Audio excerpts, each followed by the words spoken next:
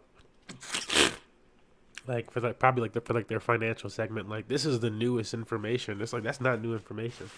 You could have said that last year, and the year before that, and it would have been true.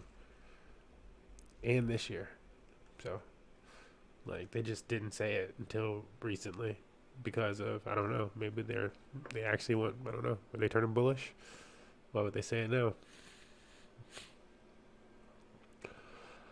This is a bunch of bullshit though. I want to see if Crypto Talk posted anything. Otherwise, I'm about to just get into gaming. I gotta make a round of farms though. Flex, DeFi. It's some NFT shit. Stunner Breeze that's my boy, but he just aped into fucking NFTs lately. I'm not about to ape into NFTs. You can like NFTs without being an NFT ape. I feel like people don't know the difference. Oh, you like NFTs? You must like to just buy things at stupid prices and just try to flip them. No. It's okay. You should learn. You should look past the front page Google search of bad for environment controversy. Like, look at people that are actually utilizing them. That would be like taking notes about basketball from somebody who hates basketball and has never played it, or never played it, I guess, probably, or somebody who just never played it. Just like, this person obviously doesn't have the right type of opinion to inform you about any of the joys of the game. If that's something that you like, it would make sense.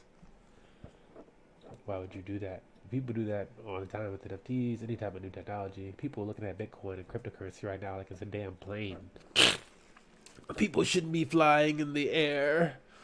I'm like, y'all stupid. You sound stupid. Go migration supporting the Axion videos. Axion. Polygon utilizes gas, or any network in the blockchain utilizes gas. Axion might pop off because of this. So guys, you might ask yourself, how do I buy Axion? And what's I know they got a little community. So I'm gonna also have these different links in the description. This particular site is called DexSource, and you'll be able to look at the price action of Axion. I don't think I'm gonna fuck with it though. I'm not gonna diversify into a whole bunch of alts like this. Like unless it's like a solid project. Right. So each and every day we do daily airdrops here at the Barter Conglomerate, and also we do weekly mega airdrops. Time to go a little more. Type in at directions. For example. So what I decided to do, for those of you who are new, you guys can just listen. Allow you to $1 plus. Yeah, we're using Drip ourselves. Partially doing people like Bartertown Conglomerate. He's actually somebody I found after I already found Drip, and I was like, you're just big in the Drip community. Start watching your videos. Millionaire #1 altcoins, Chico Crypto. Let's see what he's saying. Beautiful. The Lisbon. price of the ETF jumped 4.8% to close at $41.94 on the first day of trading Tuesday. Ahead, the recap said this about the launch. Allocate min crypto, others enter. Right? And I'm going to show you how to get that staking swingy description. So, NDNS, the internet name. An NFT, and because it's an NFT, you can buy, trade, and sell your TLD NFT just like any other NFT on a marketplace like OpenSea. If you go to their website, you can plug in a name and see if it's still available for you to pick up. So Decentralweb is brand new, meaning there is a land grab going on right now to secure the best top-level domains. In this first week alone, 2,300 plus new TLDs have been registered, and I know. I need to get one of these. Positive, sending 80% of those earnings to the stakers. So, kind of sounds ambitious, right? Well, it kind of is, and there is a lot more to unpack, including their future vision of including. I wonder if you can buy these this is quite a on groundbreaking project when you really think about it. Although, taking a quick look at the team, it's Polygon. easy to see why Decentralweb jumped into both the blockchain and the World Wide Web market so successfully. It's Because we need. they built a team of blockchain, web domain, DNS security, and blockchain industry all-stars. The CEO, Michael Calche, is also the chairman We of the can AT just get Money Match Then Gaming. they bring in the former CTO and This would be a CIO great of way to GitGud, do Art it. Joseph Berg. He has the Decentral LinkedIn web. profile, so find each token That's a good provided point. with those A-climbers. Unstoppable Domains was like supposed to be the go-to, but fuck them, bro. They got our name like locked up as they're like a brand protected name, and they won't let us get it. And I'm like, I have been messaging you for like 2 years to get my dick, because I'm like early as fuck to every party, except for an actual party. But they still won't give us the damn name. And I'm like, I'm tweeting you, I'm DMing you, I'm emailing you. At what point are you going to give the brand like protected account? What do brands have to do to get their brand protected account? Like, what are you actually doing? It's just kind of On that just theory, mainnet bullshit. will throw up a warning, and you're on the wrong network. We want to click on switch to make it. 2. You'll find flat. Don't really have a choice. Oh fuck! Went all the way backwards. Blockchain and the this link for that is built in the wrong network. Takes us into Polygon message for transaction fees. So you have to first transfer over Ethereum and then buy Matic on their second layer, or like me, just transfer over some Matic you already have. Opening the token selection in from and then searching for Matic, we can find our balance. Clicking on Matic will fill in the. It will then pop up with an information screen about the transfer. Click continue and then Chin made mask, and it's time to wait on Polygon's layer 2. Now it's time to do the same thing with A-Clima. Search for A-Clima or Clima in the token selection list. Select A-Clima and then literally do the same thing we just did with Matic. Do the max A-Clima though. Click transfer and confirm the transactions, and then wait for it to fully complete. Once completed, there could be one more step. If you participated in, as we can see, I was complete. And boom, I now have over all my A-Clima to Polygon's layer 2. It's confirmed. But on the wallet DApp, you can switch to Polygon over there, and then So I can buy A-Clima on Polygon. That's all he's telling me. Click max to enter your max amount, and the first step is to approve. Confirm the transaction made mask, and wait for the approval. Now it's time to migrate. Click migrate A-Clima. Confirm the transaction made mask, and wait for it to confirm, which will be known when your A-Clima balance jumps to 0. Now if you have any AL-Clima, do the same for that token. Approve and then migrate. Now it's time to stake to get those juicy APYs. Clicking on stake climate in the DApp, it will take us to the staking interface, which should show balances. Here are the staking stats too. Is this As Polygon? we can see, the APYs are over 36,200%. So now let's enter that max amount to stake. Is this Polygon? Confirm the transaction of MetaMask, and you may need to refresh to get the staking button to show up. Next, click Stake Clima, and confirm the transaction of MetaMask. Wait for it to approve, and you may need to refresh once again to see the stake balance. Refreshing, and now we can see the Clima is now S Clima or Stake Clima, and earning now just under 36,000%. So as you can see, those high APYs are going down quick. So if you want to make those big gains early like Olympus in the beginning, you gotta get staking. And Chico loves to stake it up.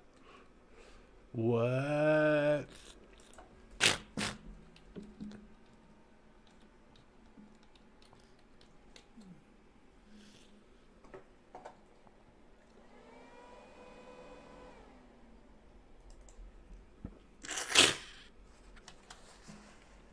What blockchains is it on?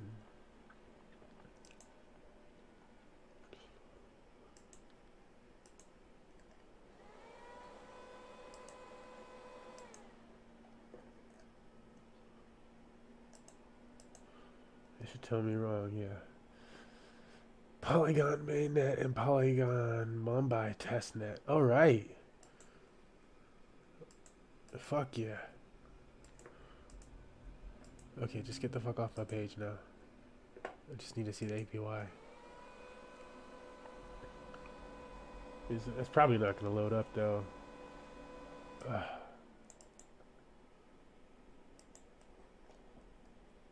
I don't think I have Polygon on this. There we go. I had to let him do it. Oh, APY is already down to 100. Damn.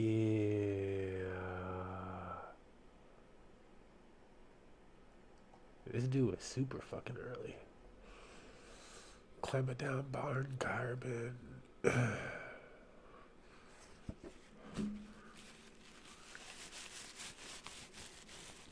I still think this is a good token to get, probably. So I need to pay attention to that. I didn't know it was on Polygon. I'll see you next time. That was all he gave me today too, and that's all I needed. That's funny. Yeah, Climber. Did not know it was on Polygon. It's huge. Good for me. Anything else I care to go over? No. In the small screen, what's the small screen? The small screen is when I do this. I'll be claiming things crypto related and explaining what I'm doing as far as that stuff goes. But I'm about to switch over to the Xbox, get this shit hooked up. Let's enjoy ourselves in this stuffy sounding voice. Jesus.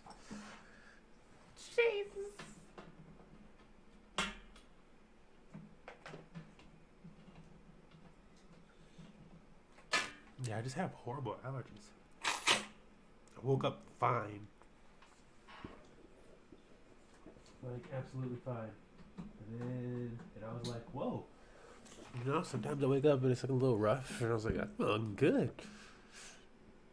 I laid back down for a second. And it hit. The allergies hit. That's what it is in this case. Not like some type of catastrophe, really. Unless allergies can be. It's pretty catastrophe to me, you know what I'm saying? Ruin my day.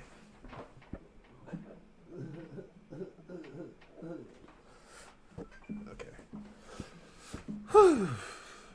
My God.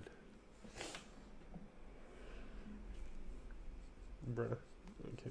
Scratching my eyes. Scratching my eyes.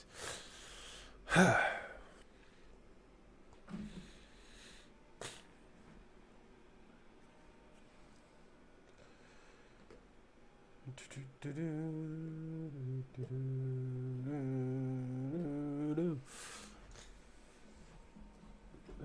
I'll be changing the title of the stream for folks as well. Unibox. Or on the other play streaming platforms. I don't know if I'm probably not going to change the title of the one on TikTok because that's like hard to do. I'm pretty much doing the exact same thing. I'm doing the exact same thing. Truly doing the exact same thing for the other ones too. But you know what I'm saying. Like, you're playing a game now, bro. Like, I'm multitasking, bit. I'm also doing DeFi shits. You know? You don't know. But maybe you know. Speaking of that, I am late on all of my farms today. I am a bad smurf. I'm a bad smurf. Oh, smurf. Yeah. I think I don't claim the Phantom today. I claimed it yesterday. Is that right? I don't know. I'm gonna pocket this Phantom. Because I don't know. I don't know. And so I'm taking it. It says 1 hour until my Phantom's full. Disconnected. Well, shit. So I was only gonna get like 6. I think that's about right. Because the ROI. And so I'm like, how much is it gonna keep paying me?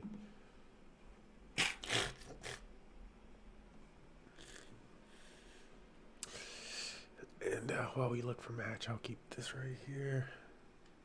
Need to confirm that my sound is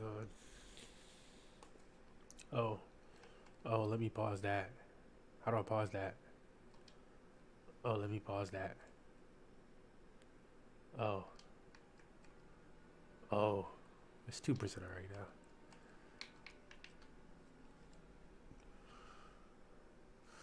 So let me fix this sound issue I'm having. I'm back out of the game anyways, so whenever it does this.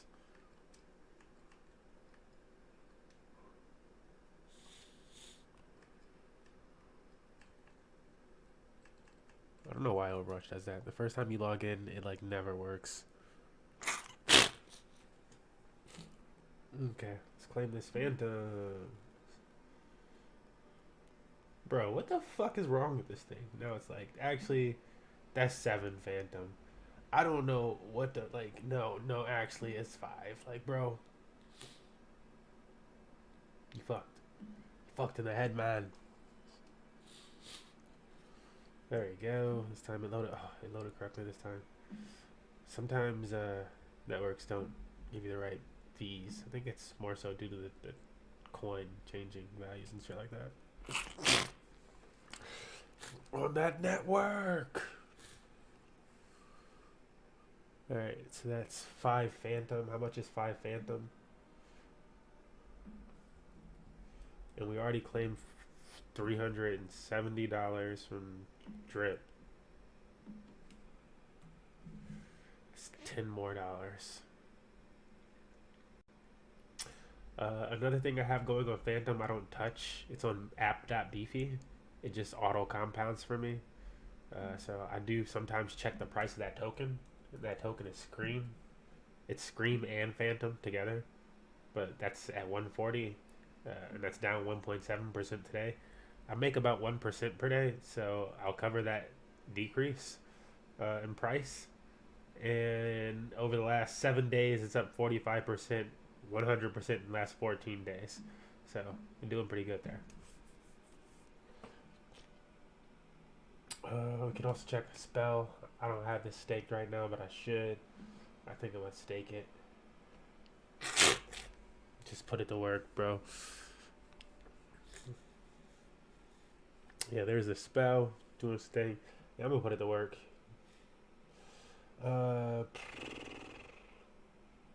That's all I got on Phantom though. Change this blockchain. It's gonna go over to Matic because it's important for me to claim my shit from the Hex miner. Winston's ready. Let me make sure the sound's coming through for people on streaming platforms and shit, not just the talk.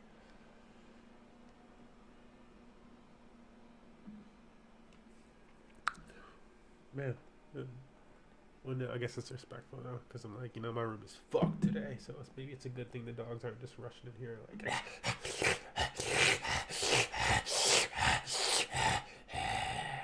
I'm like, nah, bro, get the fuck out of here. Get out of my face. I'm supposed to hire more miners and compound this, and so I'm gonna hire more miners and compound this. It's 320 hex. Or 290 hex, which is, I don't know how much money that is. Actually, if I just go over here, it's gonna do the math for me. I don't know why they do that. I feel like it looks better. Or sometimes I do it in my head because I know what the thing is. Also, this might be off. $82. This is $82. We're going to rotate around. At least that's the plan.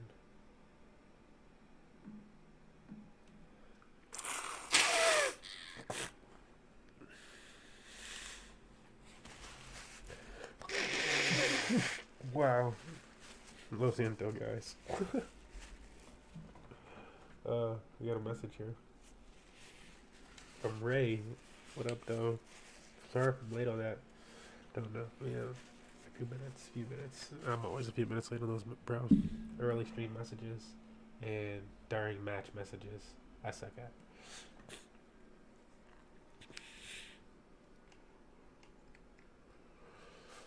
I am gonna turn this light off so I get a better view because I'm a blind bat.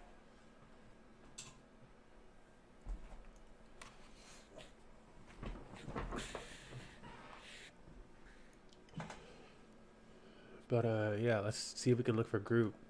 See if we can get accepted. This is the fun part of the stream where like I know you guys can't hear them, I think, but people get really rude about my name being Smurf and assume that I'm like the type of Smurf that just like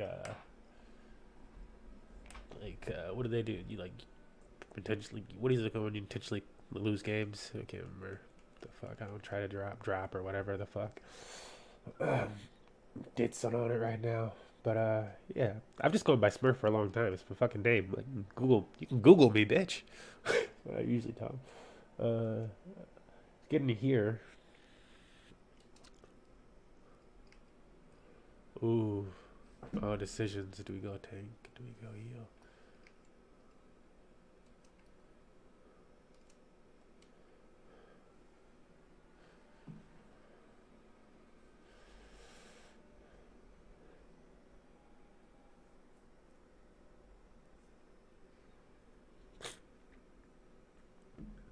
It's a party.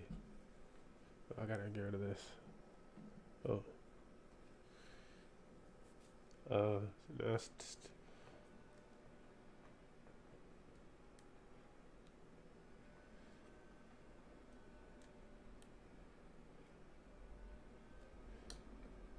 Oh.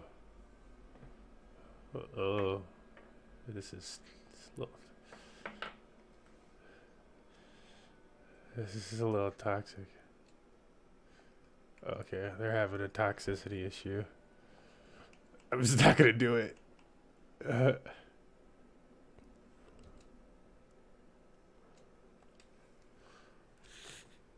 Buongiorno.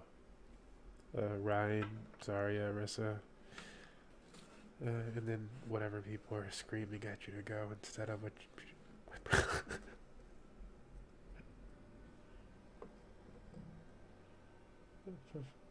main tank probably, but either honestly, I just normally get pushed to main tank.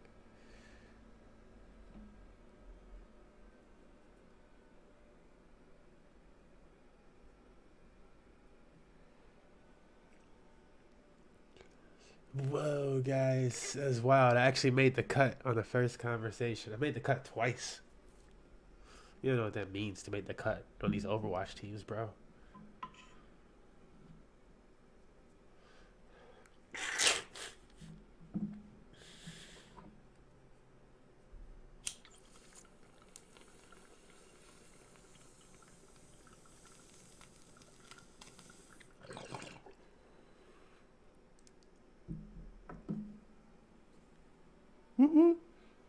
Here goes it. What the? Ooh. Here goes it. Ooh. Give us the ballos. Ooh. Give us the ballos. Ooh. Wow, this guy's got the questions, bro.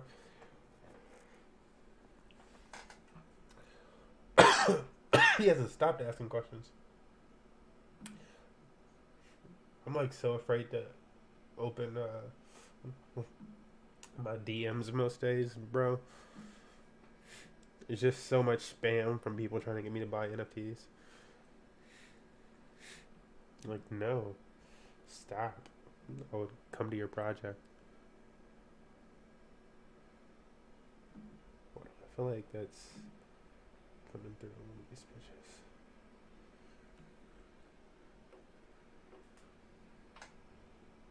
It's not there. Oh no. I feel like it was echoing.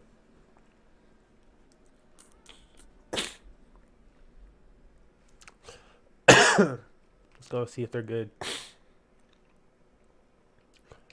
Oh man, so weird for me to look like this these angles. I'm gonna move this mic a little.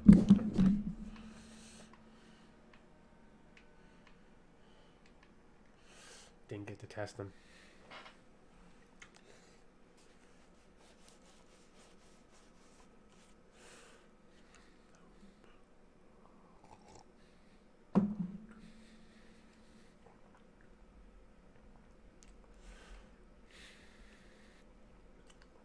Oh, like what?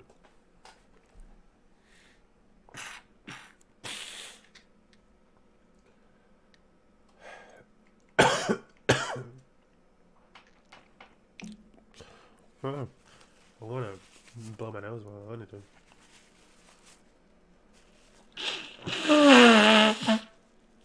Because why? I need that Keen and Cal Y.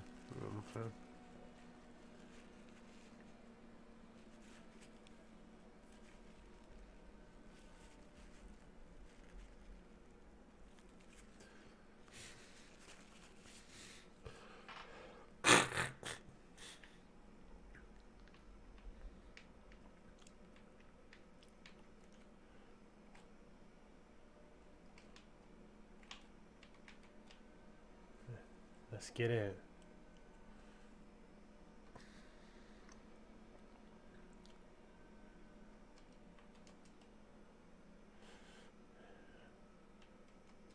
Is somebody coming from behind us?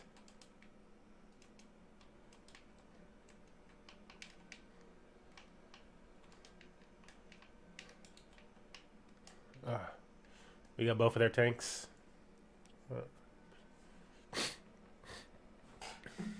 Wait for shield.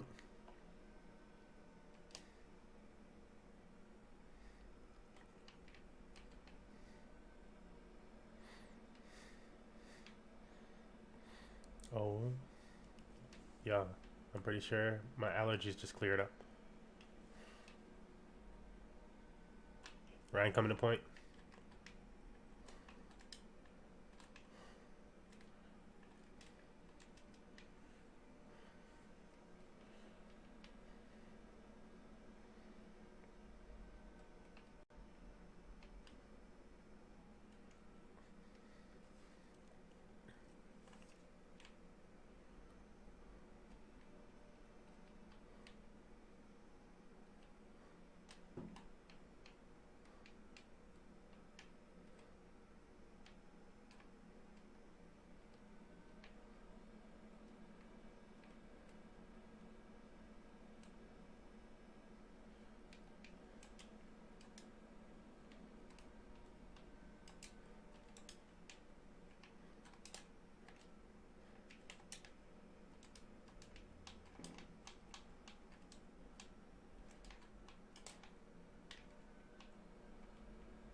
Watch the ash up top.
Waiting for Zarya.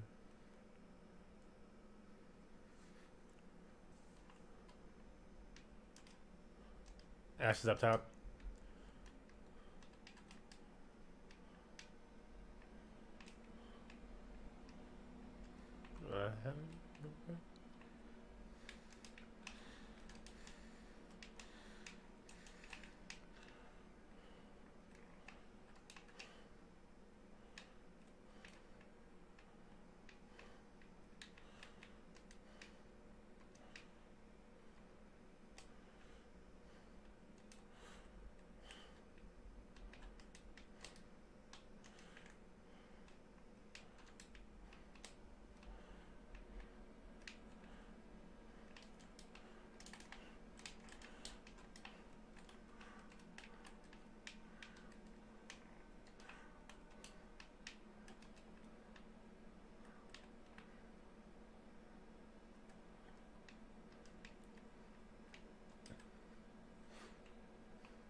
Tanks down. One tank down.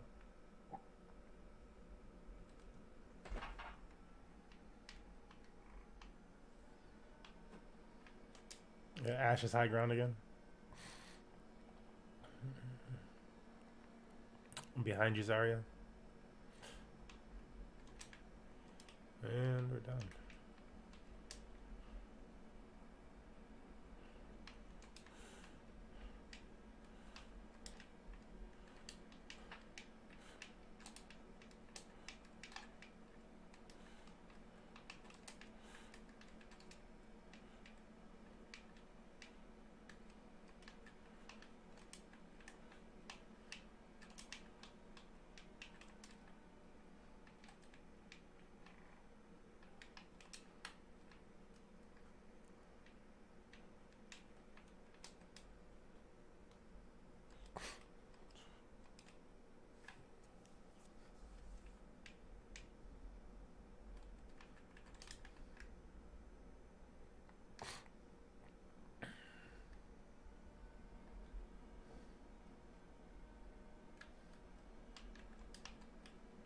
Shield down. Shield down.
I'm back.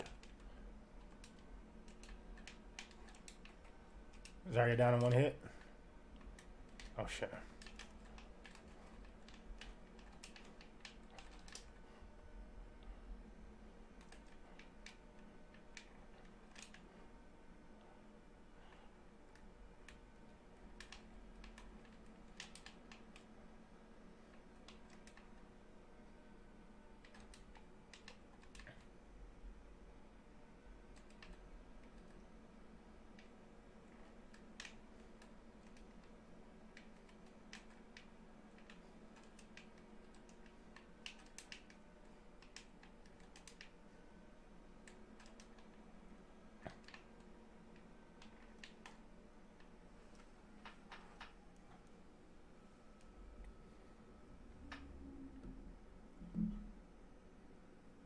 Bronze.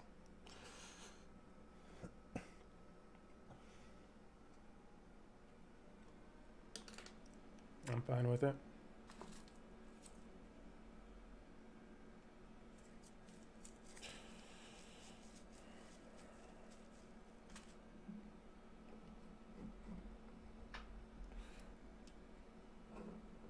Hey guys, I don't want to be the person to argue it. I'm pretty sure.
anteed. I'm anteed backed up.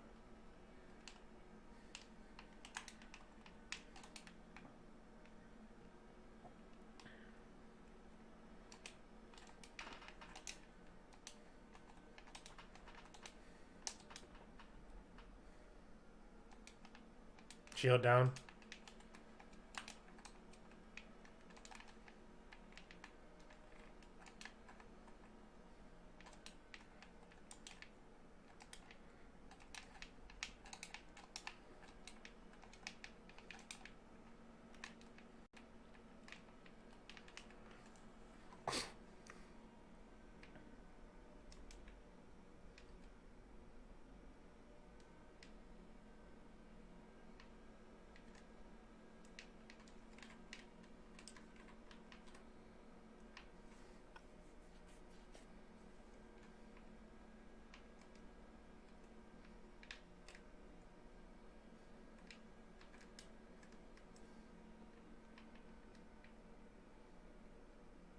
I'm getting away from this.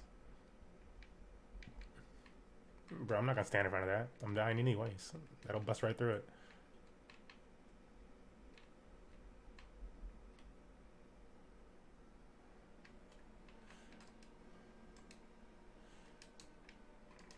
Ugh.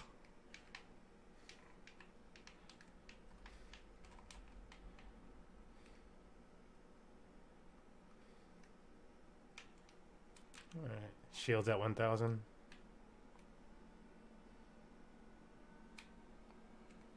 Shields down in 2 shots, Hanzo. Back up. Back up, back up. Shield down.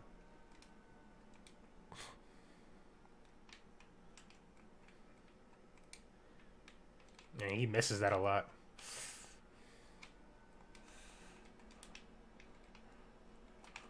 Oh, I was about to charge him. He's about to pin me. Wow, he misses so many pins.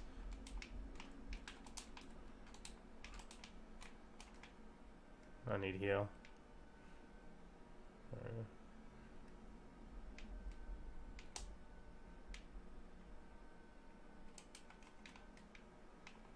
I'm gonna get the heal over here. I'm good.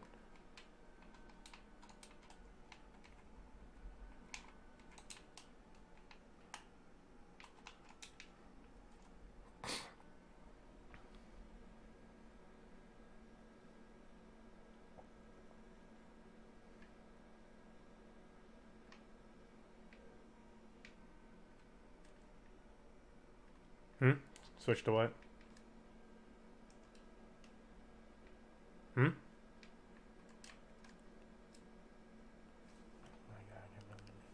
Yeah, I have this alt, so give me a second.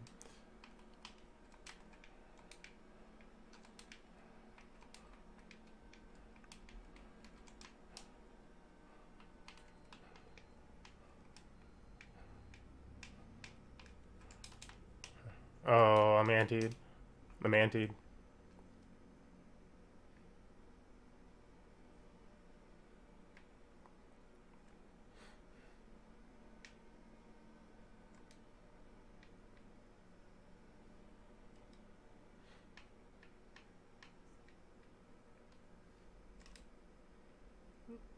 I'm just gonna back this up. Oh, great. I'm on Yana. Yeah, didn't do anything. Yeah, I was going for the health. It was right behind me.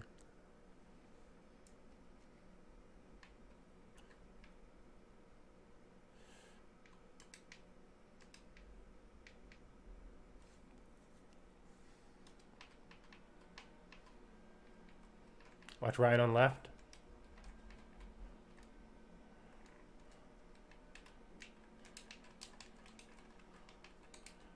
There we go.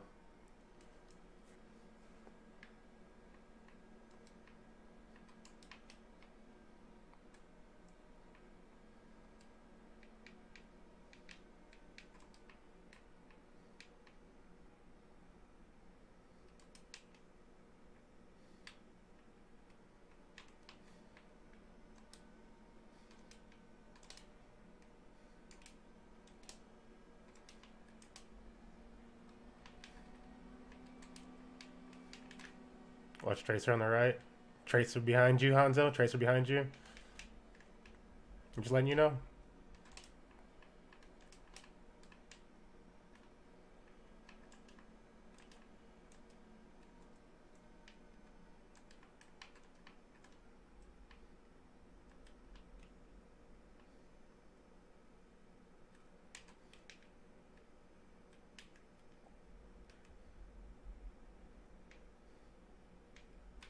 No, she goes down.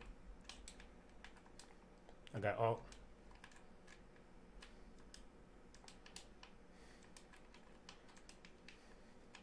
Yeah, he used his alt too.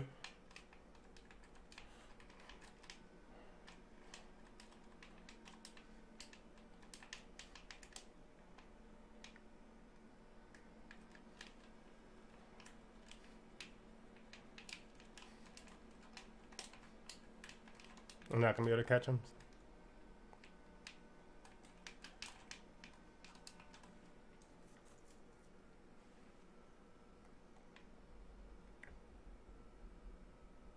Sigma needs help.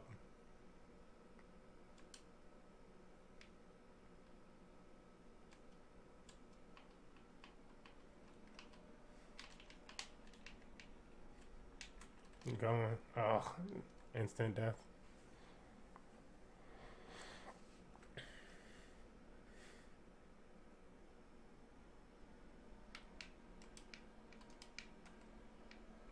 Yeah, I think so. Mercy might make it.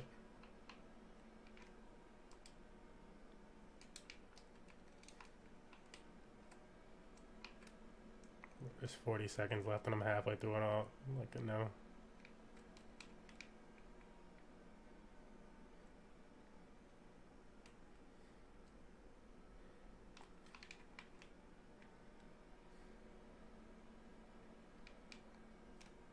They don't have Reaper.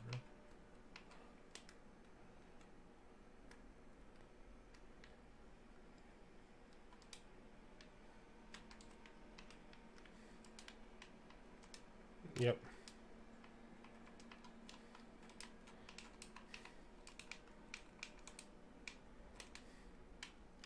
Heal me. I'm down. It's alright. Yep.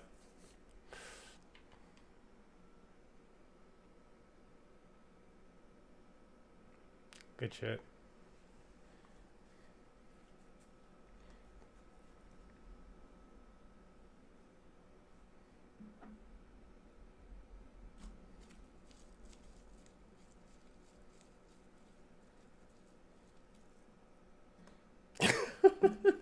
I did have silver like most of the time until he did his alts because he just wouldn't do them.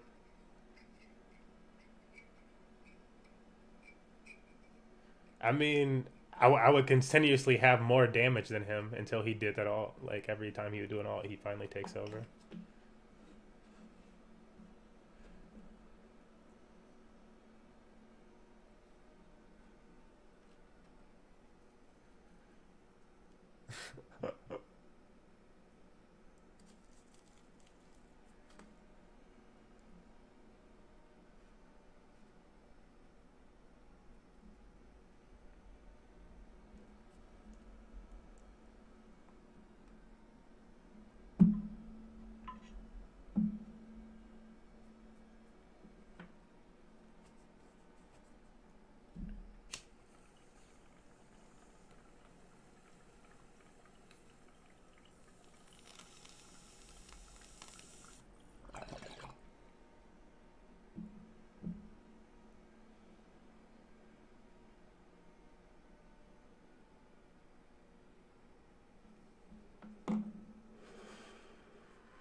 Except Lucio, what the fuck? Who says that? Like, Lucio is so good.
homie did hit me up, didn't he? Did he?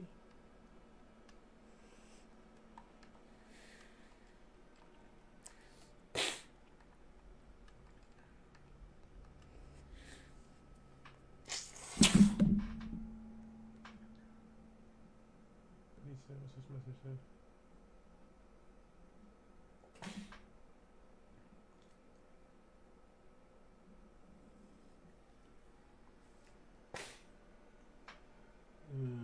For doing, yeah, got tickets for 6. Oh shit. What it do though? What's happening, partner? So you know, just got my first. How many games did I play in Q now? That was my first game actually. But you know, when they let the Rhine in and they being picky, Shippo in. I'm like, it's nice they're starting to, you know, head to you. When people don't complain about the damage and let the Rhine on the team, and we win because he never get less than 6,000.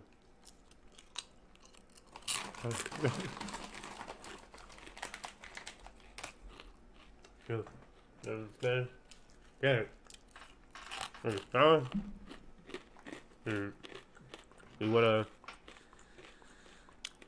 We wanna try to group snipe on like a low SR or a low whatever the fuck they call it in this game.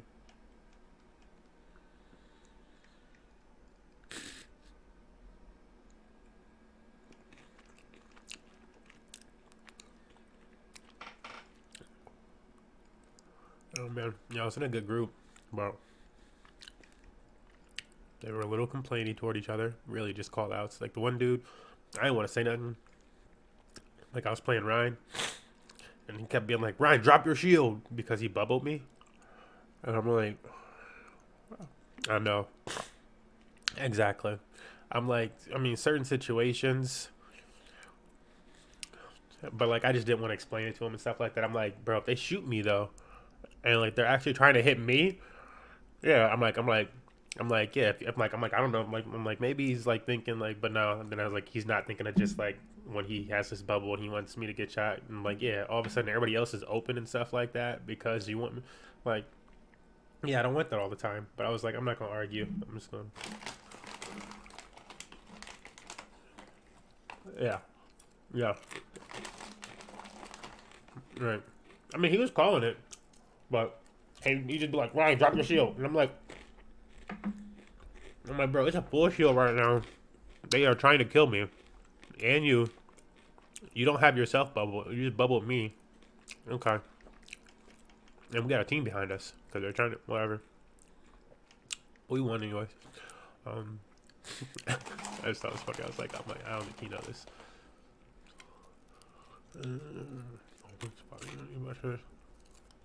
Are you trying to play heal or tank? Okay.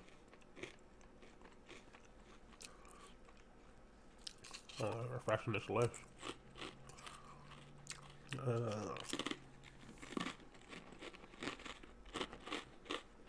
It's the last one of my crunch.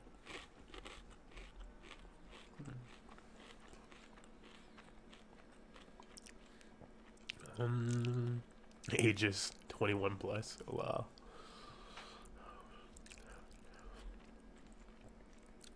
And it's a bunch of like gold platinum, gold mic. With nobody else in there, we could probably take this one and be both the tanks. Nope, somebody just took a tank. Fuck. Oh, look, it's gold. We can both take healers. Yeah.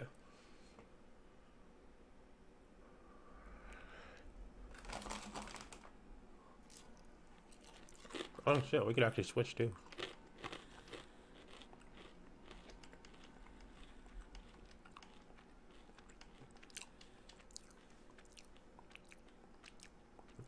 Salutations. Salutations? What?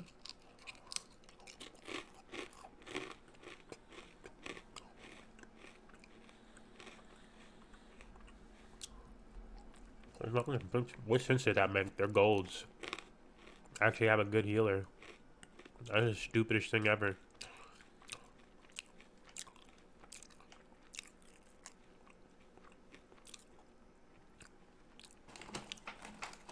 Bro. I'm trying to make sense. I'm trying to make sense of it, bro. It might be a nice one. Bruh. I'm over here trying to make sense of it. I'm like,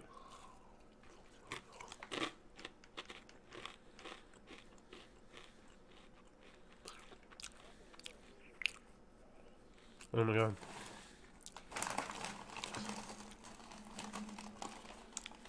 Somebody always hating. Yeah, somebody always hating. He right. That's why real G's move in silence like lasagna.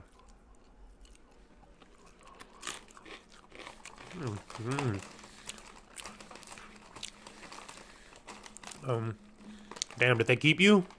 Or did you make the cut? Wow. What the fuck?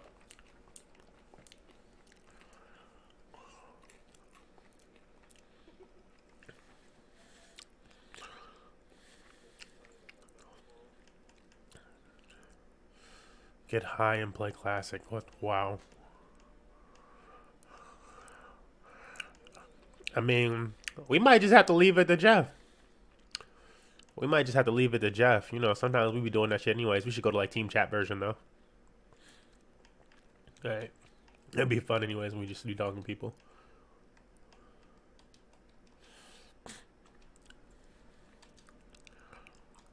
Alright.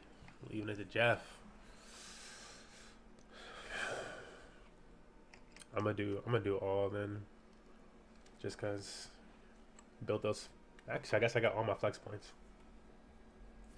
But I feel like they also give you better composition sometimes.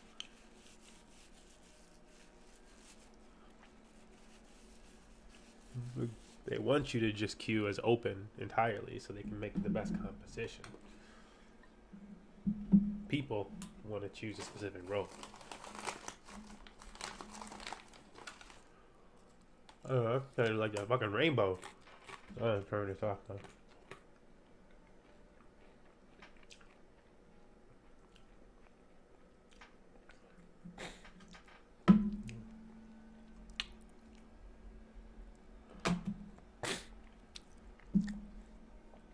Oh, Vikash.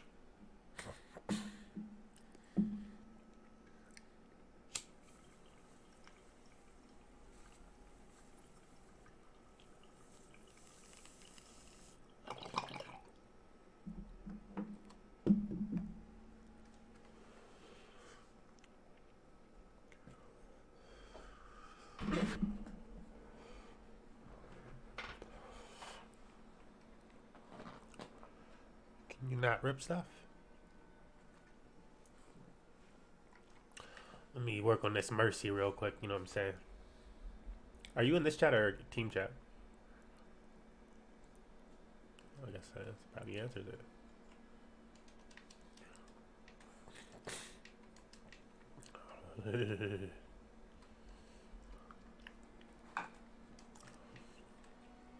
Alright, let's do this. Be a healer, babe. Wash away the pains. I can be a healer. Hanzo's halfway dead.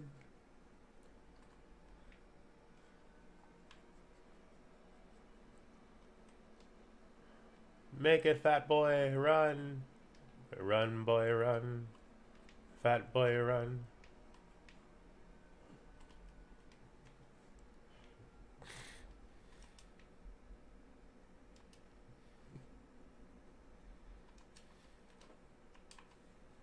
Oh, you could have just been patient, bro. I had you. Thank you. How much damage amplified is that? Like nothing? You know how hard it is to get damage amplified, bro, out here? You just killed him. They gave me nothing.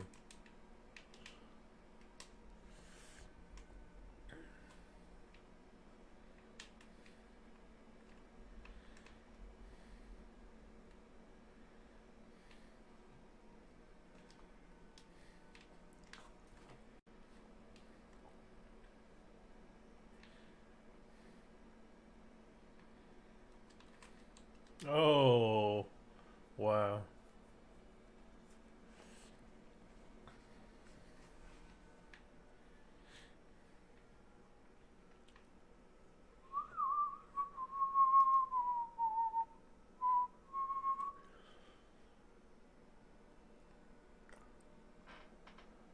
Less damage done. Okay, taking me some applied. I'm gonna say. I need to get that to like 10,000 this game though. It's not gonna happen.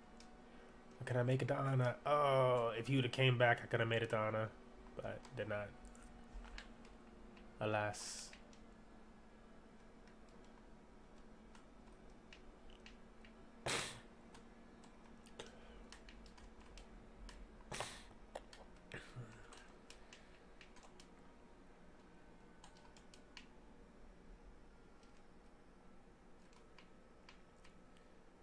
Why is Ryan that far up?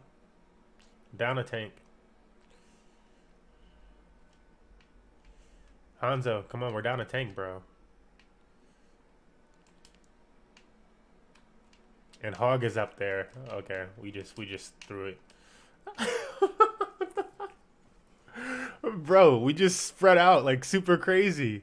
Ryan is way in front, away from the rest of the team. Hog's off to the right. Hanzo's off to the left. Nobody's in range of each other. That makes no sense. And one healer's dead. I was healing. I just said 4 people. I just named people in different... Yeah, like, did you not just listen? There's one person and people spread everywhere. You sound dumb. No, that's cool. We've established you sound dumb. You ask stupid questions. Make callouts. I'm not blaming the entire team. He just asked what happened. I'm like, people were everywhere. Like, that's what happened. Like, I can't heal everybody at once. And then he continued to ask, like, well, why weren't you healing? It's like, obviously somebody was probably being healed. You asked more than once. You can't count either. You're full health. You need healing.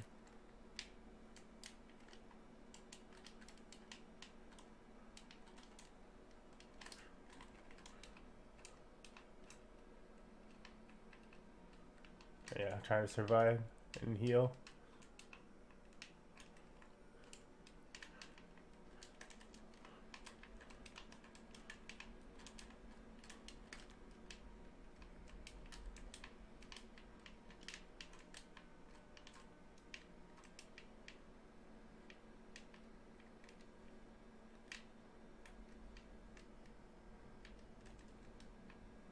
Like right now, the reason you wouldn't get healing is because you're out of position. That was out of position.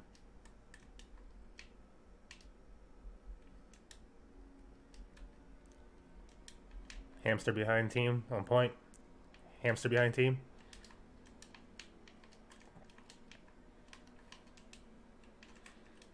Damn, try to keep you up, Bap.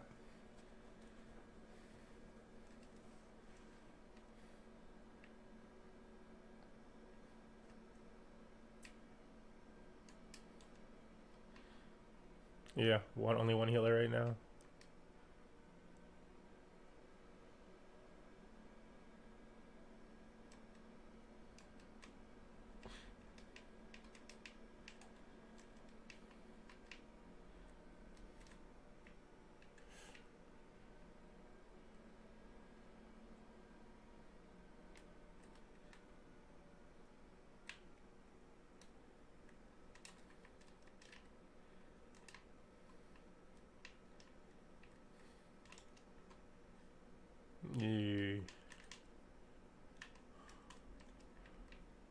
I'll try to get you up in a second.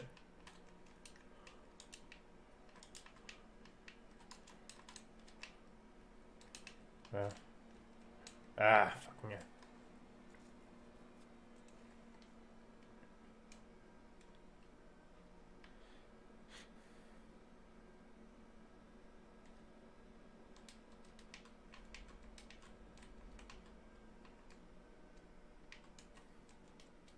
I'll get Hanzo up.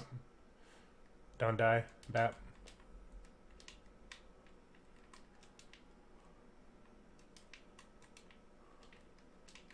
Ryan behind us, coming in.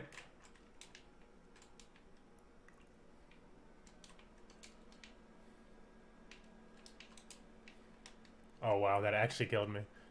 What the fuck?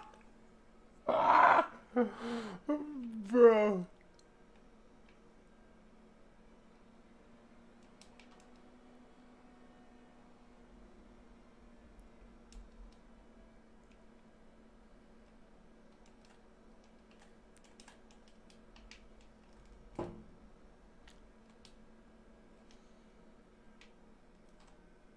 Good job.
I'll be able to res him, the healer, but...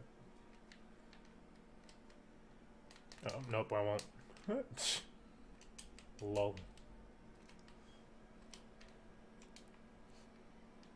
Watch it. I need a heal ride.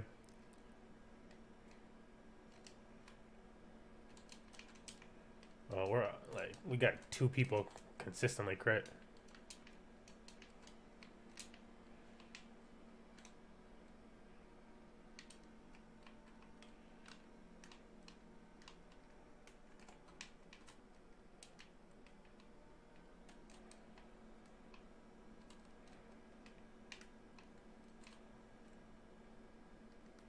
Keep going, Hawk.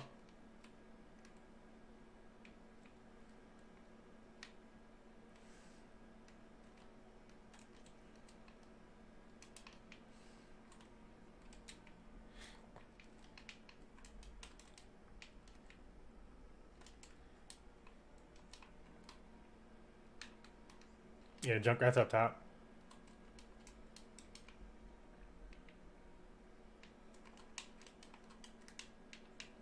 Junkrat coming at Mercy in the back.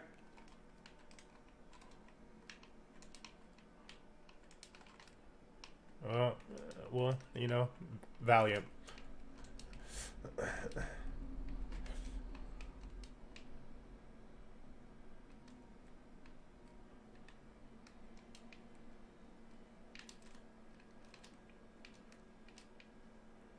Damn.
Cool. I'll stay up with these guys. Trying to get the hog.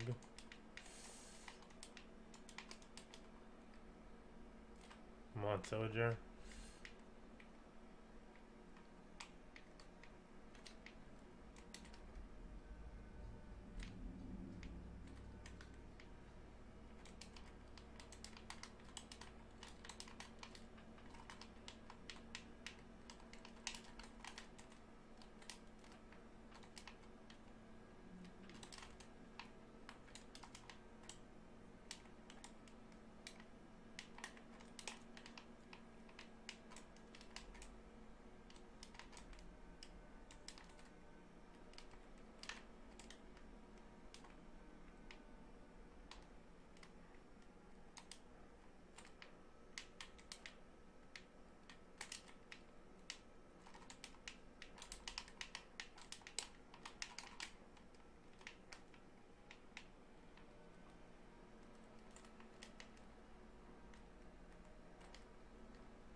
There's 6 behind us.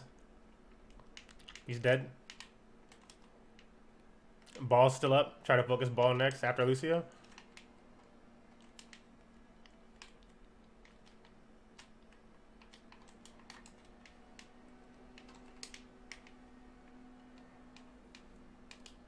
I think we got it. Bro, I did not die for the last like 5 minutes.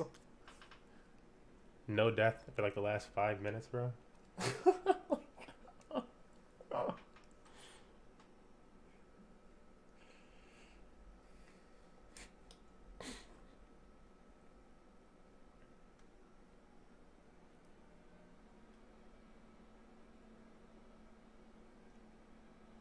That's why he fucked up his sticker placement.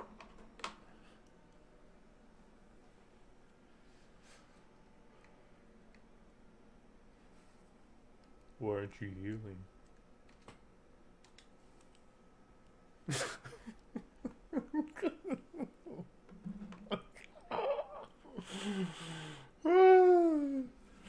Bro, he was like, it was just so stupid. I'm like, bro, you were out of position and like called it too. I called it before that. I'm like, Ryan, you're out of position.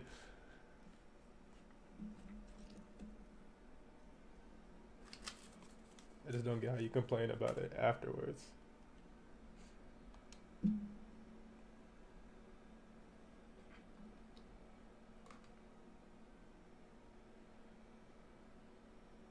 Imagine.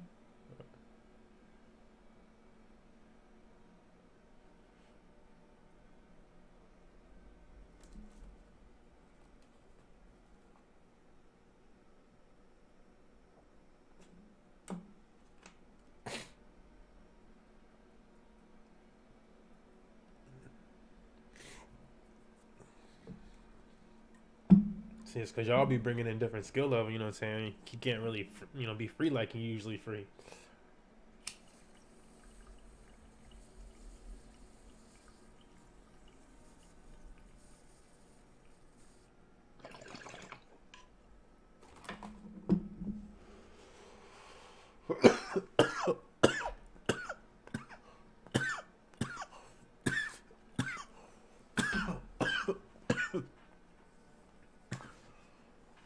No. Alright. Let's try and get this damage up. Sup, squad? Let's win. Let's do stuff. Yeah. B-tubes.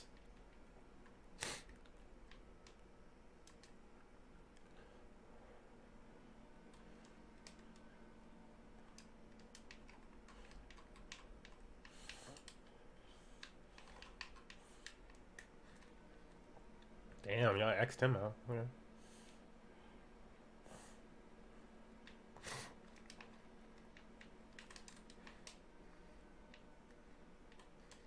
They res the Doomman back. He's on our soldier. You'll get revenge.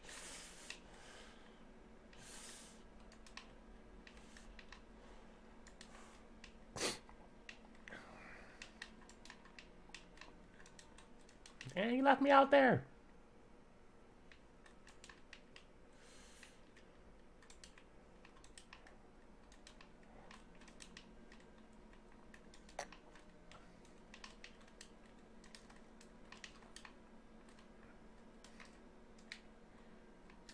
Oh my god, not us for once.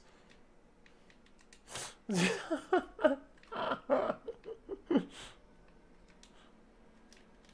do.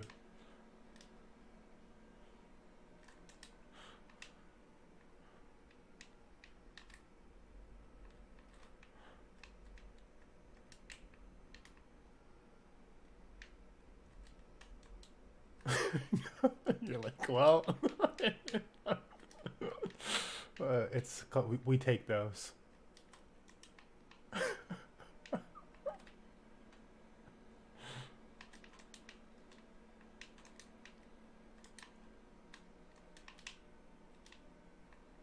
I think Diva's on point. Diva, can you get? Oh, no, it's all right.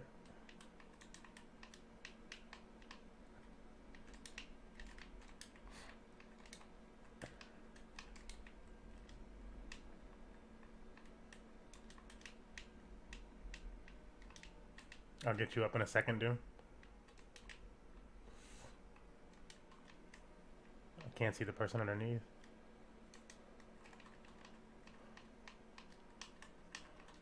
Almost got him. Damn it.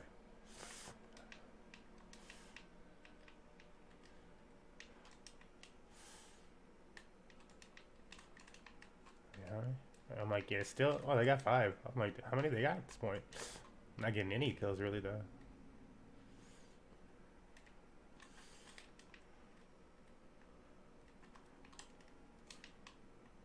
Diva, the unstoppable. They gotta be pissed. I'm gonna go attack him. Ugh. Let me stun on him real quick though.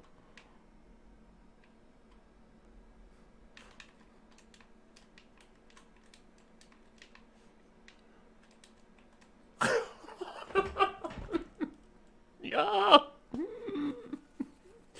Oh shit. Oh.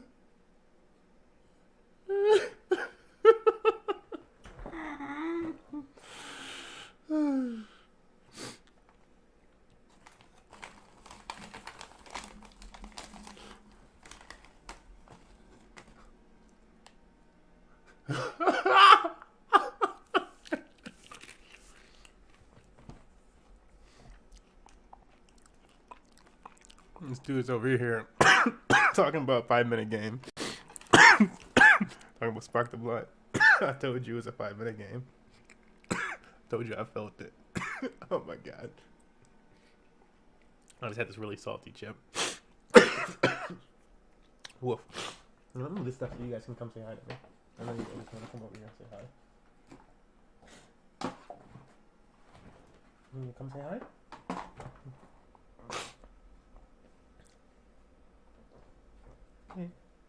No, you stepped in, huh? Okay, Cash. Good boy. Man of the house. Yes.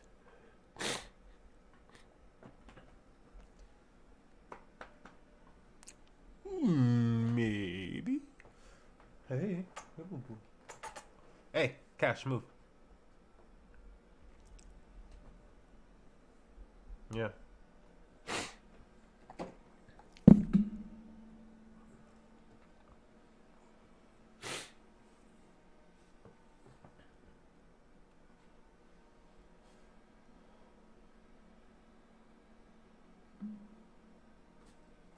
Bro, I better not say that.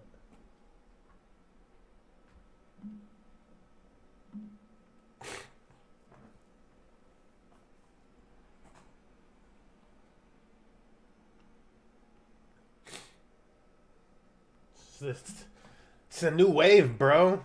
It's a new wave. Jeez, get with it or get lost. Like one of those early 2000 songs.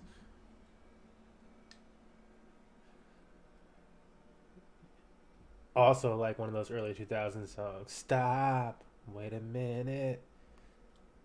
Cody's bound to smoke himself a blunt. Get up in it. Oh, damn. That's off the dome. It's okay. Tell Brandon I might invite him to the cipher. I don't know if he still got it like that, though. You know what I'm saying?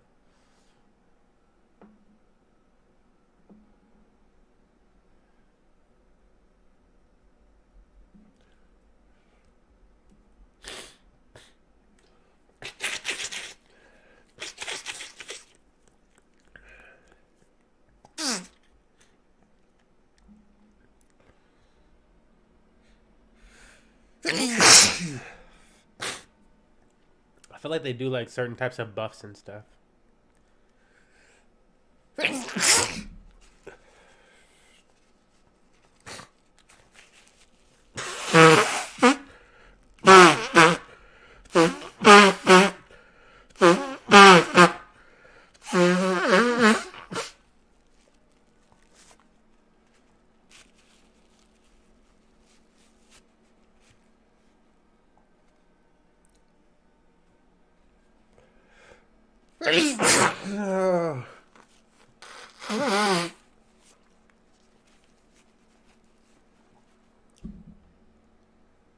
Wow.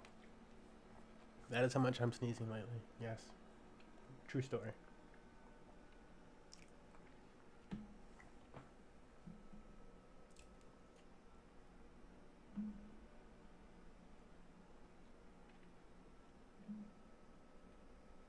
Price turn up. I have to celebrate you though.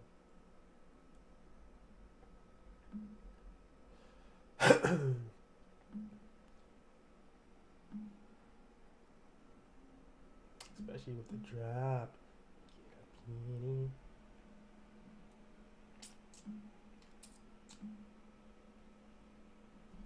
Shit, print.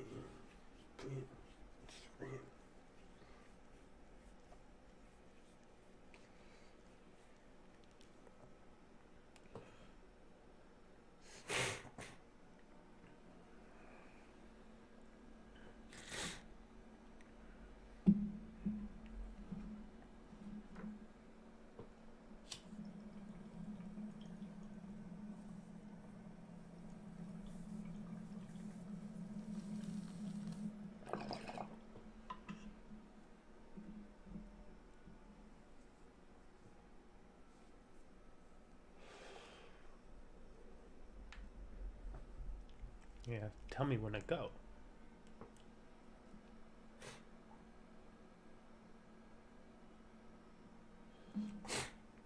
What about if I just spoke in like all early 2000s rap songs today?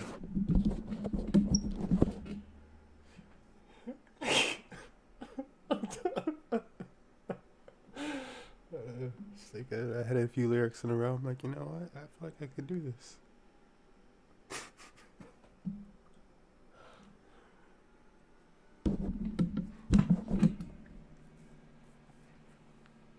Oh, I forgot my Tron bag.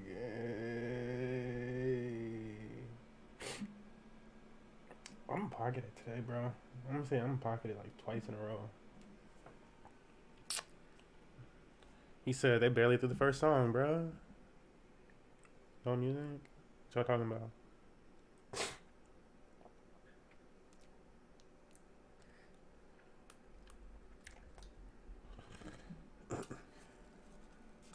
I did just get this really nice vape. I'm switching to the vape life. No, like blunt, bong. No, not like vape, not like that type of vape. Like a concentrate, like yeah, but like yeah. So I got like this.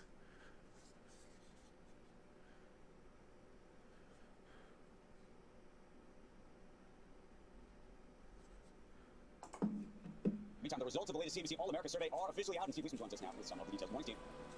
Good morning, Andrew. Yeah, President Joe Biden's approval rate is slipping sharply into negative territory in the third quarter. CNBC All-America Economic Survey as Americans soured on his economic leadership, lost some confidence in his handling of the coronavirus, and they grew increasingly concerned about the inflation and supply shortages that show up in our poll. Like, I don't know if I feel that way about that, but yeah, I'm starting to make that conversion from the bong to the. I got like a few different types now because I just found my old pen and then I got one for my birthday. That's declined as well, still +5 though. Compared with other presidents at the end of their first year, Biden just slightly above where Donald Trump was, but well below Presidents Obama and Clinton, not showing Bush there. He had this huge rating following 9/11 at this time. These numbers come after a quarter that saw a surge in the virus, a surge in inflation, the rise of labor and supply shortages that our poll shows Americans have clearly noticed, and an agenda that stalled in Congress. Just 43% of the 800 respondents supporting Democratic-controlled Congress. That compares to 41% looking for Republican control. 16% are unsure. Democrats, they need a 5 to 10 point lead in this measure, and because of the political map, they need to lead that large to maintain control. Biden and Democrats are clearly going to have to change the economic outlook to turn these numbers around, and they have a lot of work to do. 46% say they expect the economy to get worse in the next year. That's the worst level in the 13-year history of the poll. Very surprising to me. The rise in the cost of living. Like, my mom family deep, so I don't know. 60% of Americans say they've noticed supply shortages. Andrew? So, what was the biggest surprise to you? I mean, you just mentioned that item, but I'm surprised at how negative things are. And honestly, Andrew, we sit here in this sort of bubble that we're in of the stock market. We see the stock market's up and it's high and it's doing okay. Like, dude, I don't even know. Like, my sister, well, not my sister, my mom's side of the family deep, so I'm like, this might be young blood. Polling numbers that we've registered in the 13 years that I've been doing this every quarter.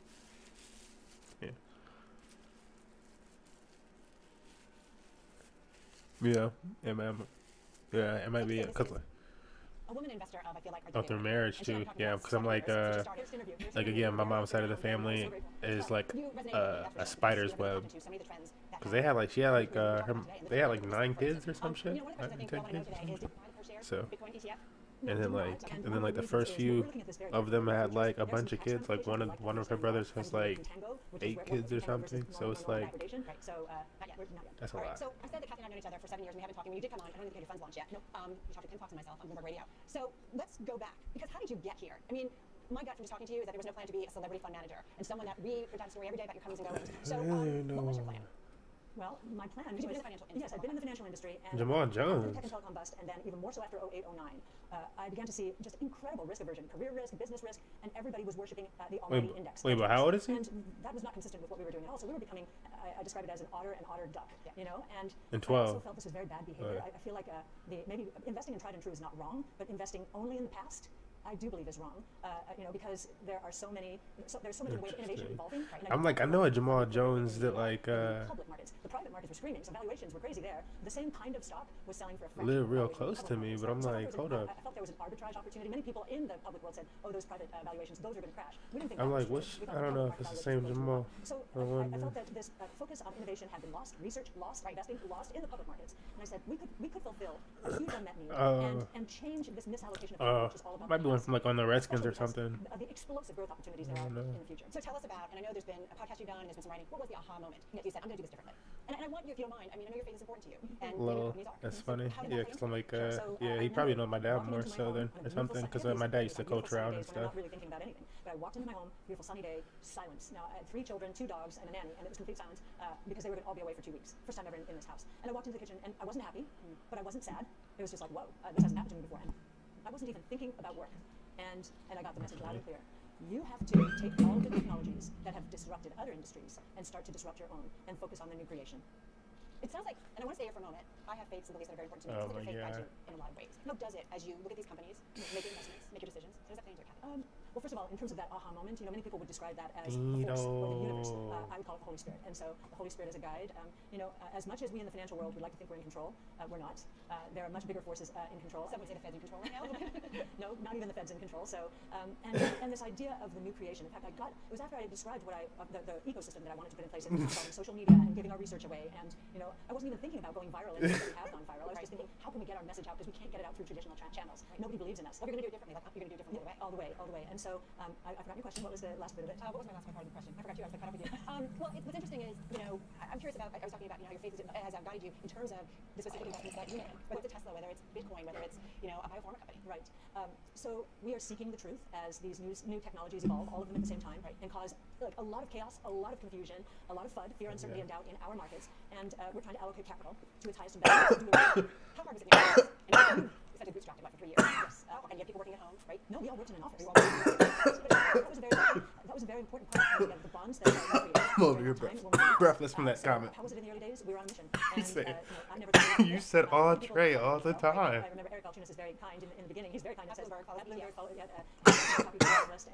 he really thought we were destined for failure, and basically he told me so in a very nice way, but I just didn't believe that. And one of the reasons people thought we were going to fail is here we chose a wrapper that was dominated by passive portfolios, and put an active strategy in there. And people thought that was crazy. Now, after 2.5 years, I began to say, wow, was that bad? Was that a bad move? And so we started separately managed accounts and so forth. But it turns out that was a great decision, because so many people thought it was such an awful decision, right? And we had so much visibility that when we started to gain traction, when the inflows started, it was like a head fake, and it got us so much more attention than we would have gotten otherwise. I mean, what were institutional investors saying to you in the early days when you made your pitch?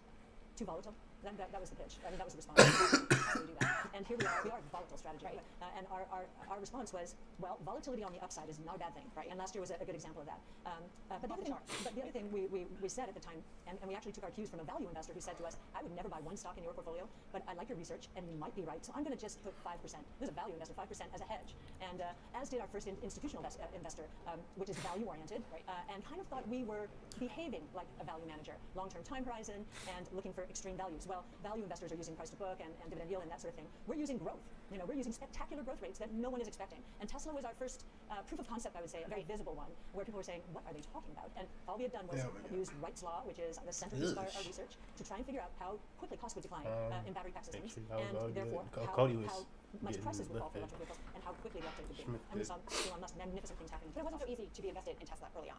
For us, it was said we wouldn't want to deal with him the most important call that we made initially with Tesla was, all right, Tesla's battery technology is unlike any other auto manufacturer. You guys. Battery technology. So Tesla I came up with this new of the consumer slang. electronics industry. So laptops, cell phones, huge volumes. Right? Yep. And when you get a scaling like that, costs there already exists, So Elon, but in this auto new manufacturers and auto analysts laughing at it. Elon is building his car on top of cell phone batteries. Now money.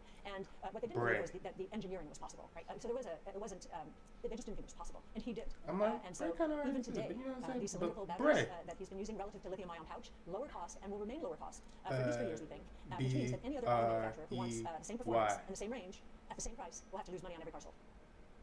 So it keeps him in a really great position. And that's only one of 4 barriers to entry. Well, but that was the first call we had to make. So Elon Musk and Tesla. So there is a point that you would get out. Bray is an expression of the bruh of everyone. 3,000 is our base case. In our bull case, but our base case. Okay, so there is a point where you could say, okay, I'm moving on. You've gotten out of Apple.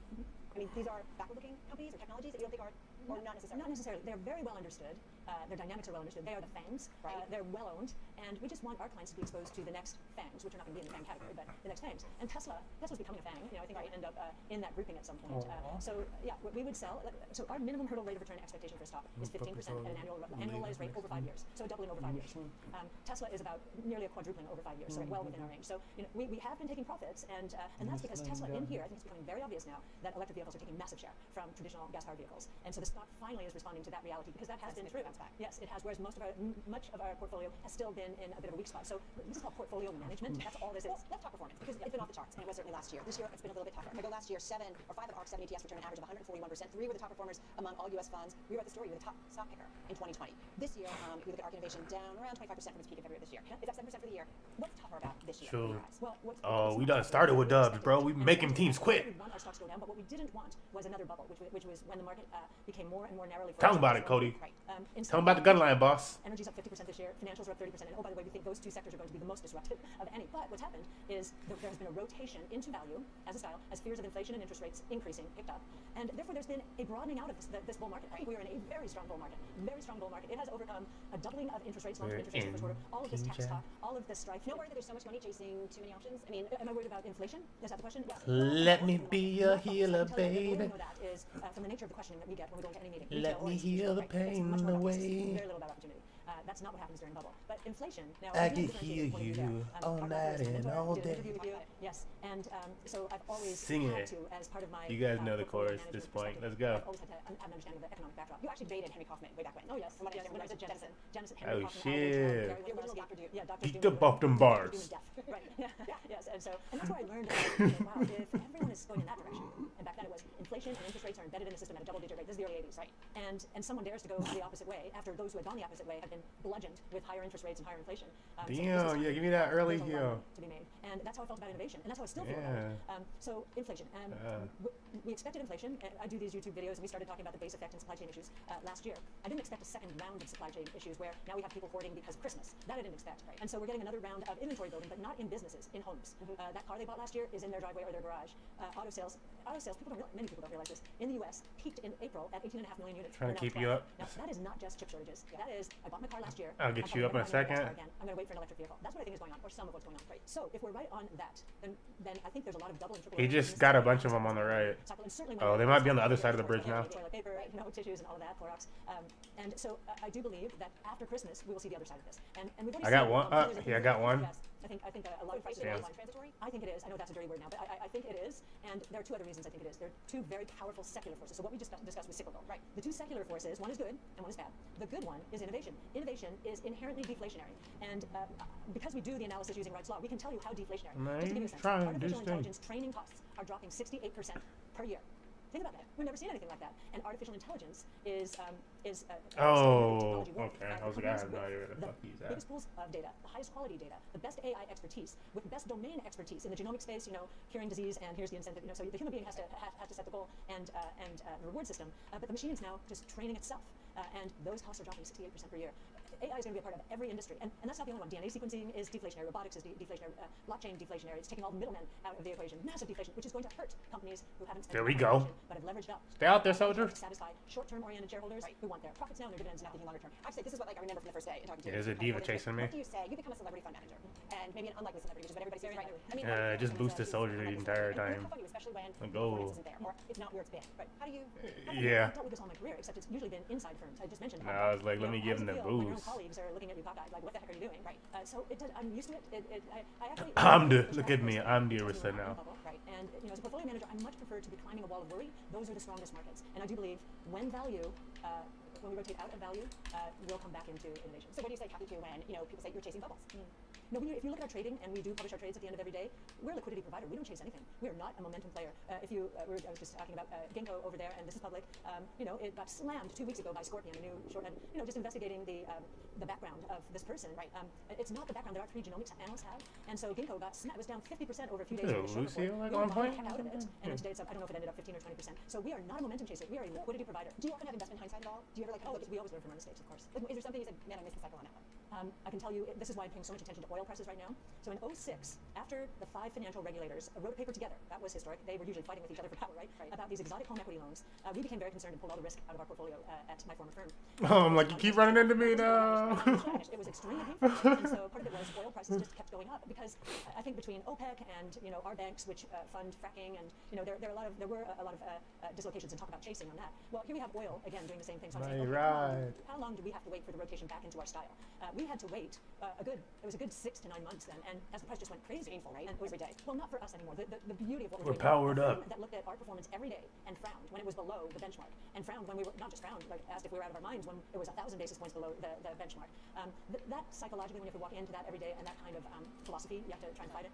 We have our own philosophy. 5-year investment time horizon. Truth will win out. This is a bargain. This, I believe our compliance department say I believe that innovation stocks are on sale. So all that has happened in the last few months is the price has come down. That means if we're right on our forecast, that our rates of return. So talk Tesla, talk a little bit. Tell me a bit more about Bitcoin and where you see. I mean, I've never seen anything so debated. Obviously, we're seeing more legitimization as we see regulators certainly in the U.S. and around the world moving forward. Today was a big day.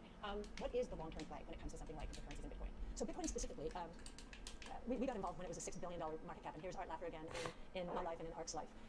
It was a $6 billion cap then, now it's over $1 trillion, which is, but we were asking the question, this was 2015, could Bitcoin serve the 3 roles of money? And we came to the conclusion that it was possible. Art Laffer collaborated, he tore our original paper up, and as we were going through it, we said, this is the rules-based monetary system I'd been waiting for since we left the gold exchange standard, 1971, right? And I said to him, oh, how big could this be? And he said, well, how big is the U.S. monetary base? And back then, remember, this is a $6 billion cap. Back then, it was a $4.5 trillion monetary base. Today, we're at $8.5 trillion, and Bitcoin's at $1 trillion. And that's just one of its roles. I think what's happening is in El Salvador. Have you heard? They deemed Bitcoin. The president, who tweets every day, deemed Bitcoin legal tender.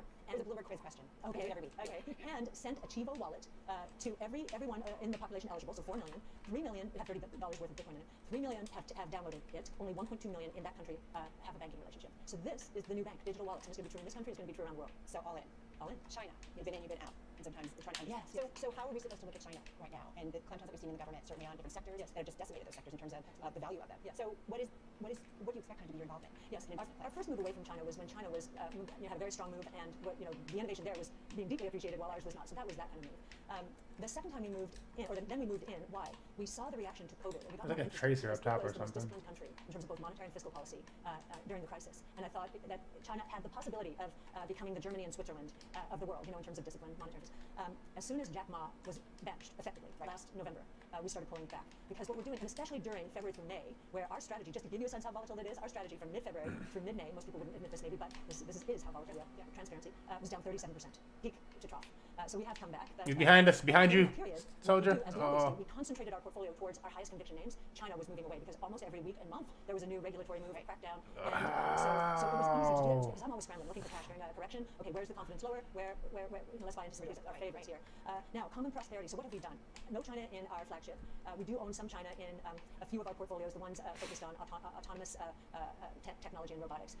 But we're very particular. Very low margin companies because margin is clearly not appreciated by the government anymore. Common prosperity, right? And very beneficial to tier 3, tier 4 cities. Common prosperity. So JD Logistics, JD.com, Pinduoduo. Does it stay this way, do you think, in China for a while? Well, it's hard to say. Yes. But China is certainly a country when they make a decision. It's longer term. It's longer term planning. Right. And President Xi certainly seems to be on this mission. And I think he's very unsettled that the 3-child policy is not working. Yeah. And so there's a big social engineering. And by the way, this was all very forecastable, right? I mean, demographics. They knew 50 years ago what was going to happen, right? So I think that's part of it. And there are the haves and have-nots in China, like there is around the world. I think China's taking it more seriously because there's probably more social unrest than we now appreciate. What I don't understand is they're going after real estate, which is 75% of the consumer savings in China. And if individual saving, if the prices are going down, which they have been, I think that could really hurt consumer confidence. I think it already is. And then last weekend, or the weekend before, the national government went after the regulators who had focused on the financial industry as well as the financial institutions. I'm just saying, wow, they're playing with fire. Yeah. And talk about a cyclical risk out there. Think about that. If we lose China, at the margin, China has been responsible for a tremendous amount of cyclical growth, right? And commodity prices. Thanks for that, Lemon Cam. One of the bankers brought up is that China specifically, geopolitical even though, in terms of military tension. So everybody's watching. So the future is in Florida. Oh yes. Most people would tell you there are tax considerations and so forth. That's part of it, of course. However, we were looking for a city that might be able to evolve into something like Austin has. And do you think it can be? Yes, I absolutely do. If you have not been to St. Pete, you must go. I've now become St. Pete's official ambassador. So who's been to St. Pete? St. Pete? All right, fair enough. It is, all my life I've said, I will never live in Florida, and here I am. I went to St. Pete. It is a young, vibrant town focused on culture, arts, music, a lot of tourism, very clean, very lovely, very friendly people from all over the place. And I do think we could have something like a South by Southwest in the St. Pete, Tampa region. I think Tampa is very exciting as well. Jeff Vinnick and the Bill and Melinda Gates Foundation have really brought Tampa alive. Do you keep your analysts in New York, at home? Where they want to be. Those who are interested in pursuing a portfolio management track will have to be in St. Pete. But we have a hybrid working style. Our director of research has always worked in LA. We have other analysts in California, Chicago. So it's worked for us. It's worked for us. But as I said before, we were together, and I think going through this downturn in the market, probably being together would have been better. But it made us work harder at overcoming the lack of closeness. One of the things I do love talking about you is just kind of where your mind is going in investments, and you do look for innovative, disruptive companies. You've been buying something like a Pfizer. I don't think of Pfizer. Yes, the old big pharma. Yeah, with the infrastructure and the legacy of it. But that is a company that you found interesting. So we think one of the most interesting opportunities out there that is in the value space is biotech and maybe some pharma. Those companies that we see embracing the convergence between and among DNA sequencing, artificial intelligence, and CRISPR gene editing, gene therapies generally, we're very interested in because the returns on their R&D investment in the last 20 years have dropped. This is on average for the industry from 20% to 7%. We believe with especially artificial intelligence, trial failures will reduce. There will be a reduction by at least 25%. Could be a lot more. The time to market could be 25% less. And so we could go back to the golden age. Now, not every company is embracing these. Where is that, Lucio? Pfizer, with some of its moves into base. Where is he? Is intriguing us here. As is Regeneron and Vertex. So what's the moonshot we should be thinking about? I did an interesting panel here about longevity and technology. technology and just talking about different types of technologies that are out there. What is the Tesla of tomorrow? What is the Apple of tomorrow? I mean, obviously you don't know, but what is it in terms of the general technologies you guys do the research? We should be thinking about. Well, I do think the genomic space, because of how our industry is set up, where you have healthcare analysts who historically have not liked technology, and technology analysts who historically have not liked to get involved with healthcare, too regulated, too slow, we've got this major convergence taking place, and I don't think the traditional asset management world, from a research point of view, is set up correctly to capitalize on it. We have set up our team by technologies. We have 3 genome analysts, so we've got them very specialized on the technologies, and they are looking at how these technologies are going to cut across sectors. The GDP, the cost savings and the GDP creation out of healthcare is going to be phenomenal. It does feel like one space has been very stagnant. It does, and there's one other thing, I'll just throw out a number, it's fresh and it's subject to revision, but we were assuming that in the next 10 years, artificial intelligence would deliver, in the enterprise software space, would deliver a market cap opportunity of $30 trillion, okay, from tens of billions today. Our new number is 80 trillion. And from tens of billions today. So we think that is the big new frontier, but it's going to be in transportation, autonomous taxi technology, autonomous trucks, drones, and so forth. It is in genomics, and so it's going to make these platforms come alive and evolve much faster than even we thought was possible. Right? I mean, this 30 trillion was a 2-year-ago number. Now we're almost tripled. So last question, unlikely celebrity fund management. What do you make of the copycats? Because it just seems like Tracer somewhere around there us. are your traditional Wall Street firms and your index fund managers, you know who they are, and they've got an innovative, disruptive strategy. So does that give you vindication, or do you say, I don't really want the competition, or great, because it just means more innovation? Well, I don't know how, we definitely welcome the competition because, again, I still think there's a massive misallocation of capital to the past. And the more, for the future, the more the U.S. keeps its competitive advantage and the world solves problems, right? And the world becomes a better place. If they have not reorganized their research departments in the way I just described, then I don't think they're really competing with us in the way we are doing it. But you do it differently. We do it differently. And there are more ways to do this than just the way we're doing it. But I think the depth to which our analysts go into these technologies has never been done on Wall Street before. And that's, again, because we set up the firm to do that. So disruption. We'll leave it on that note. Thank you so much. Thank you.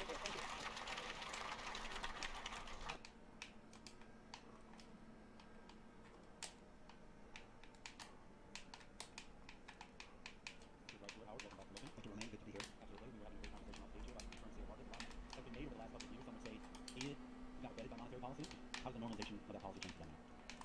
Well, the question is whether we will normalize. And by normalize, I mean, will the Fed and the Treasury take their hands off the economy and let it run itself, or will they continue to drive it? I'd like to see an economy that did its thing uncontrolled by the Fed. I'd like to see what I call naturally occurring interest rates.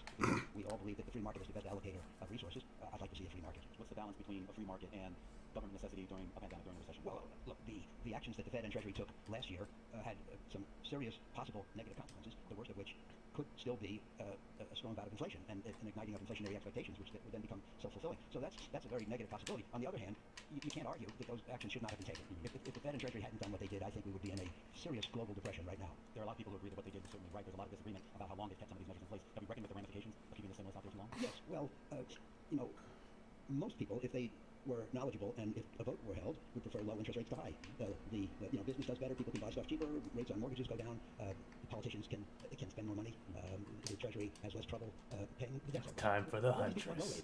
The only thing is, the huntress is on the prowl. Things having too much. Not too many people want to see high rates, but if we keep rates artificially low, then perhaps we overstimulate, perhaps we have inflation, perhaps the dollar weakens, perhaps the dollar loses its role as the global reserve currency. So there has to be a balance. You've invested through quite a few market cycles, quite a few economic cycles. The one that we're in right now, does it make your job or the job you used to have more difficult or easier? It's tough at the time. We're in an unusual circumstance. First of all, the cycle we've gone through in the last 18 months of the pandemic was not really a normal cycle. Normal cycles, in my opinion, are the result of people becoming too optimistic and overshooting intrinsic value, fair value, and then a correction toward fair value, but it carries through to underpriced, and then people get too pessimistic, and then a correction back toward fair value, but it overshoots and heads to excessive. So excess and correction. I hear the Reaper somewhere. I don't see him. Oh, he's on our hog. Like a meteor hitting the Earth from outer space. It was an exogenous event, the pandemic, and then. Oh, it's the diva on the hog. They're trying to set up in the right room. So I saw a pandemic, an epidemiologist from Harvard at the very beginning of the pandemic, and he said we have 3 things: we have facts, analogies to prior experience, and supposition. Yeah, Reaper's up top. There are no facts. There are no prior experiences. We have only supposition, and I think that's where we have been. So that has made life tough. Well, then as an investor, oh my God. How do you strong value at all? Well, you try to. They're like trying. There's like 2 or 3 of them behind us and to the right, top right. You apply windage for uncertainty, etc. That's what you normally do. Normally do. But of course, first of all, we have the lowest interest rates in history. Which if something grows faster than the discount rate, then in theory it's worth infinity. So it's hard to operate in a world where things are worth infinity. And by the way, not gonna be able to make it in time. Makes it hard on the value investor. And then of course, since it's not a normally occurring economic cycle, it's harder to get your hands on it. Normally, when we're at the beginning of an economic upcycle and we're only a year in, you're usually pretty low in terms of the market. Now we have a market which is high. The economy is getting going. So say, well, the bad news is that the economy hasn't done much and stocks are highly valued already. Or you could say the good news is that stocks are highly valued, but the economic recovery lies ahead. And investing is full of on the one hand and on the other hand, and I think this is a great example. But those valuations have not only caused people to question the current state of capital markets, but to seek out maybe risky alternative things that maybe are a little bit harder to pin value on. Cryptocurrency, for example, something that you yourself said at one point was basically worthless. Well, I put out a memo in January called Something of Value, in which I said I thought that my reaction to Bitcoin in 2017, which was the year that it exploded from 1,000 to 20,000, that my reaction was a knee-jerk, skeptical reaction to something new because of its news. My son and I lived together during the pandemic, and he gave me a lecture every day on the fact that I had opined about Bitcoin without knowing what I was talking about, which is certainly true. We have the lowest prospective returns in history, and my typical client, a pension fund, an endowment, for example, needs about 7% a year return to make the math work. And most people have accepted that you can't make 7% today safely and dependably, and certainly not from stocks and bonds, developed world stocks and bonds. So that means you have to go push out the risk curve and go further afield into new things or odd things or something like that. You have to take, you have to go into, let's say, maybe private equity and take on the risk of being levered, or you have to invest in assets which are illiquid in nature. So what about real estate? Real estate's another example. I mean, now, investing is always a place where the things that everybody likes and feels good about are highly priced relative to the things that people have trouble with. So, everybody says, logistics and data centers, great, okay. I don't think you can buy them cheap. It's counterintuitive that everybody could agree that an asset is great, but it's a bargain. On the other hand, everybody says, well, brick and mortar retail, I don't know about that, and office buildings in coastal cities, I don't know about that. So if people are skeptical, then that creates the possibility that these things can be more cheap. But still, you need subject matter expertise. One of the great messages of that memo about my time with my son was that you can't look at something superficially from the outside, from a high level, and opine on its fairness. He says, the S&P at that time was selling at around 24 times coming earnings, and so everyone would look at that and say, well, the post-war average is 16. I've been sent here to destroy you. What he says is, number one, you have to be conscious of the fact that the composition of the S&P has changed. It's now 27% information technology. There's a million of us dressed like me. That's something new. And in order to be able to look at it, you have to understand the tech stocks, and you have to conclude that they're overvalued. And to do that, you need expertise. Has risk become too concentrated? I don't think it's become too concentrated. I think it's become too warmly embraced. As I say, people, what people are saying is, if I can't get the return I need safely, I'm going to try to get it unsafely. Well, that introduces some concerns for the whole investment environment. When you have a market that is distorted, say overheated, like a lot of people say current markets are now, how would your firm, how would Oaktree, how to position themselves or exploit that situation or protect them? People in the media have, I was going to, no, that's fine. Moira, she's dead. But people in the media try to get you to say buy or sell, in or out, risk on, risk off. And I've stopped doing that in the last 5 or so years. And the way I think about things now is, what is your normal position in terms of risk, given your age, resources, needs, dependence, plans, intestinal fortitude, etc.? What is the right risk posture for you? Where should we be today relative to that normal risk posture? And I would say, for Oaktree, we're at normal today. I don't think it's time to be much more aggressive than normal, but I have trouble going strongly on the defensive when I think the economic outlook is still good. So I would say normal. How much does duration factor into your strategy? Well, duration is a consideration for the straight fixed income world, because the volatility of a security, the responsiveness of a security to changes in interest rates is a function of its duration. We don't care about that because we're not classical bond investors. When you look at, I guess, the overall economic picture, some of the improvements that have been made in our economy here in the U.S. as well as globally, and you go back 40, 50 years ago when you were starting, what are the improvements that you've seen? Well, clearly the events of last year, to the extent that they're indicative, showed that we've learned how to fight recessions. And we used to have recessions that really kind of got out of control and went on for a long time. In the global financial crisis of 2008, post the Lehman bankruptcy, the government figured out some things, ranging from quantitative easing to guaranteeing commercial paper, etc. And those things worked. They took them some months to do, but they worked. Yeah, she's gonna get away. Lessons last year in the pandemic in days or weeks, and they worked enormously. So that's an example. Of course, on the other hand, one of the great trends of the last 50 years is that most markets have become more efficient. Buffett used to talk about buying dollars for 50 cents routinely. It's hard to do when there are a lot of other intelligent people looking for the same 50-cent dollars, and they all have good eyesight and they're all highly motivated, which is where we are today. So it's gotten harder to beat most markets. Is that efficiency? Is that good for the market overall? I know for investors that's not always good. Oh, in theory, efficiency is good for the market because it helps companies raise capital at a fair cost. Bro. Helps people invest at a fair return. But of course, people in my position are not looking for a fair return. They're looking for a return that's more than fair. What the academic would call an excess return. They use their hamster all off the point. If you're willing to take an average deal, you don't need us. No. In investing, it's really easy to be average, and it's quite hard to be above average. And it's gotten harder. And the measure of superiority has shrunk over time. That's efficiency. Right. And where you benefited and where a lot of investors... I'm on him. But there seemed to be a little bit more randomness to the market. There seemed to be a little bit more asymmetry in the market. He's going up top. If we're at a stage now where everyone knows everything. Well, when the markets become more efficient, it becomes harder to outperform. And that's where we are. I look at high yield bonds. I was in with Mike at the beginning of the high yield bond world. I met Michael in November of 1978. The high yield bond world started in 77 or 78. And I could put together portfolios that would have higher returns with lower risk. Then the market got a little more efficient. And then you had, if you wanted, it was a great achievement to have a portfolio with a higher return with the same risk. When the market becomes more efficient, portfolios that have higher returns generally have higher risks. So the world becomes less attractive from the point of view of the bargain hunter. Today, or in recent days, I would say that the best inefficiencies have come cyclically, not secularly, but cyclically. And there have been 3, 4, 5, 6 occasions in the last 25 years when at least the potential was there to add value by timing the market right and knowing when we were at extremes. With regards to the structure of investment firms and asset management firms, how important today is scale, size? On the one hand, having a bigger asset total permits you to have more staff, in theory, more expertise. On the other hand, it reduces your flexibility and your selectivity.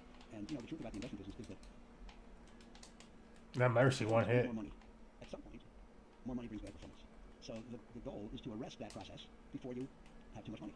Now, there's no way to tell in advance where's too much money. If you and I worked for Firestone and we developed a new tire, and we said, well, how far will that run, Romaine? You'd say, well, let's put it on a car and find out, and you run it until it blows up. We don't have that luxury. We can't expand our assets until our performance blows up. So by definition, we have to. I'm on point. I'm on point. I'm on point. Really find out where the wall is. I'm already here. I think Nobody's here. Is important. And I think about our industry as ranging from artisans to factories. The artisans have less assets, but do a more labor-intensive job, and the ones with We're good. We're holding it easy right now. May competently manage vast sums at low cost, but are unlikely to have great performance. But we've seen consolidation in this industry, particularly among some of the artisans and the factories. Yes. You yourself partnered with Brookfield. Yes. What was the impetus behind that? Why?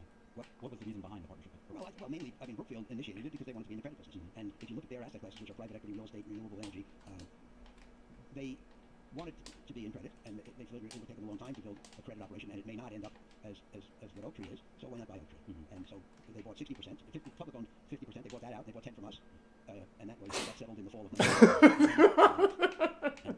and we had the option to put our remaining 40% to them over time. And they retained their expertise. And they retained our expertise. And that's a testament to how we built that type of business. Yeah, I think so. In this case, they concluded that it was better to buy it than make it, and I think that made some sense. I want to pivot here, Howard, to some of the discussions that we've been having in the pandemic about diversity. You still got that ball? Yep. Oaktree, Aries, Apollo. Recently started an initiative, $90 million being pledged to HBCUs, but it's specifically targeted at trying to find people to move into the alternative investment world. Why? Well, look, first of all, organizations like Oaktree and the ones you named, I think have been concerned with diversity for years. Damn. How did that Ryan not take any damage? That Ryan took like no damage. Got everybody to kind of turn up the heat. Maybe it was being home and watching more TV. Maybe it was the Stay up, Torb. Of the Floyd murder.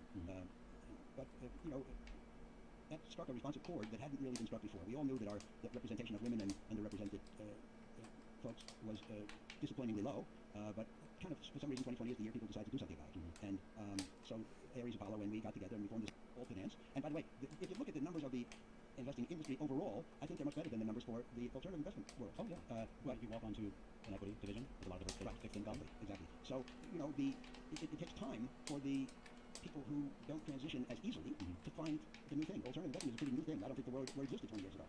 We just got, we and Apollo and KKR and Aries and Blackstone got lucky because the world turned out to need the solutions that we offer. And but as I say, it's a rather new development. Ryan all down middle. We're highly selective, and the challenges of everybody I know who's done it is a man or is a white man.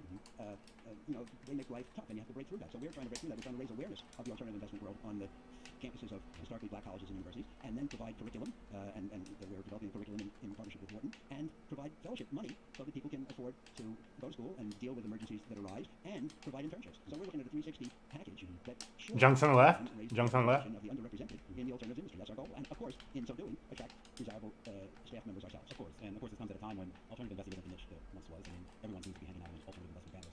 Well, it's not the niche it used to be in terms of, if you went back 40 years ago, you would say, well, I have 60% in U.S. stocks, 32% in U.S. bonds, 3% in emerging markets, 1% in private equity, 1% in index funds, and 1% hedge funds. That was, those I mean, kind of exotic. let them fight. If you were in the 90s and the S&P was appreciating at 20% a year as it did, you didn't need that other stuff.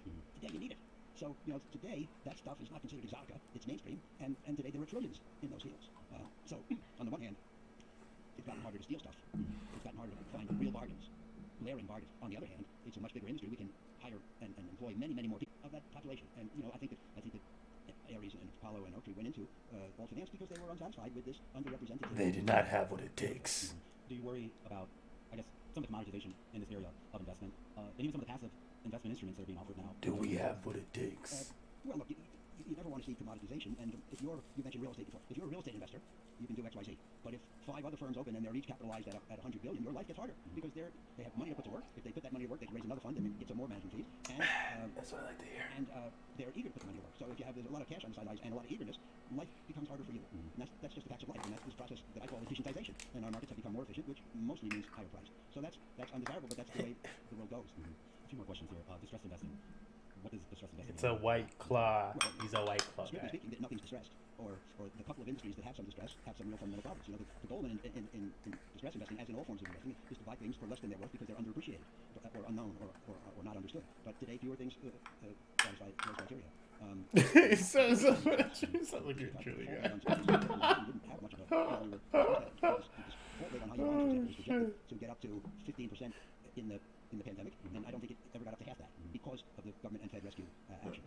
And you know, we were flying for a real panic opportunity. We raised the stress fund against 15 billion, ready to go. And the opportunities didn't materialize. Now we have found good opportunities to lend people money that they needed and couldn't get from the public markets, and maybe they needed it in a hurry. Maybe there was some hair on their on the proposition. So we were able to put together a portfolio that we think will return, I would say, in the mid-teens, but we didn't get the returns of 30 and 40 and 50% that we got in some past crises.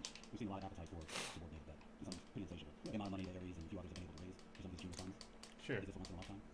Well, I don't know, it's hard to say once in a lifetime. Once in a lifetime opportunities tend to come along every few years. But I think it's a lifetime. It's a once in a lifetime opportunity for companies to borrow money. They're riding shells Which means down. that it's maybe a once in a lifetime opportunity to make bad lending decisions. You know, I mean, again, it all comes down to you get great opportunities when you do the things that nobody else is willing to do. But when you do things that everybody else is eager to do, it's hard to imagine you're going to score any great bargains. And that's where we are today. So I think on the one hand, you want to invest because of the strength of the economy, and you don't want to be left behind. Is a concern. But on the other hand, it is a time to be careful because the worst of loans are made in the best of times. Yeah. Is that what Mark ever felt, FOMO? Maybe we should go top left. And, you know, Top left. The mistakes that we've made were mistakes of omission. We can just go around left. I mean, you know, instead of going to the right, we get high ground. Thanks for your questions. Thank you. They have a bastion too. We had tons of time there.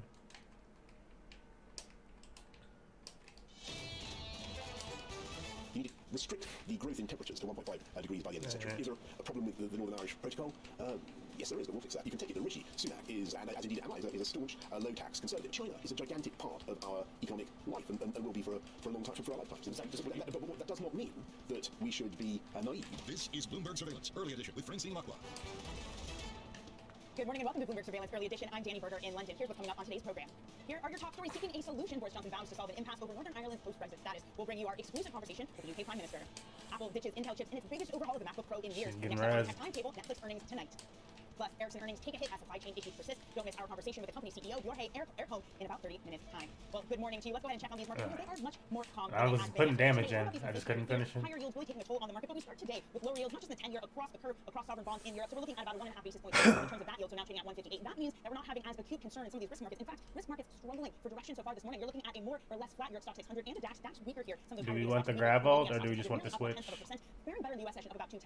So here is your Europe map. This is WM Go on your terminal or Maps Market Go. A lot of gray again means that we're basically unchanged, the dreaded unch of markets. Now, some of the only places that we're seeing some movement, you're looking at an IBEX that's up about 1/4 of a percent. But a lot of these weaker areas like the FTSE Mid, that's slightly lower, has to do with the fact that banks are declining this morning when we have lower yields. It's not giving us that boost to a lot of the regions banks that we had seen over the past few days. So that's your view of the markets. Again, equity markets really searching for direction this morning. Let's turn to the UK story where UK Prime Minister Boris Johnson says the city of London will prosper outside of the EU, noting job losses and direct. Are we ready for a grab? Are we good? Or? And in an exclusive interview, with editor-in-chief John Micklethwait, that far fewer bankers have moved out of the financial hub than predicted.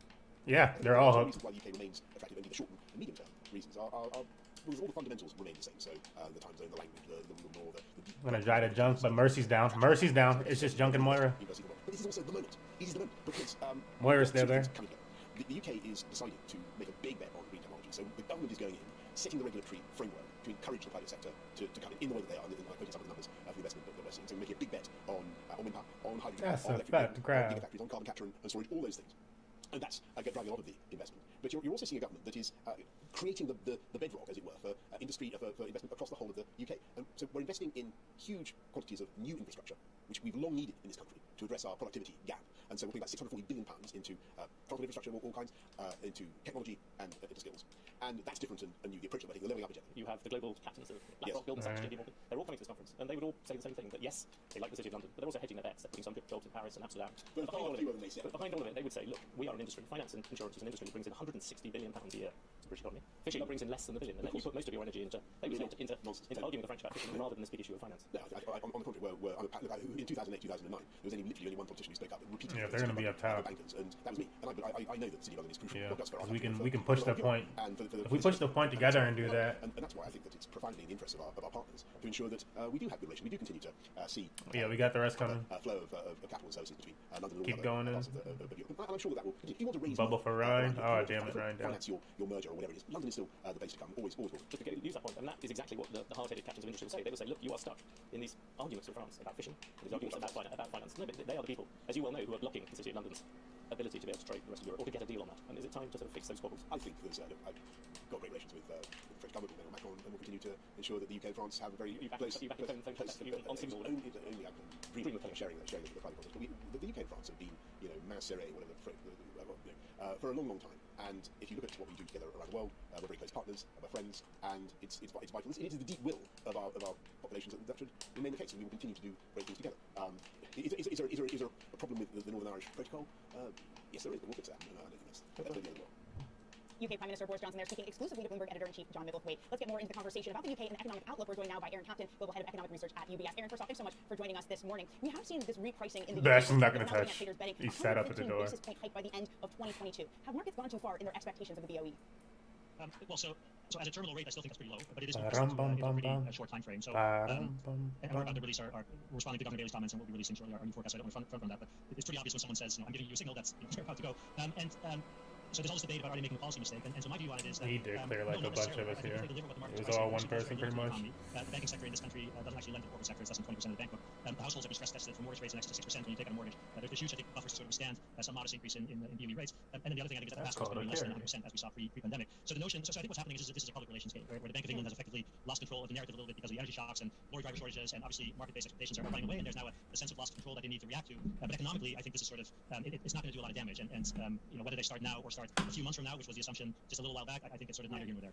Oh, Aaron, you can front run some of your research. I promise we won't tell anyone what the comes from you. So if this won't really affect the economy, if it can't handle higher rates, is there any presence of us heading towards a handbrake U-turn, as Andy Haldane put it, that there is a potential for them to wait too long if the economy does indeed need higher rates in the UK? He's out getting some dry cleaning, but then he's going to argument is that we basically threw the kitchen sink of trying to create inflation for a decade pre-pandemic and didn't get very far. And so the ability to generate core inflation quickly is just quite minimal. So you get these big swings because of factors that you don't control and have nothing to do with monetary policy.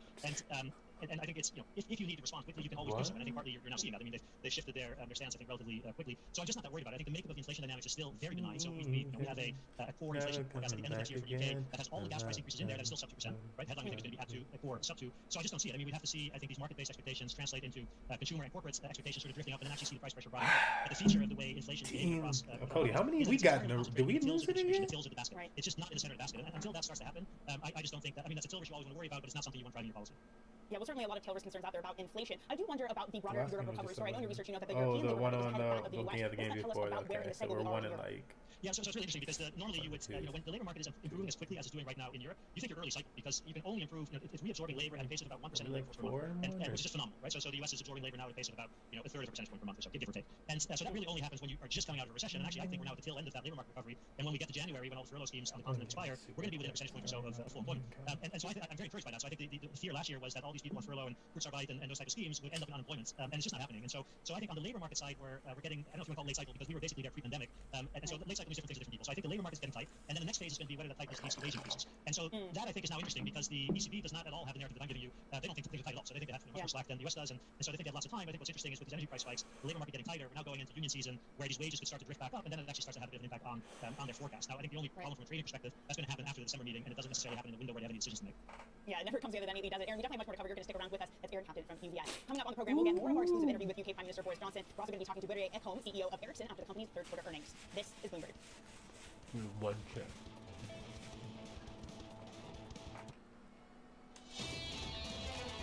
This is the one chat. Central banks are a place where chat where we are. Chat. First off, we're saying, wait a minute. There are actually constraints on us trying to be as easy as possible and money to people as much as possible. The Fed needs to redefine what they think of as an acceptable employment level, or they're going to stay too loose too long. Anytime the Fed kind of whispers that they're going to so I just made this song for this chat. The central banks are now running the markets. But the question is whether I sang it the economy in the West can function without the central bank being ever present. And I think the answer is we don't know. They may make a policy mistake here by waiting too long. The song that I sang previously actually sounds nothing like this song. 100 basis This points is just a of boosted tribute. by the end of 2023. Aaron Captain from UBS is still with us. So Aaron, we're seeing more pricing. We're seeing more pricing for 2022, at least 2 full Fed rate hikes by then. But your forecast for when the Fed moves is much further down the road. Why? Ooh, extra out. Forecast at the end of next year is about 80 basis points below the Fed. So I think that's so we're in deep transitory. We think inflation. Most of what we're seeing now is bottlenecks and base effects, and they basically stop having. In level terms, prices stop going up sort of around the turn of the year. And if we're right on that, then you really have a quite big fall in headline, even though underlying inflation is starting to build. Bro, and things like that. why did that hit her? So that just creates a very different profile for the Fed if that were to be correct. So then you're approaching the target from below rather than from above, and you just have lots more time to sort of wait and see what happens. Now, I think it's going to be a bit of a I'm like, yeah, they gonna move the payload, or? So what's going to happen, I think, the next couple of months is inflation is actually going to be resurgent. So we think that some of the bottlenecks that had seemed to subside and things like used cars are intensifying again, and so those prices are going to go back up. And so by the time you get to the December meeting, I think Alright, I'll try to hold for a second. And so it's becoming from their own Oh, they about to perspective, kill it's a really me. difficult narrative not to I am start dead. to consider liftoff. Now, we think by the time you get to roughly the end of Q1 going into Q2, sequentially you're going to start to see a pretty dramatic slowdown in the pace of inflation generation, and then you can sort of start to change your view. But I think it's a bit of a racing across. She got the res off though. And then they get to the September meeting, even on our forecast, headline 4PC is still going to be running above 2, even sequentially it's slowing, and then it's Damn, how are they booping me around like this though? some more changes, then I think suddenly there's a window where they don't need to do anything for quite a while. Okay, so you're not then concerned about this picture of runaway inflation, but could you go far as to say that our concern is the opposite? Concern is that growth won't pick up to the level we need it to in the U.S. So again, so this stagflation debate, I mean, it's a weird debate to me because we're still in phase for, I would say, another 3-4 quarters where we're just growing substantially in excess of potential. Now, Q3 is an anomaly because of the Delta variant, but we're still in phase absorbing lots of labor market slack, and so as long as you have that much slack, you're just not worried about growth. Sorry, I might get her out before Zen I though. start to worry about it late next year when you start to run out of that slack. Then you're sort of trend or subtrend. You've got a big fiscal cliff in the U.S., and then you're flying too low to the ground. You can, when you then hit turbulence, suddenly I think you have some worries. But that's just not now. I mean, that's 12 months. Jesus All right, Christ, Aaron, bro. so fantastic to get your viewpoints this morning. Thanks for joining us. That's Aaron Captain, Global Head of Economic Research at UBS. Up next, we have more on earnings, more on these markets. This is Bloomberg.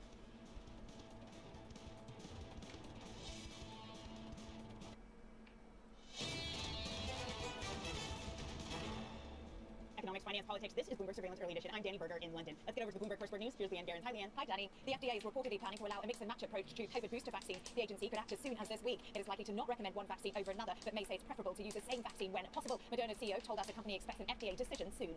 We expect this week, potentially the authorization of a booster. There's a CDC meeting which is Yeah, like scheduled. yours. Back up. And by next week, Americans who got the Moderna vaccine can get the Moderna booster. Now, the EU may trigger a new tool to freeze funding to member states failing to adhere to democratic standards. The so-called conditionality mechanism could be applied against Hungary and Poland, which are accused of rule of law violations. Hungary would forfeit €7.2 billion and Poland €36 billion. The EU Justice Commissioner says the legal order could be deployed within days. But in order to try to build the most possible robust fight to react, we need also to create Yeah, there's a rebirth here. between such a kind of funding of policies and the rule of law, democracy and fundamental rights. And if we are not doing that at home, like we try to do now with Poland, it's become too difficult to be credible when we are speaking out of Europe about the same principle. Global news 24 hours a day on air and on Bloomberg Quick Take. Powered by more than 2,700 journalists and analysts in more than 120 Reaper jumping down. This is Bloomberg. Danny. Leanne, thank you very much, Leanne Guerin. Now, coming up, we talk earnings. It's Ericsson's third quarter earnings that were impacted by supply chains. That's next.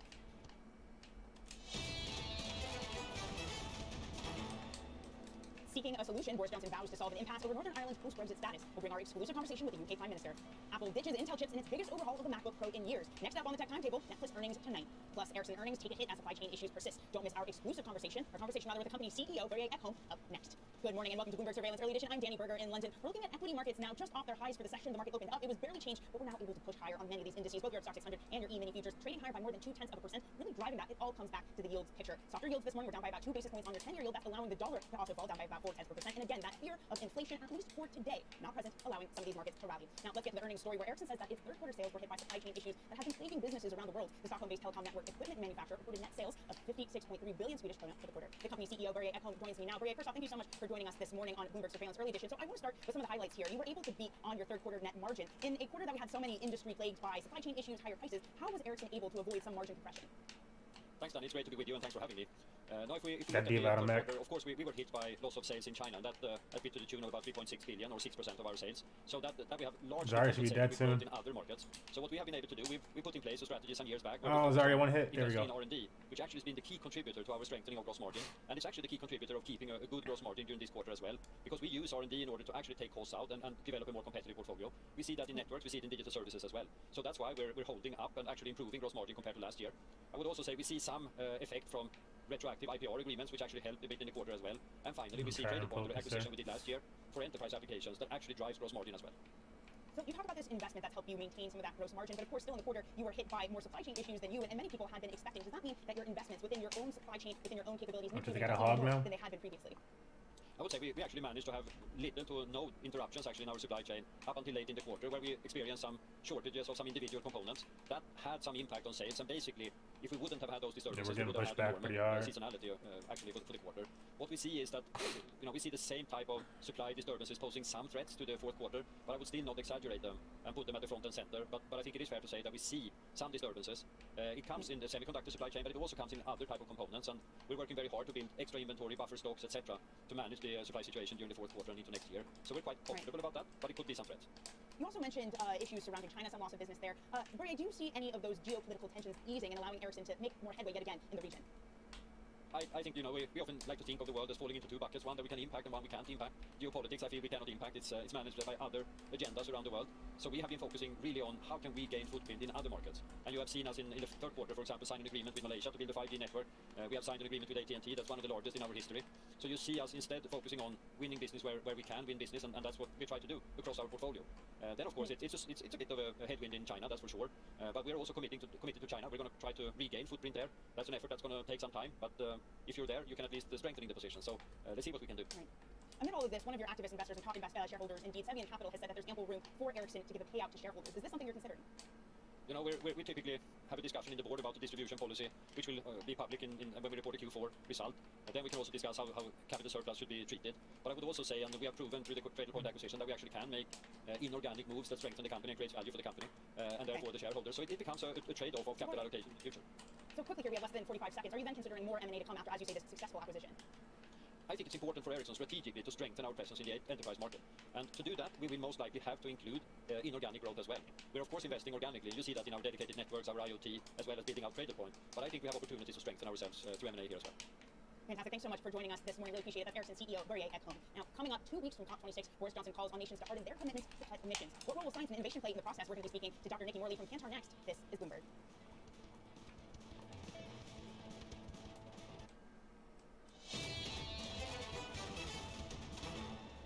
Economics, finance, politics. This is Bloomberg Surveillance Early Edition. I'm Danny Berger in London. Now, Boris Johnson says he doesn't want to turn away Chinese investment, despite the concerns of some of his own lawmakers. The UK Prime Minister spoke exclusively to Bloomberg editor-in-chief John Micklethwaite in a wide-ranging interview. They also discussed what actions the UK is seeking on climate change ahead of the COP26 summit. When I was running London, I went out several times to China and had fantastic trips. Things have changed. Well, there's no investment in stuff that drives jobs and growth in this country, whether it's in development, looking at what's happening in Greenwich, Vauxhall Mine things have taken off there because of Chinese investment. So I'm not going to tell you, John, that the UK government is going to pitchfork away every overture from China. Of course not. China is a gigantic part of our economic life and will be for a long time, for our lifetimes. But that does not mean that we should be naive in the way that we look at our critical national infrastructure, the way that you mentioned nuclear power, you mentioned 5G technology. Those are all legitimate concerns that any government, many other governments around the world have. But I've said this many times, it's worth repeating. I am no Sinophone, very far from it. You think you're the last Sinophile in the cabinet? No, actually, I expect lots of China is a great country civilization. What about wind power? Would you let them buy offshore wind power? That's infrastructure. I think you'd have to look at what was you were defining as strategic or critical. But I certainly think that having our trading relationship with China, if you look at it's in spite of all the difficulties, in spite of all the sort of angry conversations about, or the difficult conversations about the Dalai Lama or Hong Kong or the Uyghurs, where we will continue to stick to our points, right? We will continue to stick to our views. But actually, trade with China has continued to expand for a very long time, and I think probably will continue to expand, as I say, for the rest of our life. That doesn't mean that we should be we should be cautious about how we handle our CNI and about how we handle FDI from China in some of our sensitive areas. That's why we brought in some of the legislation we have. We were talking about China. Yes. Obviously a huge deal in COP. Xi Jinping looks unlikely to come. What do you think is a realistic goal? What's your personal goal in terms of COP? I think COP was always going to be extremely tough. We're hoping to get a good turnout in spite of the pandemic. What we want people to focus on is their nationally determined contributions in reducing their CO2 emissions, those hard pledges. Plus we want commitments on coal, cars, cash and trees. So we want to move away from coal by 2040, 2030 for the developed nations. We want to make sure that everybody stops using hydrocarbon fuel internal combustion engine cars, and the UK is in the lead there. We said that we would stop that by 2030. We want a big package for the developing world, countries that haven't been historic emitters to cut their carbon. So we need that $100 billion here. We need that $100 billion. And the last thing is we want to make sure we plant millions and millions of trees to help fix the carbon and to restore the balance of nature. So those are the we need nationally determined contribution. We need to keep 1.5 alive. We need to restrict the growth in temperatures to 1.5 degrees by the end of the century. We think that with the commitments that we're seeing, we could do it, but we're going to need to see some real action from the participants involved. UK Prime Minister Boris Johnson there speaking to Bloomberg editor-in-chief John Micklethwaite. And the Prime Minister said that global climate talks are extremely tough, and we're just 2 weeks out from the crucial COP26 climate conference. But what steps will businesses and nations have to take to reach those climate goals, and what role do consumers have in this? Joining us now to discuss is Nikki Morley, Kantar's head of behavioral science. Nikki, thanks so much for joining us this morning. So great to have you in the studio. So you and your colleagues ran this very fascinating study of consumers where you found that there are about 36% of Europeans who are willing to invest in brands that do good. So they're willing, but how able are they to do that? That's a really fascinating question. You're absolutely right. In fact, 75% said they really desire to be take more high ground. The challenge is life gets in the way. You know, they're saying that when they're rushing their shopping, they're not thinking about 67% of people say, I don't even think about sustainability. What's really fascinating though is to help help them. The onus is really on brands to really try to help consumers to be more sustainable, because obviously the desire is there. We see 42% of people moving away from brands we don't think are doing good for the environment. And consumers expect the brands to do that for them. Absolutely, and in the work we did, we found, and this is a really surprising fact, 61% of people think it's on the brands to do something. Consumers are not going to be doing the heavy lifting. They have a real desire to be sustainable. Are the brands doing this though? Is there a mismatch between what consumers say are lacking and what brands are actually doing? Lots of brands are moving in the right direction, absolutely, but there is so much more they can do. They really need to understand how to help consumers to change behaviour, how to help them to identify what's the most sustainable choice. You know, there are lots of consumers out there, we call them the eco-actives, really engaged in sustainability, or go out of their way to spend time and money on products and to be sustainable. Even they're struggling to find the right products and to really find products that actually are efficacious, that actually work, you know. Well, and you mentioned time and money, and I feel like there is a factor of, especially the latter in this conversation, that we sometimes miss. I mean, is it fair to characterize this as an expensive activist problem to take on, that you need a certain amount of money in order to spend on companies who do good? It shouldn't be, but today often it is. You know, lots of consumers, I think 70% in the study said, it's just expensive to be sustainable. And you know what? Sustainability should be business as usual for brands. You know, they really have to act if they want to. So it shouldn't be about expense, and also it shouldn't be about subpar products. Really, you've got to put sustainability at the heart of your thinking, really. When you're innovating, when you're marketing, everything you do has to be at the heart of your thinking. One of the other things I found fascinating in your study is that consumers are worried about greenwashing. What steps do consumers need to take in order to make sure the brands that they're buying are actually doing what they're saying when it comes to these issues? But I think they really need to be knowledgeable. But actually, I think we turn the question around. It's actually about brands. It's about brands and businesses thinking about, where do I have a right to play? Where do I have a right to be sustainable? Where do I need to make the biggest difference? Where am I making an impact? Then what's my purpose? How do I do this authentically? And that is the real thing to overcome greenwashing. You can't class it, you have to work out what's your problem and what does your brand have a right to fight in. That's where you need to go. And coupled with that, what do people really care about in your sector? If you get that right, then you take that move into saying, actually, how do I help people close that gap between their desire to be sustainable and their ability to do so? You have brought them with you, and you're not greenwashing. And consumers should be able to recognise that because you've helped them to be sustainable. Yeah, he's going to be Obviously, behind when we us. talk about sectors very frequently, we think about energy, we think what is Shell doing, what is Exxon doing. But in your view on sectors, is there any in particular that has more scrutiny from consumers, or just deserves more scrutiny in general that maybe has fallen by the wayside? We're directly above us right now. I think so one of the sectors I think is doing really well is FMCG. I think that's really trying hard with removal of packaging. I think fashion is interesting. I think there's a lot more to be done in fashion. But you see the rise of brands like Hungary and Patagonia who are actually moving in the right direction. So I think in every sector there is somebody leading the charge. I think one of the challenges is some brands are born good, if that makes sense. So some born that just naturally born with sustainability at the heart of them. The big challenge I think for any sector is when you've got to pivot. You've got a legacy brand, it's an old brand, and you haven't thought about sustainability. Those are the ones who've got the toughest job. And I think in every sector you see them lagging behind, and they can't afford to be lagging behind. Right, Nikki, so great to have you on this really fascinating conversation. Definitely looking forward to more of these studies and having you on again. That's Nikki Morley, head of behavioral science at Kantar. Now, coming up, we're going to be talking about Apple and their MacBook revamp, the tech giant taking its most aggressive step yet to strip Intel chips from its computers. We have that story next, and a look ahead to Netflix earnings due out today. This is Bloomberg.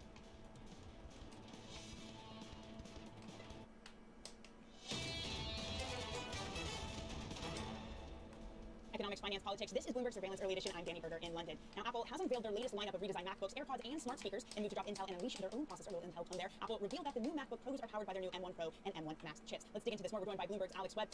Alex, it does seem like this is something that we had been expecting. This is a move that Apple had started to make. So why the very positive reaction? Why does this matter? I think a lot of it is actually to do with the details of what Apple's released, in particular attention on pricing. They've really managed to increase, judging by the numbers, they've got the average sales price of almost all these devices they unveiled last night. And at the moment, that's kind of what we're seeing from Apple. A few incremental improvements, but by increasing things like battery life and the size of the screen and all these little things around the edges, they think they can convince consumers to spend $100 more here and there. If you just look at the AirPods, they're $129 for the entry level before that. They've now gone up to close to $170. So it's that sort of almost 50% price increase that then does carry on through to the bottom line. Yeah, I mean, I always go back home to the US and get my Apple products because they're always more expensive in here. So I definitely feel those price increases. Well, of course, Netflix, the other big tech story, they have their earnings out later today.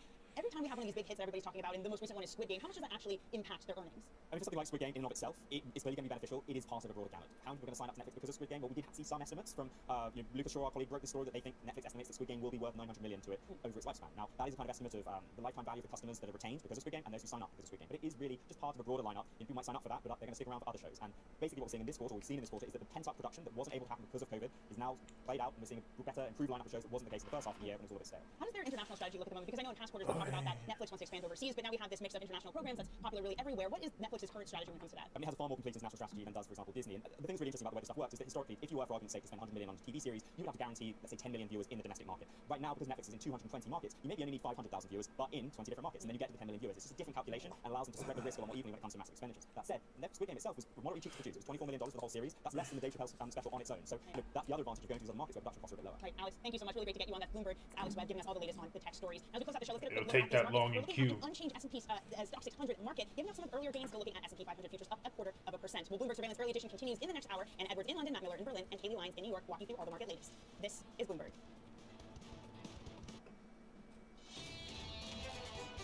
You need to restrict the growth in temperatures to 1.5 degrees by the end of the century. Is there a problem with the Northern Irish Protocol?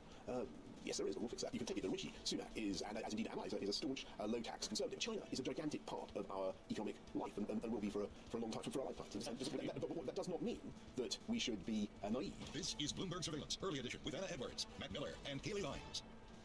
It is 10 a.m. in London, 11 a.m. in Berlin, 5 a.m. in New York, and 5 p.m. in Hong Kong on this Tuesday, October 19th. Our top stories today. From China to Brexit and climate, Boris Johnson outlines his top priorities in a wide-ranging, exclusive conversation with Bloomberg.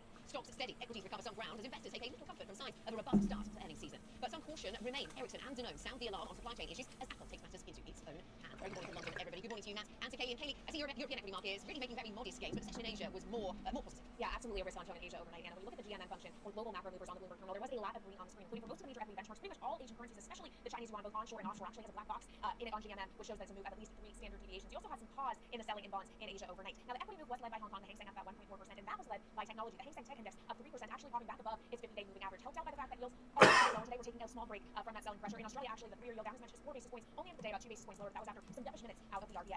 In other asset classes, of course, we also have to keep an eye on Chinese credit, China highness dollar bond sales today, even despite we are still in the midst of the Evergrande crisis. Though Reuters is reporting today that Evergrande did pay its yuan-denominated interest payment today, so that may be a bit more of an optimistic sign. And then I was talking about the outside move in the Chinese yuan. It is at its strongest against the dollar since all the way back in June, stronger by about 0.6% today to 6.3887.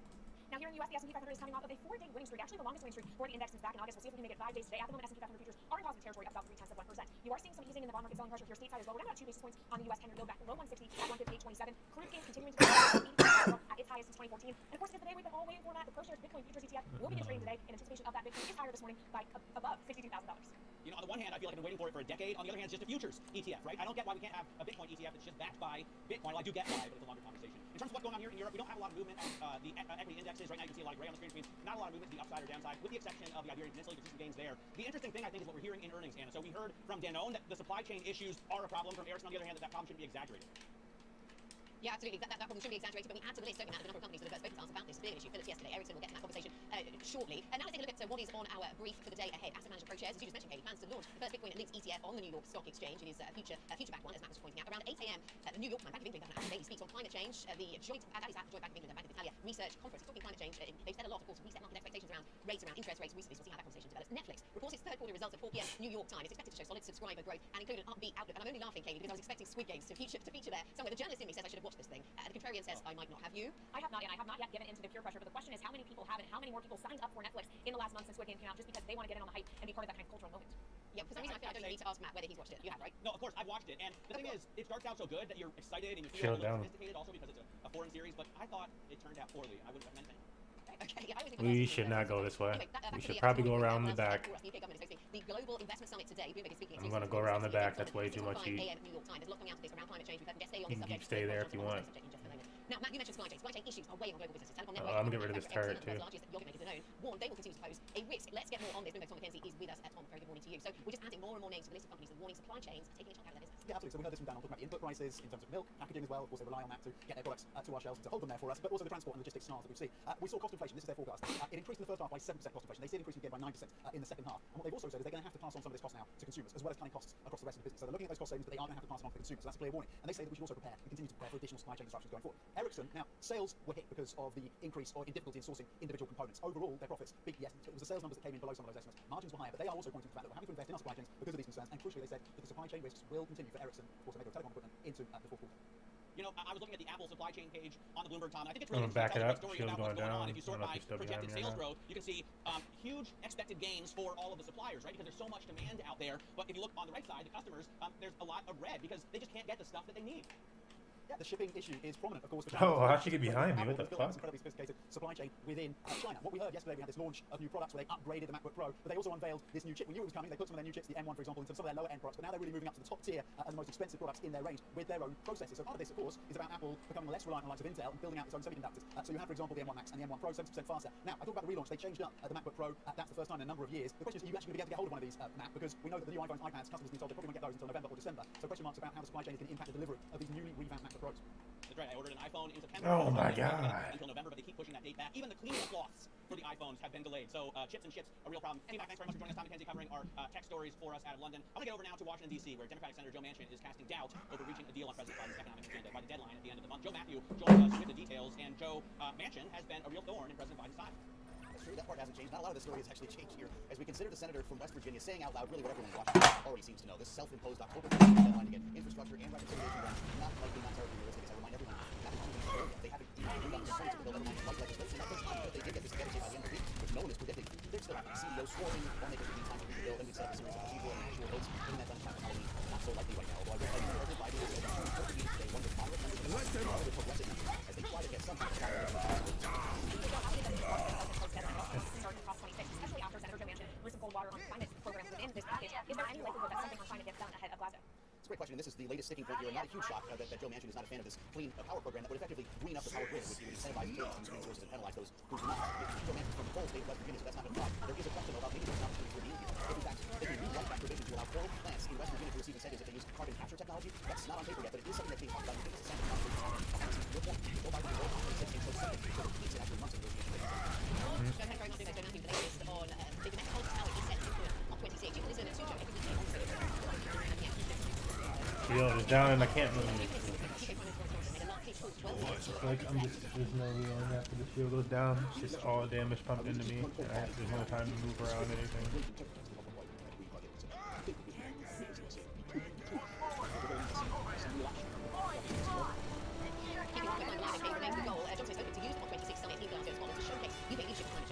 Nobody touches. Everybody's alive, but what? Like Jesus. When you don't necessarily have to all of the major emitters around the world. President Xi's president is not guaranteed. Modi not guaranteed. Bolsonaro, Brazil not likely to attend. Yeah, it's a very difficult moment for these talks to be happening. When you think about China, for example, you mentioned Xi Jinping not attending. We are in the middle of a global power crunch in which China has told coal producers, forget about the annual quotas. You can just produce as much as possible. We need to have power, and that in some ways runs counter to the initiatives set forth at top, pushing more towards clean energy. So I think it comes at a difficult political moment. It's going to be very hard, Matt, to find any kind of consensus, especially with large emitters like China and with India as well. Yeah, well, sure, and the climate and COP26 is going to be a huge focus for world leaders. The climate issue we know is a very popular one. I'm more focused, though, Anna, on the tax issue. I mean, he talked about he and Rishi Sunak maybe cutting taxes on corporations. Didn't they just raise taxes on workers? Yeah, absolutely. We have seen some tax rises. We're going to get another look at the UK's finances just next week, in fact. Not expecting to see huge tax rises there. But he puts it all in the context of the pandemic. He said nobody foresaw it, nobody saw it coming, and it's something that the UK finances have had to reflect. So I suppose that is the context in which we I'll play heals. I'll do heals. Much more from that exclusive conversation later on this hour. Because I'm like, yeah, let's look at the videos. Mover to the upside is Teladoc, which of course operates remote healthcare services. It is up about 2.5% after being upgraded. I'm fine with heals. Potential of telehealth. Also paying a $156 price target on the stock. It's trading just south of 1.6 one. Another high mover is Apache. The entire energy complex that is moving higher today with higher oil prices. Apache's up about 2.5%. One mover to the downside though is Cash App, which is an outsourcing services company. It yesterday announced a secondary stock offering of 10 million shares. That's really the result. The stock is down about 6% before it fell. Okay, a host of movers there. Again, just noticing that Brent prices starting to come down now. Coming up, a record run. We'll get a check on the commodity story. On offer, French metals are heading for fresh high. And from inflation, geopolitical supply chain disruptions will dig into today's market action. With Peter Chapwell, who joins us from Mizuho International to make expectations. But mix and match. We've got details on the FDA new approach for COVID booster shots. This is legal.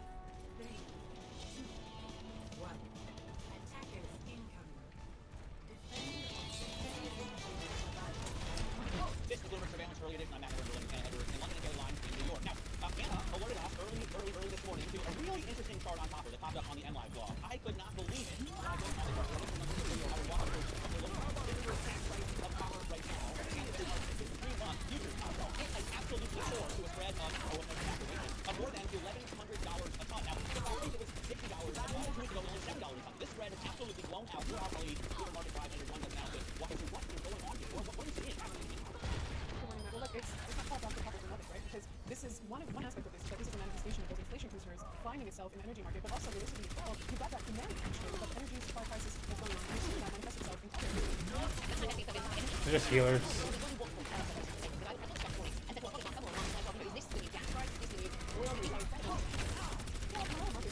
Discussing that energy spike in energy prices, and the technology index is the biggest thing is we're talking about that era, and that's really we're also in a moment where you can a little bit, I don't want to say transitory, I'm a little bit too weird to say that, I'm just really a little bit temporary, because that spike, particularly with driven by that replacement, because gas prices are soaring, because inventories are historically low. Now the thing to keep in mind is you don't need gas in summer, you know that pricing for those winter months. But I'm going to give you a little tidbit here. When you look at copper relative to gold, you'll see that it's actually quite expensive, and this is the very relatively well-known copper-gold ratio that my colleague Eddie Vanderbilt would love to know that I've mentioned on TV here, and that's something to keep in mind here when it comes to yields.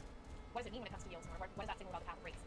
Well, look, if you put together the gold to copper ratio, and this is an excellent chart that we're going to look at now, and I'll try to explain it to our video watchers, and you'll see here 2 lines here that show copper to gold ratio. You see that soaring, but it's also against the 10-year, and that's the US 10-year yield. And what you'll see here is that those prices are particularly pretty much in line together. And if you run a very simple correlational study on those, you're going to see that, you see that it's strong and consistent. And so clearly, this suggests that yields have more room to go higher on the short term, and for the longer term, this is exceptional. The rest of them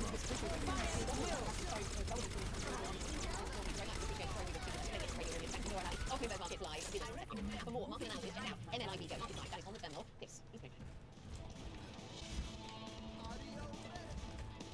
Supercharger is ready to be deployed.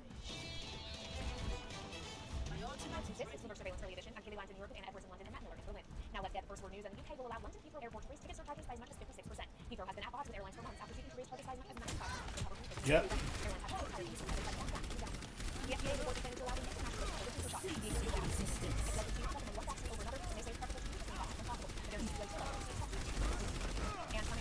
This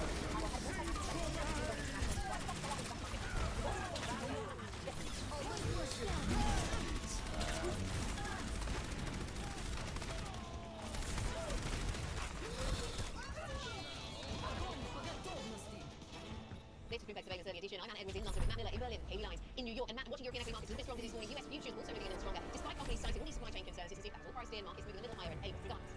Yeah, I thought it was really interesting to look at Ericsson. Obviously, the company is just a shadow of its former self, but it's still a big telephone equipment supplier. And the CEO says he wouldn't exaggerate the supply chain risks. He says they haven't lost any sales because of it. Now, maybe that's a little bit too optimistic. Obviously, the supply chain is a huge focus, especially for President Biden.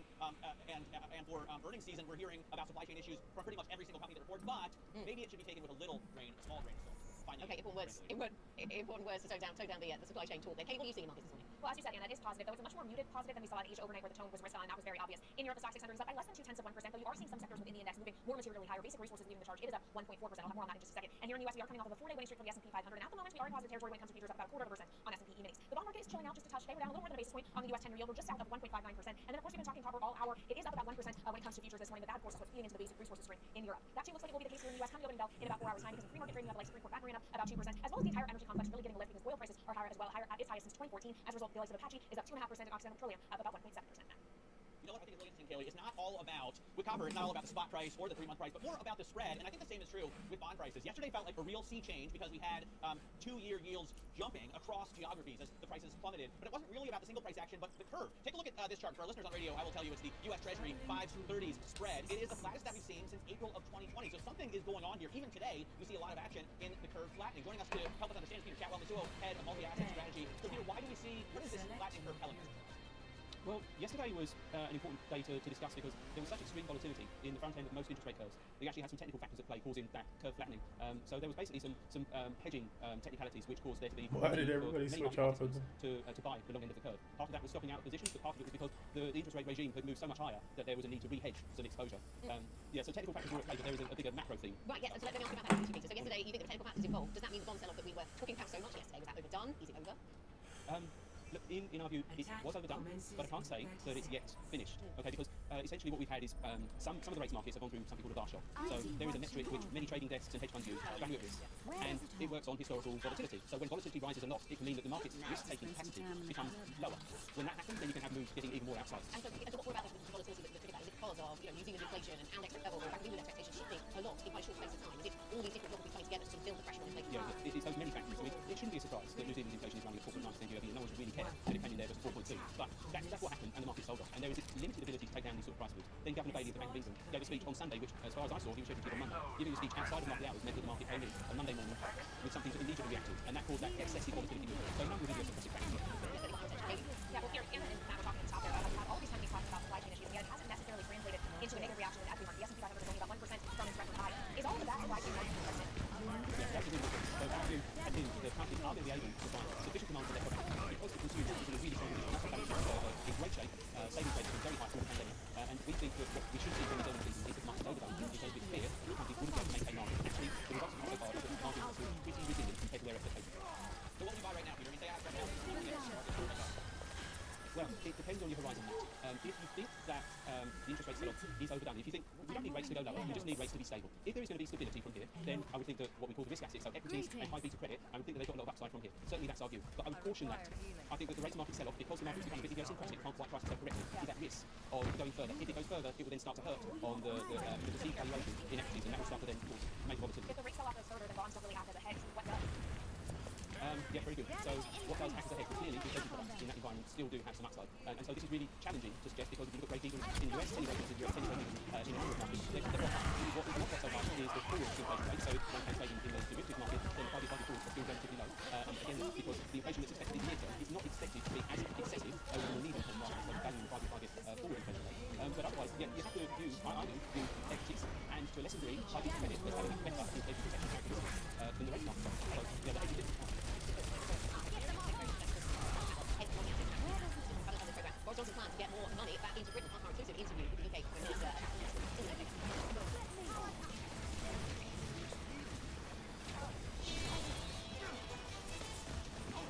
This is Greenback Surveillance, the early edition. I'm at outside of the EU, so job losses and structures of capital flows have been lower than some of it since Brexit. In an exclusive interview with Bob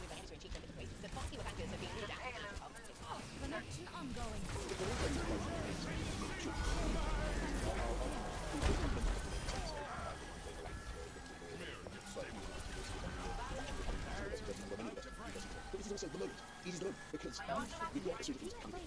The UK is deciding to make a big bet. So the government is going, setting the regulatory framework with current accounts in the way they are with open technologies of investment. So make a big bet on hydrogen, on electric vehicles, on gigafactories, on carbon capture, and so all those things. And that's a good value. But you also see that is creating the basis for the world. You speak about the Oh. huge which we've long needed to address our productivity gap.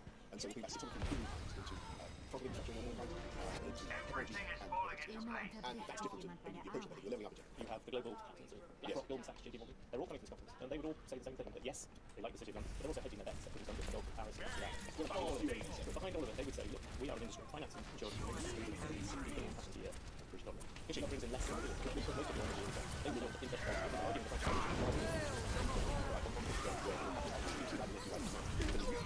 Wow.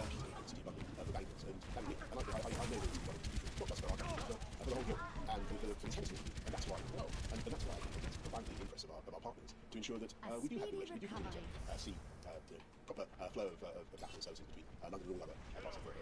And I'm sure that will, if you want to raise money around Europe, if you want to finance your merger, tactical visor. Exactly what the Harvard capital institute say. They will say, look, you are starting to use the argument about that. They are the people, as you all know, who are blocking the ability to trade. All the deals.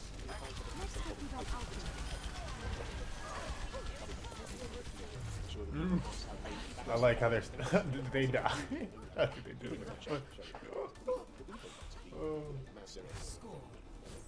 For a long time, and if you look at what well, whether it's partners or friends, and it's quite easy. It is the will of our populations and structures to remain the case, and we will continue to do those things together. Is there a problem with the Northern Irish? Yeah, I think I only died that one time. It was like a lucky ass headshot. Yeah, I'm like flying by and it just one shot killed me. I'm like, wow, okay. Today, I mean, can you say enough to take all of it, to get away from their concerns for the press? I think when I look at this, I just look at myself in poor man's, I know this, definitely poor man's Matt Miller, which is an interesting concept. But my main thing, no, I think he's stuck in this thing where, if you look at the numbers, which he's slightly denied, but the numbers are pretty clear. Britain has not been that good at attracting investment over the past couple of years relative to the size of its economy.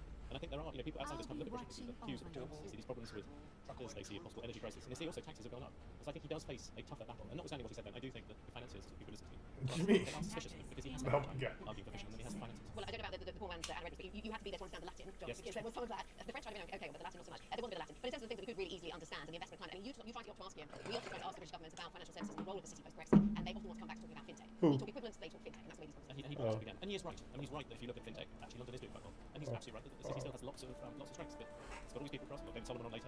You've got Jamie Dimon was across here. Harry Fink of BlackRock. All these people. The hard fact is they are slowly hedging their bets. So I think Boris has got a chance. I was saying woo, not ooh. It's interesting that interview was a market study, which I only realised at the last moment. And on the shelves, there are things like Hayek's Road to Serfdom. Oh, he about to get smacked. So Boris got him from the old Aston Villa, he made his name after his brain.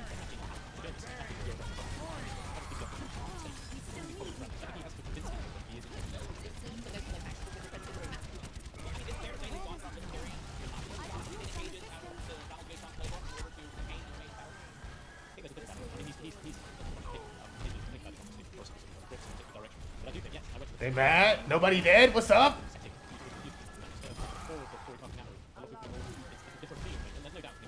I mean, bro, they did a lot of damage for nobody to like really be out yet.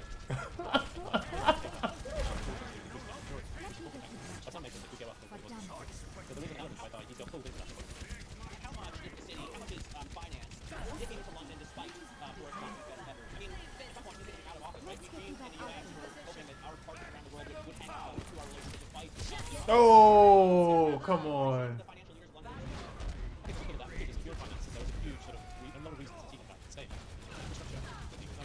I mean, yeah, again, they did a lot of damage. A variety of different things. You've got also this culture that goes back a long time of being entrepreneurial, being freewheeling. But there's no doubt, unless they actually start sorting the deal with the French. I think we only did like 2,000 something like healing the first half, and I just doubled it. British government said, most of this energy comes from arguing with, especially French, or big on French. They are got you. You go for it. Got you. Got you though.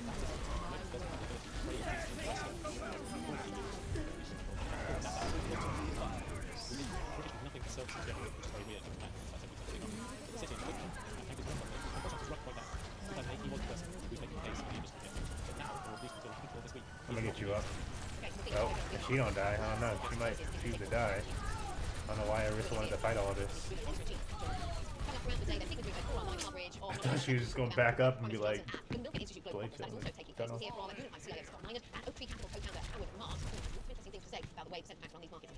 We will bring you all those conversations later. This is sweet. Starting over from the beginning. This is Bloomberg's Famous Early Edition. I'm Anna Edwards in London with Matt Miller in Berlin, Katie Nines in New York. Now look at what we are all watching. Team Katie, I know what you're watching. You're watching Netflix, either the channel or the... Group, we got a group. Right now we got tanks together, but I'm not going to be able to get to our DPS.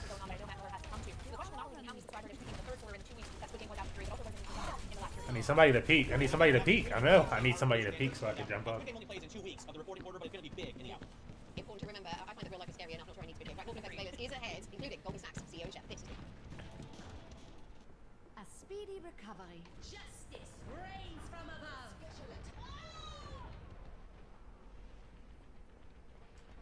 I mean... At this moment, just check if China's growth rate in 2021 will be around 8% years later Defi down service. But I think China has a policy too. It will slow down this acceleration. Bro, we got like... We should expect more people in offices and a big inflection point in business demand. What my hope is that Exxon is looking at not just the next year or two, but they're changing their programs and how to make money. This is Bloomberg Surveillance, early edition with Francine Marco. Well, good morning, everyone. Welcome to Bloomberg Surveillance edition of London and New York Finance. Evergrande shares say that the Brisbane capacity is a $1 million bond debt could take the development of Tesla bought the retail financial shares and found late trading as well as visible. The EV maker warns of supply constraints. Global plans to boost output. Plus, smart conversations on Bloomberg Surveillance earlier this week is now speak to the DMG chief executive and economist and best-selling author Lindsay No Loss for community chief executives. We'll bring you all of those shortly. Now, first thing is first, let's talk about that was a long time. It's not huge. It's still a little bit of pressure. I was just trying to heal you in that circle. I lost track of you for first, like, I don't know where you went for this, and then you died. Able to pass on these increased inflationary pressures onto consumers. I think the government actually hasn't seen inflationary pressures this bad in 2 decades. Don't listen to Goal out. Overall, equities are retreating a touch. Again, inflation, not as bad as equivalent margin, but still ever present, and we were paying at 1.6568. So let's get on to some of the individual companies and so that we have the different things that we've made a lot of conversations with what's happening. And we'll do now, we also have Bloomberg getting over pretty strong, so you've got the roll down, so that's now the high rates, and then we'll have the that's down to 1%, a bit more around 0. So, as you were just saying, European stocks lower on inflation China concerns, the Unilever chief executive told me earlier that prices have been accelerating to the highest rate in years to offset rising raw material costs. Peak inflation will be in the first half of 2022, and it will moderate as we move towards the second half of 2022. So I think we're in for at least another 12 months of inflationary pressures. But with us to talk about these trends of Bloomberg 16, you know, Christine, I'd love to meet you about the market. So next time I know you're busy, they're coming on and talking about it. First of all, charts. So I don't know if you know that, I don't know that even that everyone will actually get thought that it's going to be okay because the trends got settled already, or whether we're just going to see more anxious inside the market. Absolutely, friend. And I think that is the big question, right? Is Evergrande kind of a contained risk, or does it have more potential for Alright. not just in the property sector, but also I just killed their soldier and Mercy. A few weeks ago, when Evergrande was really in the news and it seemed to be at the peak of its trouble, that really rattled sentiment beyond China, right? That reverberated across Europe because obviously a lot of European companies have quite exposed Yeah, bro. seeing headlines that were negative coming out of China, especially when You got both of them. And so that is the question we're seeing right now. So that sentiment has calmed a little bit over China, but it's not gone away completely all these days. Because the one is we're also looking at inflation, right? So there's kind of overarching concern about inflation. But it's quite all day today. We have a lot of earnings, there's a couple of stories here and there, but there's not really an overarching theme. So this is the buying later. Absolutely, Francine. I think the story is becoming a little bit more idiosyncratic. Obviously, for stocks, the earnings information is coming in, right? And investors are kind of digesting that. Over in bond markets, there's not really a lot at the moment, apart from still this inflation debate that we're having across markets. Markets in particular are quite interesting. I was watching with interest the interview with Barclays CEO Defi this morning, and he seemed particularly upbeat, especially when it comes to UK consumer spending. He was very notably positive about the fact that it has gone back to pre-pandemic levels. But we're in a situation where inflation worries, as you say, still plaguing investors, and obviously that tends to hurt consumers quite a bit. And so really, one of the questions for me when we're watching that interview was, how long is it going to last, especially when we have the bank that potentially tied before the end of the year? Because with us, it's not, I don't know, Bitcoin or something else that we know. It's a data point that we do. Well, Bitcoin obviously very interesting. I was watching He got her though. He got her though. We saw as well, that's reverberating across the cryptocurrency space. Yeah, we only got like 2 people out, so there's only 2 of us out here right now. Yeah, now there's more. Why do you keep moving? Access that investors being granted to this market, but with that comes also more people. So I'm interested in watching to see how that plays out now that more people have access to it. Is that going to include more noise in an already very noisy market? Yeah, I know Twitter's always like saying it's mainstream, you can't afford to stand sidelines. Appreciate as always, thanks so much for seeing from our markets like to. Now, we're just also getting some news that things out of the Norwegian sovereign wealth fund. So let me see if I can actually see those headlines. Norway, of course, one of the biggest sovereign wealth funds in the world. Bro, if the Rhine didn't keep fucking moving, I would have survived and just had my own. Now, that one is the only headline I see this soon as they cross the Bloomberg terminal. We'll bring you more headlines from the Norway sovereign wealth fund. We're also joined to talk markets, to talk ESG, and many other things by Monica Defend, Global Head of Research at Amundi. Monica, thank you for joining us. The focus today is definitely on earnings. In terms of some of the supply chain concerns and energy price crunches, are companies going to be okay? Thank you, Francine. Good morning. Actually, the early season so far has been surprisingly on the upside, because really what we're seeing over the summer has been a progressive deterioration of the economic momentum, whilst on the EPS front, so on the corporate fundamentals, we have not seen such repricing. So it would be very interesting, and for us, it's a real test on the real economy to see how the reporting season will proceed. I mean, as you said, the slowdown on the economic front and the pressures on margins. So, Monica, in this kind of environment, what would you be buying? I know there's been a rotation in terms of some of the industry or some sectors that you like. Will that just continue, or could inflation upend everything? I'll be watching. Well, I think that what it is wise to do is really to follow this interaction between growth and inflation, and this is really what is driving our investment positioning. So it is not time to take on straight directional overweight into risk assets, rather staying in the relative space, which means, for example, having a preference for those sectors that are more value-oriented, more quality, and somehow defensive. So we can have land, energy, healthcare, luxury, Hey, yo, they said we got it at how much that time? show some pricing power, like luxury, but it is really a matter of alpha and correct selection of the sectors and of the stocks. Monica, is there anything at the moment that is due a big correction? Again, I don't know whether there's a big policy mistake coming. We talk a lot about the UK and the fact that we could envisage some kind of scenario playing out where Bank of England has to increase rates and then cut them fairly quickly. Or is there anything that you think right now looks expensive? Everything looks expensive, but if you turn to the risk asset, broadly speaking, Let us overcome adversity. Is extreme in its evaluation, and this is a risk per se. When we turn to the thing that more in general, the central banks are not at all in an easy position, as they have to preserve easy and also condition, so they cannot afford to shrink their balance sheet. But at the same time, they are looking for a way out from their unconventional monetary policy. At the time where growth is going down and inflation is going up, and this is the reason why we are neutral when it gets to the economic curve, for example, but we still remain filtered into the credit space. So valuation this is for us risk, and this is why we are a little bit focused at the moment. Well, thanks so much, Monica. I mean, the state with us to talk a lot more about some of the market calls and some inflationary pressures elsewhere. Apparently, Evergrande shares sink in their attempt to trade after the deal to sell real estate in Toronto. We've got the details next to this. Dive.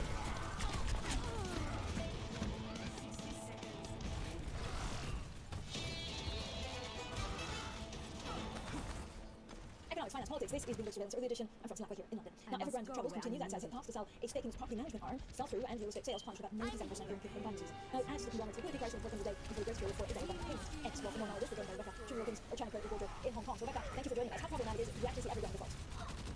Well, certainly the kind of falling through of the sales, the real blows, particularly because that unit is really a premium asset, and of course that bad news keeps on coming when it comes to the sales, the drop in sales for last month. It certainly looks like Evergrande is running out of time, so the grace period is coming to an end for a dollar bond coupon that's already overdue. That's set to be come over the weekend, and so that's very, very closely watching, because if we do see a missed payment and investors and bondholders choose to accelerate there, we could see Evergrande's first ever public bond default, and that really would take us one step closer to possible restructuring that might be one of China's largest ever. So it's definitely particularly worrying in the open as rocky day for China high yield. It's quite a sharp sell-off in many of the weaker rated property funds, and that's really offers a broader concern that there could be a kind of domino effect where we see a wave of defaults coming across the Chinese market, particularly because they have essentially been shut out of the offshore funding market, which is a huge kind of funding source, and for many firms have been struggling to make these imminent debt repayments, struggle to kind of roll over or find financing for their debt, and we're seeing more and more firms as mispayment is fully default. We're going to do some China credit reporter in Hong Kong. We'll still with us to talk markets and talk China, talk about China, and global research. I know you talk about China, and actually look at the beginning of the very close. How has the situation evolved in the market? As far as Evergrande is concerned, things are going in the direction we were expecting, and this is largely quantity driven, and in general, what is happening in China is driven by the policy agenda. And this is for us, which is a matter of concern. The slowdown of China is going to fuel everybody, and if I look at our position, we were mentioning this growth will be one of the dominating we will follow. We will see a two-speed 2022, just because of China, that is going to miss the 8% GDP target for 2021. That was a kind of psychological threshold that we all had in mind, and this is entirely policy driven. So what we fear at this stage is that the policy mix will be a little bit too late in U-turning, in getting less target. Actually, the broad slowdown that we've seen out of China with the latest third quarter GDP numbers shows that the slowdown is going beyond the economy. So we're talking about energy prices, restrictions, we're talking about commodity prices, we're talking about the zero tolerance public policy that is having a different factor on the economic side. And we think that authorities should really turn more I also want to talk about the European Central Bank. Yesterday, of course, it really had president and stepped down unexpectedly, marking the exit of the office members of the European Central Bank. And it's also targeted to post-crisis stimulus. So there's a public sector that we're talking about. Possibly it could be a way that actually changes the way that we see ECB expectations. Because they really need the market. So I don't know if you think the idea is that there will be development power. We will see some continuity out of the broader European policy and the German policy. Actually, I was really surprised by non-living, because just kept Ryan up. In his statement and in criticizing the ECB, that eventually was always very aligned when it was a matter to go into the market. So I see some continuity, but definitely this will be a subject that the German government will have to tackle. So, Michael, where do you find value in Europe right now? I know we're looking for capital banking union. Is there anything over the last couple of weeks that you, in your research, actually highlighted as more attractive than just a couple months ago? Well, we are seeking on the financials on a selective basis, as well as on the energy side. There are some stuff to look at. Healthcare is another sector we are looking at, and luxury as a mirroring pricing power, which is a thematic we think we should follow out of Europe. Still, we think that Europe has not reached the peak yet. So in relative term, if we have to set a preference, I would prefer Europe versus the US, for example. So there is a relative preference there, and then some sectors still towards very high quality that are finished. Thanks so much. One of the head of research at MMG. Now more on Tesla. We'll talk about some of the rumors, of course, coming out. Tesla also a little bit, or something that we keep an eye on is, of course, your investment in Bitcoin. That's coming up shortly, and this is Git Gud.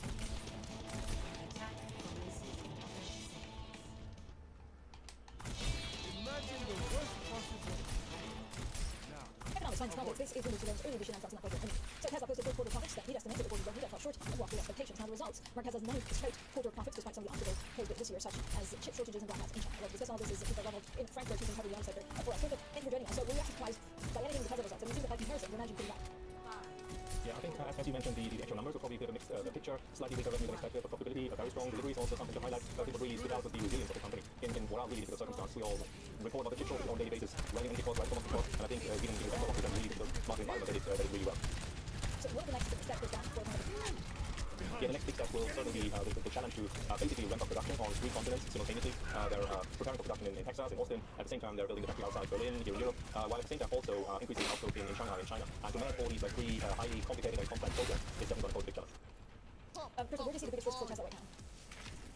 I think short term, probably the raw material side is something to keep an eye on. I think yesterday the CEO for mentioned that they had wider access from aluminum and nickel prices, which are really going through the roof, basically. In longer term, probably the regulatory side of things. Elon Musk had a wide exchange on Twitter about the elimination of the NFTSA to ACG, the US regulator, probably taking a closer look on their autopilot function, and that's definitely going to be something that will not go down well, probably with Elon Musk at home.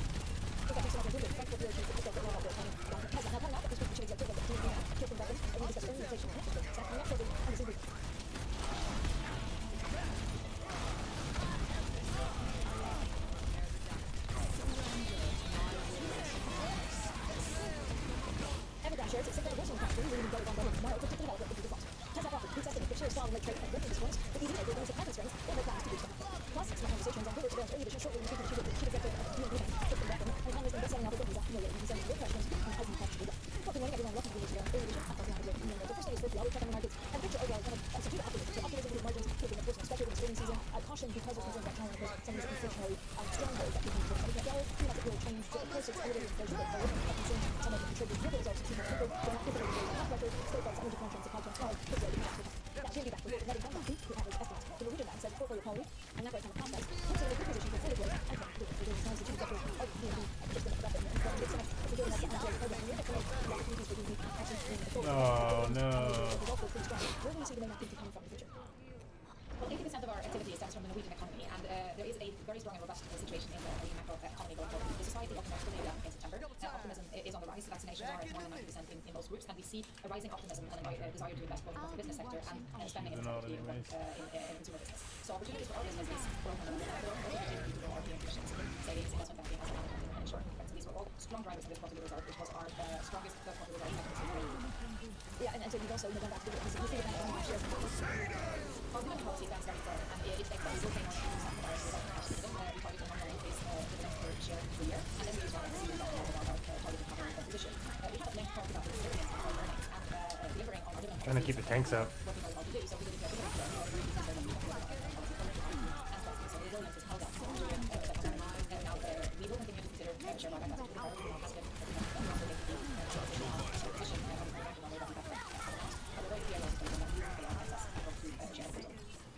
if you look at some of your revenues, trading and customer revenues in the market, have been pretty strong. Do you see that trend continuing now that people will also be back in the act? We actually see a lot of optimism on the side, and many investors are found in Europe ongoing transition, I would say, with our sustainable economy, credit growth in the personal market is expected to go up 5 percentage points.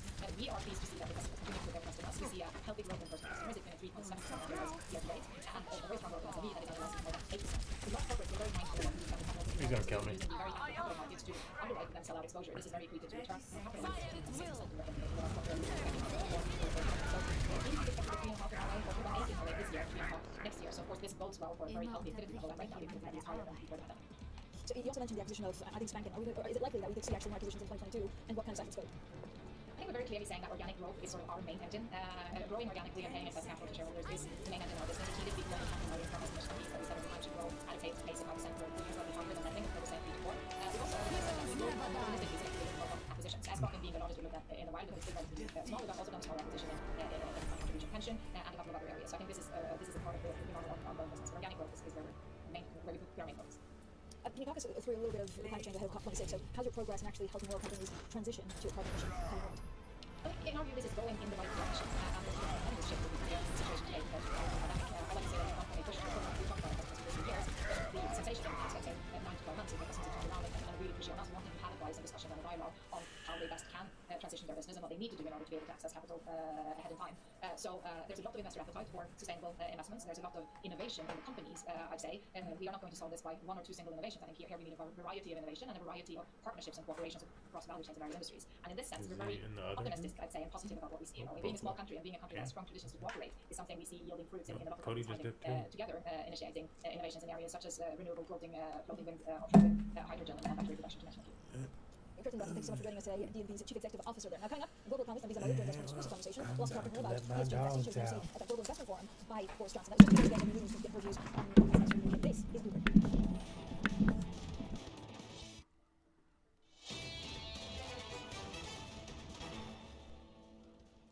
Economics, finance, politics. This is Bloomberg Surveillance, early edition. I'm from right here in London. Now, clean energy revolution is sweeping through the markets. From EV makers to solar companies, stocks in the sector have delivered billions of dollars of trading profits to investors across the globe. Now, it's all part of an overall shift of focus to ESG investing. Earlier this year, Norway's sovereign wealth fund cautioned that the inclusion, though, of climate targets in its strategy could put returns at risk. Well, we're now joined by global economist, author, board member at 3M, Chevron, and Condé Nast, Visa Moyo. She's also fresh from acting as MC for the Global Investment Summit held by Prime Minister Boris Johnson. So, Visa, always a great pleasure to speak to you about the world economy and also sustainability. And thank you so much for joining us after such a busy week for you. When you look at the government pitch that we saw a couple of days ago, especially the UK government with the Prime Minister himself, to global business and global Wall Street, did it work? What's the message of the UK when it comes to sustainability and investing?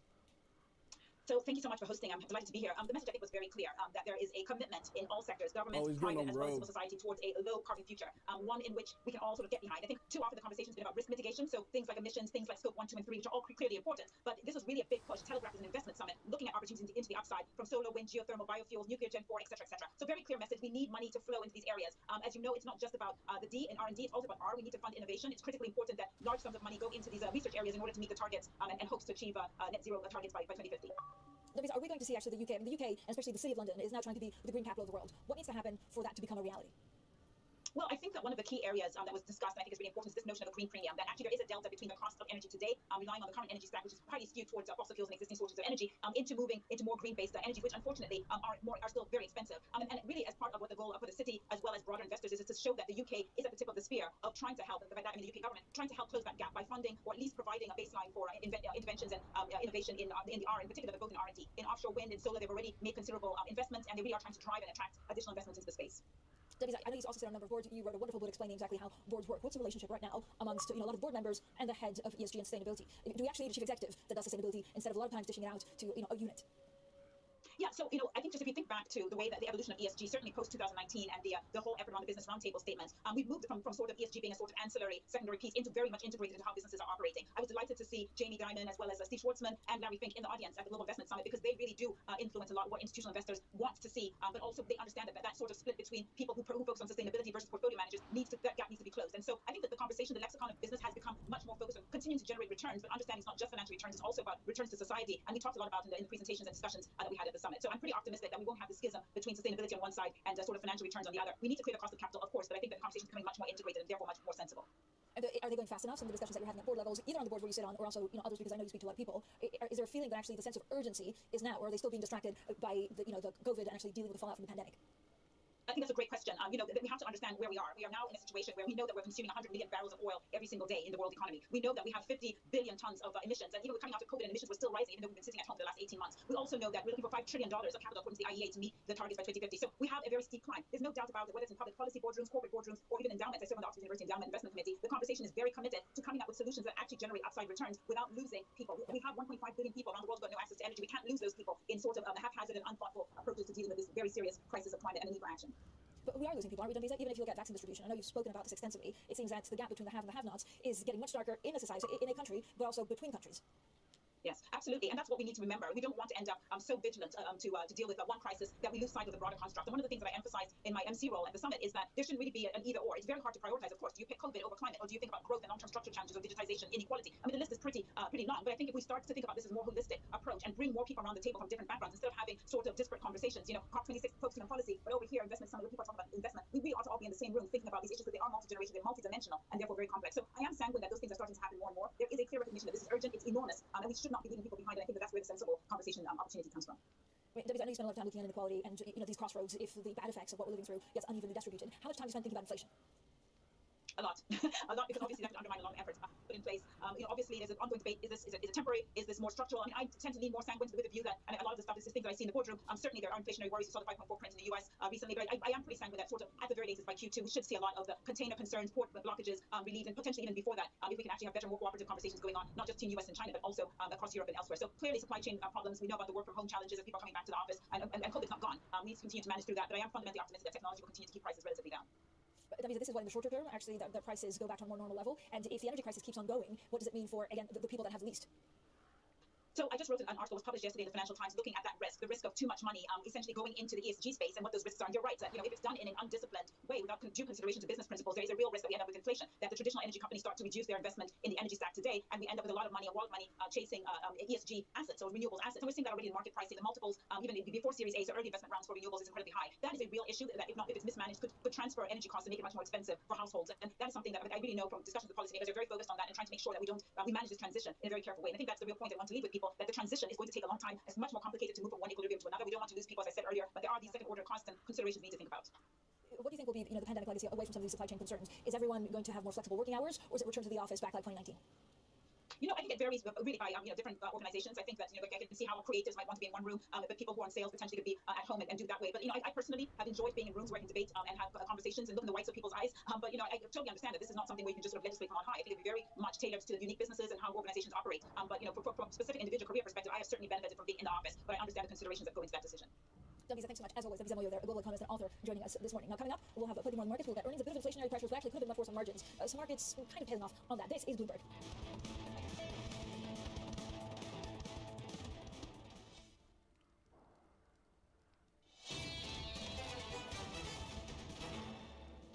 Economics, finance, politics. This is Bloomberg Surveillance Early Edition. I'm Francine Lacquet here in London. Now let's get straight to your Bloomberg Business Flash. Here's Leanne Goad. Hi, Leanne. Hi, Francine. Barclays bankers made the most of the booming deals market, helping offset more muted earnings at its trading units in the third quarter. Investment banking fees rose by 59% to £971 million following the strong performance of US peers. Analysts had predicted £775 million in revenue from this business. However, revenue from fixed income trading plunged by 20% as a rally that drove record profit a year ago faded. Now, Tesla's revenue trailed estimates, but profit beat despite a chip shortage, rolling blackouts and supply chain issues. The electric vehicle maker delivered a record 241,000 cars globally in that period, marking its ninth straight quarter of profit. It also reported a Bitcoin-related impairment of $51 million.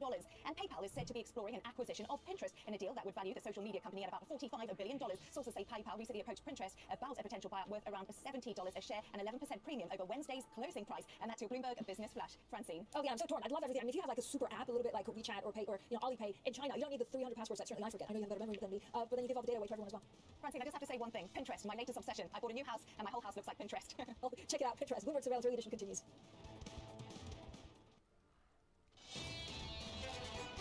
Is inflation transitory? And our house view is that it is going to moderate from the extraordinary price increases that we've seen over the summer, but that the likelihood of it being higher than it was pre-pandemic is going up. I think we've just come to the realization that inflation is going to persist for longer. Inflation expectations are likely to rise more than expected. Peak inflation will be in the first half of 2022, and it will moderate as we move towards the second half of 2022. This is Bloomberg Surveillance Early Edition with Anna Edwards, Matt Miller, and Haley Lyons. It is 10 a.m. in London, 11 a.m. in Berlin, 5 a.m. in New York, and 5 p.m. in Hong Kong on this Thursday, October the 21st. Our top stories today. Tesla sales fall short, but profits beat. The EV maker showing progress despite a chip shortage, rolling blackouts, and supply chain issues. Evergrande shares sink on a worsening cash squeeze. A looming dollar bond deadline could tip the developer into default as soon as tomorrow. Plus, inside Norway's $1.4 trillion sovereign wealth fund. That is the world's biggest, and we will speak exclusively with the fund's deputy CEO in moments. Good morning, everybody from London. Katie, we heard a lot in the opening secrets there about inflation and inflation concerns. Is it that roiling markets, or is it fears around a slowdown in China? They're both in the mix today. Well, take your pick, Anna. There's a wall of worry that the equity market has by and large continued to climb, but it does look like that will not necessarily be the case today. In Asia, it was a mostly red session overnight. Looking at GMM, though, on the Bloomberg terminal, you do see a lot of red. Broadly a down day for bonds, down day for most currencies as well, though the Japanese yen is a big outperformer, the strongest currency in Asia, and that weighed on the Nikkei, which was down nearly 2 percentage points. You also had Hong Kong stocks lower as well, but one of the outperformers within the Hong Kong session was actually the property sector. The Hang Seng Property Index up more than 2% after the regulators in Beijing said that risk can be controlled. Of course, that risk largely stems from China Evergrande, the heavily indebted property developer, and its shares resumed trading today after being halted since October 4th, pending a major transaction. That transaction, which was supposed to be selling a stake in its property services division to Hobson, is no longer happening. So the shares opened once again and down 12.5% in the overnight session. Of course, where a lot of the inflation fears Diana was talking about come from the fact that we are seeing really elevated commodity prices, and that is true of of coal in China. Beijing is really trying to rein that in, and they are having some success because coal futures fell 11% overnight. And then, of course, speaking of inflation fears, I would point to the 10-year Japanese break-even, which shows inflation expectations over the next 10 years. That rose to near above 41 basis points, which is the highest going back to November of 2018. Now, here in the U.S., stocks have been climbing that wall of worry thanks to largely better than expected earnings. S&P 500 up 6 days in a row with the longest winning streak since July, and within a point of an all-time high. But this morning, futures are in negative territory. We're down about 1/4% on S&P E-minis. In the bond market, we also are seeing yields moving lower for the first day in 5. The 10-year Treasury yield sitting right at 164. Oil moving lower as well. We're below $83 a barrel on WTI. And Bitcoin, another record high. Now, of course, we got a taste of 66,000 yesterday, and once again, we are above that level. Thank you very much to the hype around that futures ETF. Yeah, the hype around futures, and anytime China or Jamie Dimon badmouths it, apparently that's a great contrarian indicator. Take a look at what's going on with stocks here. We're down across the board in Europe. They're not huge drops, but they're being weighed on, again, as Anna said, by concerns about inflation at some companies. Others have done well at passing on inflation costs. And we got a slew of earnings this morning, so let's go ahead and go through some of the stocks that are moving. Barclays first and foremost, although it's the smallest. I put together a board of stocks for you here, and I've organized them in order of market cap, smallest to largest. So Barclays is about a $46 billion bank. They did great with M&A advising and charged incredible fees there. So the street likes their earnings report, but investors maybe had a little bit of buy the rumor, sell the news here. ABB is one of those companies that's facing real supply constraints. This is the chips and ships problem. ABB, of course, is a massive industrial company. It also trades on the New York Stock Exchange, and they have said they're concerned that the supply constraints are going to last beyond the fourth quarter. They cut their revenue outlook. Unilever is the company I was talking about doing well, passing those costs along. Unilever makes delicious Hellmann's mayonnaise, as well as Breyer's ice cream and Dove soap, and a million other things. It's like the P&G of Europe. They've managed to pass costs along, but their CEO told us earlier that he thinks inflation is going to last at least another 12 months. And then finally, I've got SAP here. They've done really well selling their cloud products, the S4 HANA cloud products. No one actually knows exactly what that is, but somewhere up there, Hannah. somewhere in the cloud. Okay, and that with the detail there on those European corporates, yeah, Unilever will stand out to the upside on what is a down day. Let's have a look at what is ahead for us today. Get a quick look at the agenda. Turkey's central bank is expected to cut rates at 7 a.m. New York time. This is after the country's president fired 3 policymakers, of course, who may have opposed such a move or focusing on Turkey. Then EU leaders are also gathering in Brussels for a 2-day summit to discuss COVID, the rising case numbers in Europe, also energy prices, migration and trade policy, and a potential standoff with Poland. We'll have a conversation on that later. And WeWork is in the final stages of a plan to go public with SPAC BowX acquisition. The combination of the combined company will begin trading on the New York Stock Exchange today. It seems we've been talking for years about just exactly how WeWork comes to market. Now to another hot topic. Tesla reported third quarter revenue that fell short of Wall Street estimates, but managed to beat profit projections. The results mark the 9th straight quarter of profit for the 18-year-old electric car maker. In the earnings call, the CFO says the company has felt cost headwinds on nickel and aluminum. We have a mixture of contracts with various suppliers. Some materials we contract directly and we have full exposure to price fluctuations. We do have a number of long-term commitments, long-term contracts in place. As these have been moving, some of those costs have been flowing through to us. It's not a substantial amount of cost, but it's not small. Let's get to Tom McKenzie, who has analysis of this for us. Tom, good morning to you. So managing to beat the chip shortage to some extent, what are the takeaways? Pretty remarkable. They managed to deliver 241,300 cars in the third quarter despite those constraints. They did highlight that. Zachary, the CFO there, pointing out that these supply chain constraints were an impact. They continue to be an impact. The revenue rose 57%, as you said, below the estimates. So they came in at 13.8 billion. The estimates were 13.9 million. But it was the profits that really stood out in terms of the improvement there. So profits, earnings per share, beating the estimates, margins at a record level of 30%. There isn't a problem with demand when it comes to Tesla. It's about getting the cars to their customers, and that problem persists. Yeah, absolutely. I would ask what's next. I know a number of people who have orders in for the Cybertruck. That's been pushed back. I'm still waiting to see the new version of the Roadster. They've got the Semi coming out. I've seen pictures of a 4-wheel drive vehicle that's rumored to be in line for production. What's coming up for Elon Musk? Yeah, and the timing of all of those launches will be down to how they secure the supply chains, as you know, Matt. So in terms of Cybertruck, they're still looking at 2022 for that. Also the factory build-out as well, which could help in terms of meeting this strong demand for Tesla and its products. So you've got the build-out in Austin, Texas, you've got the build-out in Berlin, Matt, as you know about. And also, let's not forget about China. You've got Wedbush Securities coming out saying China's going to make up more than 40% of overall deliveries by 2022. That Shanghai factory still supporting, and that demand from China still supporting what you're seeing in terms of sales for Tesla. Yeah, and Tom, we'll be speaking to that Wedbush analyst Dan Ives later this hour, so stay tuned for that. Thank you so much to Bloomberg's Tom McKenzie. Meanwhile, let's turn to Evergrande because its crisis is deepening on the eve of a dollar bond deadline. Shares of the property giant plunged after talks to offload a stake in its property management arm fell through. Sophia Ortega-Acosta, Bloomberg's chief China markets correspondent, joins us now from Hong Kong. So Sophia also said that it has made no further progress on asset sales and may not be able to meet its financial obligations. If it's not through this particular asset sale, where's it going to get liquidity from? That is the key question. This was, of course, the property management unit. That is Evergrande's crown jewel. And it was bound to be a sale that would raise more than $2 billion for the company. Now, if Evergrande can't source that money, it really needs to do that pretty quickly. It needs to find more than $80 million to pay just the coupon on Saturday, and that's after a 30-day grace period. Evergrande's already delayed on that payment. And the concern here is that failure to pay that coupon on Saturday could eventually constitute a default. Obviously, because that falls on a weekend, we might not get details until Monday, but that would be the big one. An Evergrande default could come as soon as Saturday. So the story around Evergrande is dramatic enough, Sophia, but if you think about the property sector in China as a whole, I saw one of our colleagues today referring to this as having the potential to deliver the fastest or most drastic slowdown in the Chinese economy in a generation. What do you anticipate for the housing sector as a whole here? Yes, exactly. We had a number calling it predicting a bear market in China's property prices. Now, we saw data recently showing home prices dropped 17% in September. This is very much engineered by Beijing. It's a deliberate policy to remove speculation and decrease leverage in the property market, where household assets are 40% invested in this property market. But when you say, we've heard the PBOC, we heard the Vice Premier, we heard the banking regulator all saying that risks are very much contained. But 3 developers have already defaulted in October. We could get another one in Evergrande. Kaiser has a coupon payment due tomorrow, and another developer on Monday is struggling to repay another bond, $250 million worth maturing on Monday.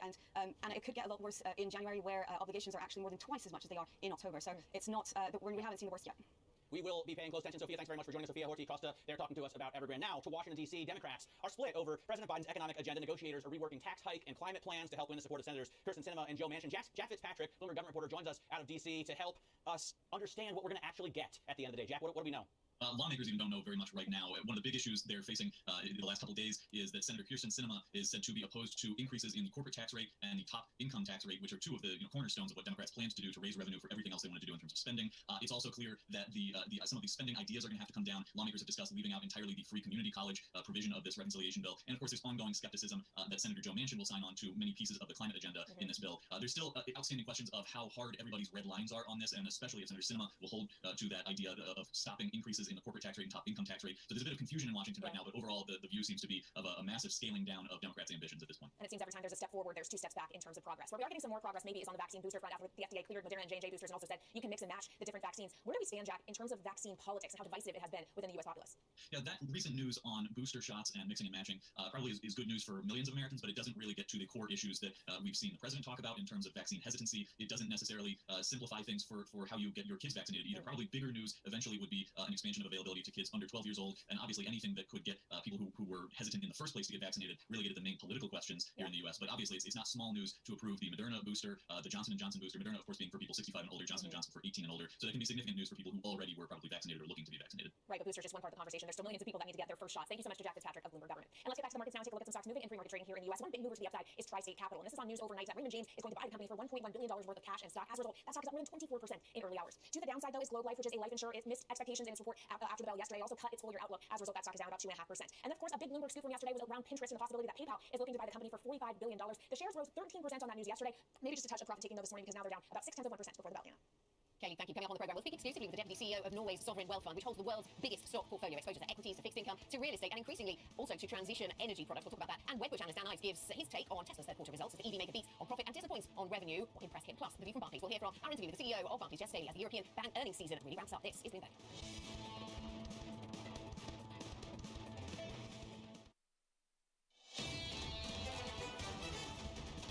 Inflation will be in the first half of 2022, and it will moderate as we move towards the second half of 2022. So I think we're in for at least another 12 months of inflationary pressures. We are in a once in 2 decades inflationary environment, and therefore we have stepped up the level of pricing. Unilever CEO Alan Jope, well, the inflation outlook, of course, Unilever, the maker of so many branded goods that find places in our homes. So really interesting to get his take. Let's take the micro to the macro. Greg Ritchie, Bloomberg Markets reporter, joins us here on set in London. Very good to see you this morning, Greg. So we heard there Alan Jope talking about his inflation outlook and the fact that he says his company has pricing power. How do we tie in? He sees a 12-month inflation pressure ahead. How do we tie that in with what the markets are expecting at the moment? I think that's pretty much in line with what markets are expecting. We're thinking we're going to see a peak sometime in the first half of next year. The uncertainty is what happens after that. So if we look at long-term gauges and investor expectations for inflation, 10-year break-evens, for example, they're at multi-year highs, whether we look at the UK, whether we look at the US. So in the UK, we're the highest since about 2008. In the US, it's about 2013. The issue is, this is really concerning because I think at the same time as we're pricing in a far tighter central bank policy path, both from the Fed, Bank of England, ECB, it's kind of raising the question the markets are questioning the central bank's inflation credibility. Okay, so inflation expectations on the rise at the same time as we expect central banks to do something about it, then Matt. Well, I'm just wondering, in terms of the earnings reports, we're all watching for inflation to be pushed through. We're seeing some of that at Unilever, for example, but we're also seeing outlooks cut. ABB, for example, says fourth quarter sales growth is now going to look just like third quarter sales growth because of supply constraints. Is the supply issue maybe more of a concern than the inflation issue? Definitely, I think that's definitely the case. And if you speak to central bankers, all they'll talk about is how they've got a very limited reaction function when it comes to supply issues that you highlight. The issue is, though, they've still got to do something about this because they don't want these inflation expectations to become entrenched. They've got to try to get these long-term inflation expectations down. The risk for them is that these supply issues drive up wages, which drive up further inflation expectations among consumers, and it becomes something that they can't control anymore. So they've got to act, even if their policy tools aren't perfect at dealing with supply-side issues. Okay, Greg, thanks very much. Thanks for joining us. Bloomberg's Greg Ritchie. More on the markets next. This is Bloomberg.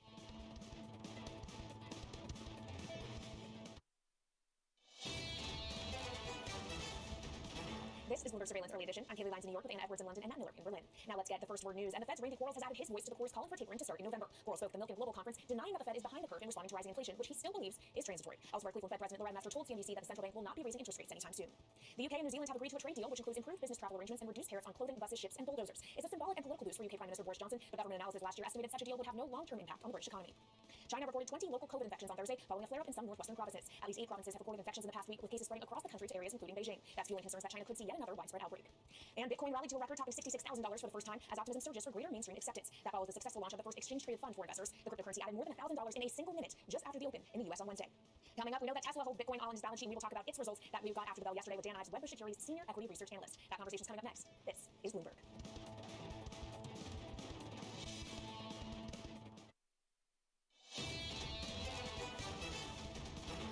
This is Bloomberg Surveillance Early Edition. I'm Anna Edwards, live in London with Matt Miller in Berlin, Kaylee Lyons in New York. And Matt, when we look at the European equity markets, a little bit underwhelming the performance today, but Unilever, a real standout, lifting that sector, fast-moving consumer goods, household products to the upside, and it's all about pricing power. That seems to be one of the key things. If you can demonstrate pricing power, your stock can outperform. Yeah, absolutely. I mean, and Unilever has so many products that compare well with Procter & Gamble, which didn't really perform that well. Yesterday, Procter & Gamble and a lot of its peers were pounded down to 20-year lows. So it's interesting to see Unilever doing this well in the face of the inflationary pressures, and I guess the key is just passing those on to consumers who are going to be willing to pay. Yeah, absolutely. On the inflation narrative, perhaps getting a little break from that today with oil prices a little weaker, mining stock weak here in Europe. What are you seeing ahead of the US trade then, Kaylee? Yeah, that's exactly right, Anna. You're seeing the cooling really across the metals complex in particular, and that is showing up in the European session, where stocks are lower broadly. The stock 600 down about 0.2%, but as you said, Anna, it is basic resources that is the massive underperformer. That sector is down about 3%. Now here in the US, we are coming off of a 6-day winning streak for the S&P 500. This morning, though, when it comes to the future session, we're a bit softer. S&P is down about 0.25%. You are seeing yields coming in as well. The better part of 2 basis points on the 10-year Treasury yield. We're just south of 164. And then, as I said, you are seeing a cooling across the metals today, and that is true for copper, with futures down about 2%. In the pre-market session, that is showing up as well with metals and materials stocks. Some of your underperformers, the likes of Freeport-McMoran, Cleveland-Cliffs, and US Steel, all down in the realm of 1.5 to 2.5%. And then I just had to note Tesla as well, because of course that was the big earnings story US side overnight. It did have light revenue, but profit topped expectations. Margin expansion, a really big story. And at the end of the day, Matt, the issue really is the fact that demand is really strong. It is the supply challenge trying to keep up with that. All right, so we'll continue to pay attention to those. Very interesting, especially, I think, Tesla, considering it's done so well on profitability, but has issues with revenues, which is the same across all car makers. But Tesla maybe is going to be a little bit more under scrutiny because of the developments it still has to achieve. Let's get over to Norway right now, and specifically the Sovereign Wealth Fund. It is the world's largest. It's actually the biggest stockholder in the world. They own 1.5% of all global equities, which I think is really fascinating. They had a 0.1% return in the quarter, which seems tiny, but it's better than their benchmark, and it's about $3.7 billion. That, on top of the money they made with just currency appreciation, is pretty astounding. The fund was created back in the 90s to invest Norway's oil and gas revenue abroad, and has now delved into renewable infrastructure for the first time earlier this year. We welcome, for an exclusive interview, Trond Grond. He's the Deputy CEO of the Sovereign Wealth Fund. Trond, thanks very much for joining us. Let me ask first about your performance. It seems like a small number, but with such when you're working with such large figures, and as I mentioned, it actually beat the benchmark. It's an achievement. How did you get here? What was your strategy? Okay, yeah, thanks for having us. No, so as you say, I think the third quarter for us was a tale of two halves. I think we, through the summer, saw a continuation of the good equity markets we saw in the first half, and you saw the interest rates falling as well. And then something happened in late August into September, where equity markets came down again and interest rates started to rise. So overall, as you said, for the quarter as a whole, we ended essentially flat, which is it's an okay result for us. We did manage, as I say, also to outperform the benchmark by 25 basis points, which is a very good result, actually, with the kind of relative risk that we're running. So we're happy with that. But we're broadly invested in equity markets and bond markets, and we follow them closely. Yes, you're broadly invested in equities, good morning to you, Trond, and in fixed income and in real estate, and now in renewable infrastructure. Do you go looking for new asset classes at this point, with inflation becoming such a story, Trond, and returns available on fixed income markets maybe not delivering what you want versus inflation? Where do you go in an inflation environment like this? Yeah, it's a good question. Not many places to hide, really. So we're kind of we're a very long-term fund, right? So the bulk of the portfolio is made up of 70% global equities, and by that token, we're owning 1.5% of all listed equities essentially in the world.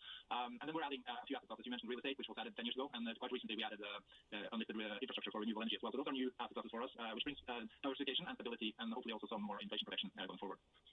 Do you get a bit more experimental, Trond? I mean, we spend a lot of time talking about Bitcoin at new record levels. This might sound a little bit out there for a sovereign wealth fund, but we're hearing a lot of investors talking about how this is increasingly accepted, maybe just as a speculative asset, or for some as part of their investment strategy. Do you have any conversations at all around crypto, Trond? No, I think being experimental is not part of our DNA, actually. We're a very large long-term fund, so everything we do is very deliberate. We're not jumping on the latest craze or bandwagon. And so Bitcoin is absolutely not something that we're explicitly looking into. I mean, we're looking into the large asset classes that are out there because we have so much capital to deploy. We just need liquidity and stability. Okay, so you're not necessarily interested in crypto, but let's talk more about your push into renewables and renewable infrastructure. Given that Norway also is attempting to get to net zero in the coming next few decades, how will that impact your management of the fund? Well, it's kind of two parts to that, right? We're managing the fund as a surplus fund, so the first part is really a question of the balancing of the budget in the Norwegian government, and there the oil revenue still play a significant part. I think everybody in Norway is cognizant that this is a cash flow that is going to be falling in the years to come. So there's one debate being had, which is what is the new oil, so as we call it here in Norway, what is the new industries that we're going to build here. The other part is that's for the fund. Climate risk in general is a big risk also for a financial investor and a long-term investor like the fund. So we're actually working quite a lot with the companies trying to influence them to be better at their disclosure, better at the target setting, and so forth. And then, as you mentioned, we have added the infrastructure on renewable energy, which is not to invest in specifically green manner, but it's diversification, and we see that this is a growing asset class. Well, obviously climate is the E in ESG, and then there's also the SG, the social and governance aspect. How are you thinking about that, Trond? Well, it's an integral part to what we do. We want to be a long-term responsible investor. And so this is actually something that's been front and center in everything we've done for the last 20 years, I would say. It's nothing new to us. And what we really do is to work on three pillars. We're working with different standards setters, regulators, since we're kind of invested in the whole world. We think it's a good thing that if the bar is raised for everyone, it's probably a good thing for everyone in the world and us as an investor in them. The second part we do is to make sure that we are an active owner of the companies. We own 1.5% and sometimes more of the largest companies in the world. So we have a very active dialogue, and we make sure that our voting is consistent with being a responsible investor. And the last thing, not least, we do is also to slightly tilt the portfolio out of industries or sectors that we think are not on a sustainable path, and then tilt the portfolio slightly into more sustainable business models. Trond, thanks so much for joining us. Pleasure to spend some time with you today. Trond Grande there, Deputy CEO of Norway's Sovereign Wealth Fund. Now, not only an owner, but Norway's Sovereign Wealth Fund is a buyer of Tesla shares as well, or at least has boosted its holdings over the last year. Let's turn to Tesla, because it came out with earnings yesterday. The EV maker showing progress despite a chip shortage in terms of its profitability. Rolling blackouts, it's facing those problems with higher energy costs. The supply chain issues that everyone's facing as well are a big problem in terms of the revenue side of the business. Let's get more on Tesla's earnings with Dan Ives. He's an analyst at Wedbush Securities. So Dan, talk to us first about what do you make of the earnings report yesterday, and how much of a problem are the supply constraints? Yeah, look, this was a massive quarter, especially in light of the chip shortage. If you look what the company's doing right now, demand's outstripping supply by about 30,000 units. And I think that's important because this green tidal wave for Tesla sort of hitting its next gear. But look at the margins, despite the chip shortage, beaten by almost 300 bips. I mean, this is a company that has almost a 13 billion EBITDA run rate right now. And I think this just, to us, is sort of just the early innings of the margin story taking hold with Tesla, which is always sort of the Goldilocks as we got into the other side of this, despite the biggest chip shortage in the last 20 years. You know, we were talking during the commercial break about UK basketball freshman Tyrone Washington. He's going to be, I think, one of the first of a crop of college athletes that gets sponsorships, and maybe because his name is Ty, he chose a Porsche dealership to sponsor him. He'll get the Taycan, obviously. Is that a problem for Tesla? Its competitors are coming out with some really impressive electric vehicles. No doubt. I mean, if you look at Porsche, and you'll see many others, 100 car makers right now going after EV, part of this green tidal wave. But it comes down to that moat, the battery technology, the supply now with Berlin and Austin coming on board. I mean, they're leading by really years in terms of battery technology, and that's the key. That's ultimately for Tesla. That really is that sort of moat they build, and you're seeing that play out. Think about chip shortage, all the headlines that we're seeing, but yet this company beat deliveries, and it looks like we'll be clearing close to about 900,000 units this year. And I think it just shows what Musk and company have built. Well, Dan, on the subject of battery technology, Tesla also said yesterday it's shifting to a less expensive battery. What kind of difference do you think that will make when it comes to fundamentals? Well, I think over time, they could cut battery technology by 50%. And that's ultimately how you're starting to get more of the mass market, $40,000, $50,000 Teslas. That margin story is starting to show. And it just goes back to that is the moat. And that's why we believe this is a stock we've never viewed as an automotive company. It's a disruptive technology player. That's how it gets the multiple. And we view this as a $1,000 plus stock over the next 3 to 6 months. Well, one of the maybe more disruptive technologies is the concept of autopilot. And yet that has brought Tesla into a little bit of a scrutinized area in terms of the HTSA investigating it. How do you think about that regulatory overhang? Well, I mean, they're going to have to work with regulators because FSD, and then you look at just self-driving, that's a big part of the Tesla story in the latter part of the decade. Clearly there's been a black eye there that they've had to navigate. But I think what you're starting to see now, that they're working with regulators. They're going to resolve this. And it speaks to a company that is just so far ahead when it comes to FSD and vertical integration, because that's something that's unique to the likes of a Tesla, and we call it GM when it comes to full self-driving. Dan, you talk about a $1,000 price target. That's what you put on this business. Currently trades at 860 or so. You reference, I think, a time horizon of just the next 3 to 6 months. What do you see as a catalyst to take us there? Because some people still remain, they might like the story, but aren't sure about valuation. Yeah, and I think when you go into the next, call it 3 to 6 months, and this green tidal wave takes the next gear of growth, because what we're seeing on demand. China, I think that's the key of the story. That was ultimately, what we'll call a headwind earlier this year. Now it comes into a tailwind. That could be 40% of deliveries going into next year. But it's Austin and Berlin coming on board. That's going to change the story from a supply perspective. And you start to navigate through this chip shortage. You got that tidal wave of EVs coming. And right now, at least on the EV market, Tesla continues to dominate. That was sort of the statement last night with numbers. Dan, thanks very much. Maybe they're hoping then that we don't see anything too negative in the Chinese housing markets. Keep that economy afloat. Dan Ives, Managing Director of Equity Research and Analyst at Wedbush Securities, with his thoughts on Tesla numbers overnight. Coming up, it's a record quarter for Barclays. Part of our interview with the CEO, Jess Staley. We'll bring that to you next. He talks about investment banking and bonuses. This is Bloomberg.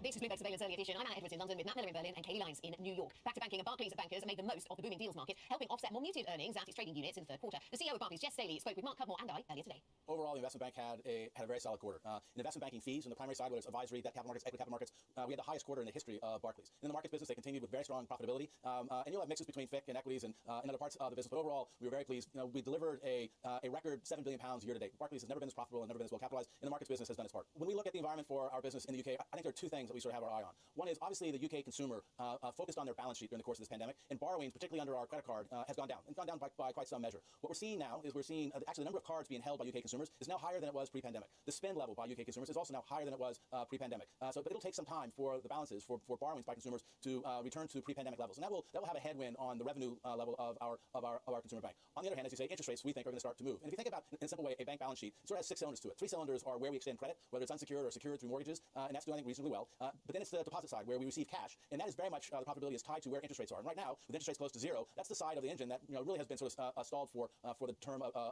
COVID. Interest rates start to move, and we'll start to generate revenues on the back of the cash that's held with Barclays. That'll be quite positive for the bank.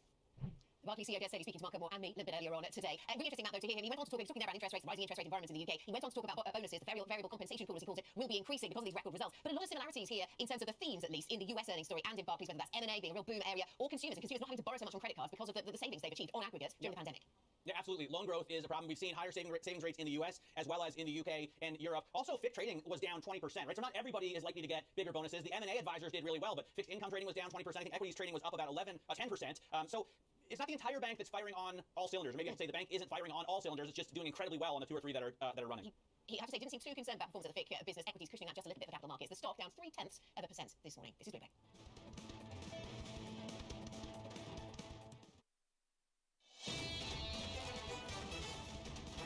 This is Bloomberg Surveillance Surveillance Early Edition. I'm Anna Edwards in London with Matt Miller in Berlin and Katie Lyons over in New York. Also in New York, Tom Keane, co-anchor at Bloomberg Surveillance, joins us now. Tom, just looking at US futures, looking as if they're going to catch the downdraft or maybe they're setting that downdraft for European stocks, of course. What's on your mind? How British, a downdraft. That about fits it. SPX down 0.2%. John Farrell always quoting Standard & Poor's 500. Ben Laidler out with a blistering note this morning, Anna, saying follow the Dow Jones. He goes, we don't need the details. What we need is a chart which just flat out shows the underperformance of the Dow coming off the bottom of the pandemic March 20 of 2 years ago. The NASDAQ 100 doing a lot better. SPX outperforms. Small caps lead the way. And the summary here, which I knew, but I really didn't know, Laidler of eToro says the Dow Jones is growthier with a lot of growth potential in its new makeup. Excellent. Growthier. Is that so? Downdraft's very British. Is growthier very American? Or did he just make that one up? I stole it from Steve Colbert. I got to be honest. It's become part of the American lexicon. So much of Mr. Colbert's good work. But this is really important. We look at SPX is bank cyclical, a cross section of America, 500 stocks. Weighted correctly. I get that. Yep. The Dow has manufactured a more growthy index, according to Ben Laidler. Tom, thanks. Tom Keane, co-anchor of Bloomberg Surveillance, up next. Now look at what we are watching, and team, I focus on the EU summit. They're talking about gas. Will there be any action, or will it just be a lot of that sort of hot air and platitudes? There's a real row out in the open now between Brussels and Poland, and that does have the ability perhaps to distract from climate ambitions, which is interesting ahead of COP26. Yeah, the countdown is on, Anna. Meanwhile, I'm watching the Turkey rate decision. We're expecting it at 7 a.m. Eastern time, and I was expecting a rate cut of 100 basis points, even in the face of inflation. That was 19.5% in September. Why? Well, we know that President Erdogan has called himself an enemy of interest rates, and he ousted 3 officials at the central bank last week who were more wary of interest rate cuts. So my question is, what will this mean for a lira that is already right around record lows against the US dollar, Matt? Interesting. I'm always watching Turkey as well, but also NCAA rule changes make it possible for college athletes to get sponsorships. As I told Dan Ives earlier, Ty Washington, a freshman at the University of Kentucky, has a new sponsorship at a local Porsche dealer and will be driving a Cayenne to school soon. This is Bloomberg.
Good morning. The Judiciary Committee will come to order, and without objection, the chair is authorized to declare recesses of the committee at any time. We welcome everyone to this morning's hearing on transparency and accountability, examining Google and its data collection, use, and filtering practices. Before I recognize myself and the ranking member for opening statements, I'd like to recognize our first witness, the Majority Leader, Kevin McCarthy of California, for his statement. Welcome. Well, thank you, Mr. Goodlatte, Chairman Goodlatte, for working with me to organize this hearing. I want to thank Sundar Pichai for testifying on Capitol Hill. We appreciate and note your willingness to travel here and answer our questions. First, in a private setting in September, and now in a public setting. Google is one of the most valuable companies in America because of what it does. Google's search engine organizes the entire internet, and by extension, almost all the information in the world. This is hardly an exaggeration. Here's a statistic you will hear a lot today, but it bears repeating. According to the Wall Street Journal, 90% of all internet searches go through Google. That is power, and it comes with responsibility. Mr. Pichai, it was necessary to convene this hearing because of the widening gap of distrust between technology companies and the American people. For our country and economy to grow stronger, the American people must be able to have trust in the great companies of the 21st century. We can alleviate some of their concerns today with transparency and candor. I hope we can begin to restore trust in the technology companies that shape our world, but we need answers. We need to know first that Google is committed to the free market ideals of competition and entrepreneurship that launched its revolutionary products to begin with. Second, we need to be sure that any political bias within Google's workforce does not creep into its search products. Third, we need to know that Google is living up to America's belief in free expression and human rights when it deals with foreign governments. Now, a word on the last subject. Right now, Google reportedly is developing a censored search engine with the Chinese Communist Party. It is also developing next-generation technology on Chinese soil in conjunction with Chinese national champions like Tencent, technology that the administration considers a national priority. Now, this news raises a troubling possibility, that Google is being used to strengthen China's system of surveillance, repression, and control.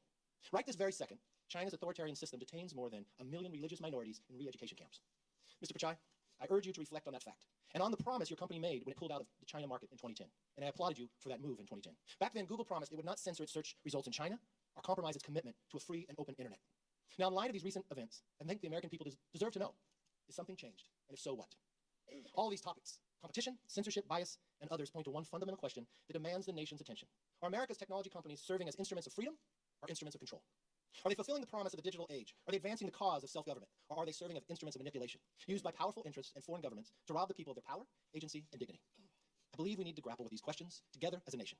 Because a free world depends on a free internet. We need to know that Google is on the side of the free world, and that it will provide its services free of anti-competitive behavior, political bias, and censorship. I want to thank you again for being here and answering these questions. I look forward to listening to the answers with a very open mind, and I yield back. I'd now like to invite Mr. Pichai to take his seat at the witness table.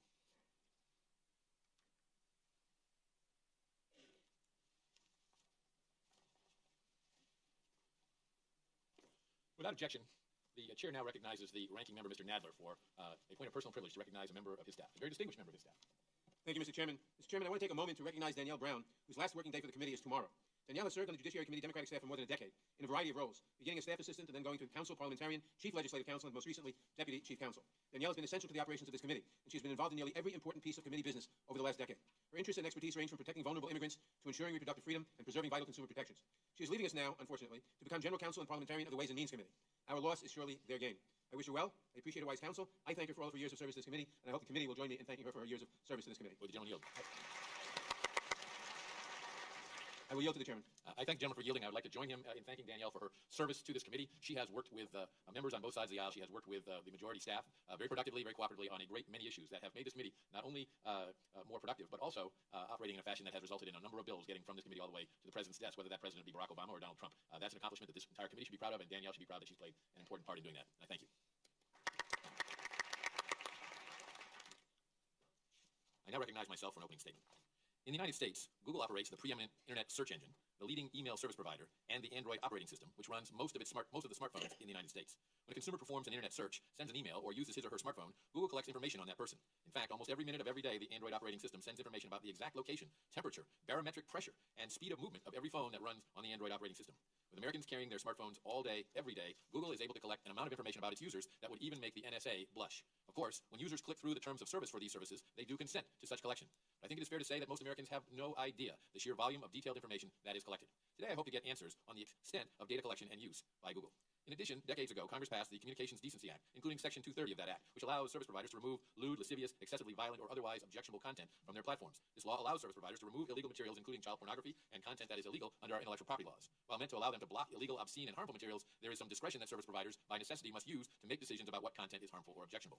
Given Google's ubiquity in the search market, Google is often consumers' first and last stop when searching for information on the internet. As such, this committee is very interested in how Google makes decisions about what constitutes objectionable content that justifies filtering, and who at Google makes these decisions. Given the revelation that top executives at Google have discussed how the results of the 2016 elections do comply with Google's values, these questions have become all the more important. While it is true that Google is not a government entity, and so it does not have to comply with the First Amendment, the American people deserve to know what types of information they are not getting when they perform searches on the internet. The market works best when information about products and services is readily available, and so today, on behalf of this committee and the American consumer, I hope to get answers from Mr. Pichai regarding who at Google makes the judgment calls on whether to filter or block objectionable content, and what metrics Google uses to make those decisions. I want to thank Google CEO for his willingness to testify today and to answer these and other questions. With respect to search results, algorithmic screening is the primary means through which Google sorts data and information. Google's search algorithm, for example, calculates what is presented to a user based on the variables the user inputs into the search bar. At its best, Google's algorithm reaches the best answer in the least amount of time while providing choices to the user by ranking pages most relevant to the search inquiry. Of course, by ranking pages, Google search always favors one page over another. This kind of bias appears harmless. After all, the point of a search is to discriminate among multiple relevant sources to find the best answer. This process, however, turns much more sinister with allegations that Google manipulates its algorithm to favor the political party it likes, the ideas that it likes, or the products that it likes. There are numerous allegations in the news that Google employees have thought about doing this, talked about doing this, and have done it. The dangerous implications to a fair democratic process cannot be understated. One study performed by psychologist Robert Epstein has revealed that internet search rankings have a significant impact on consumer choices, mainly because users trust and choose higher ranked results more than lower ranked results. After performing 5 relevant double-blind randomized controlled experiments using a total of 4,556 undecided voters representing diverse demographic characteristics of the voting populations of the United States and India, the study revealed that biased search rankings can shift the voting preferences of undecided voters by 20% or more. The shift can be much higher in some demographic groups, and search ranking bias can be masked so that people show no awareness of the manipulation. The potential for this kind of bias is clearly problematic and is further compounded by the fact that Google every day collects mountains of information about its users while they are actively engaged with a Google product, or even when they are not. According to a study conducted by Vanderbilt University, a dormant, stationary Android phone with Chrome active in the background communicated location information to Google 340 times during a 24-hour period, or at an average of 14 data communications per hour. The collection of location data may be obvious to most users, but they are often unaware of the many sensors that the Android platform supports, including an accelerometer, a barometer, and a photometer. These sensors, in addition to the cameras and microphone on a mobile device, can collate into a very accurate picture of where a user is, what they are doing, and who else is there.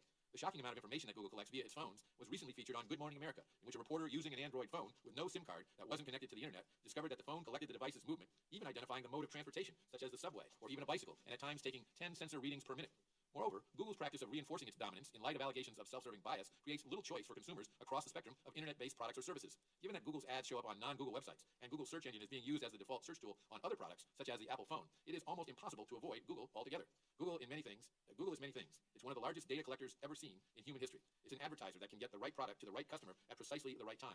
Google is also an internet giant, directing over 3.5 billion searches per day.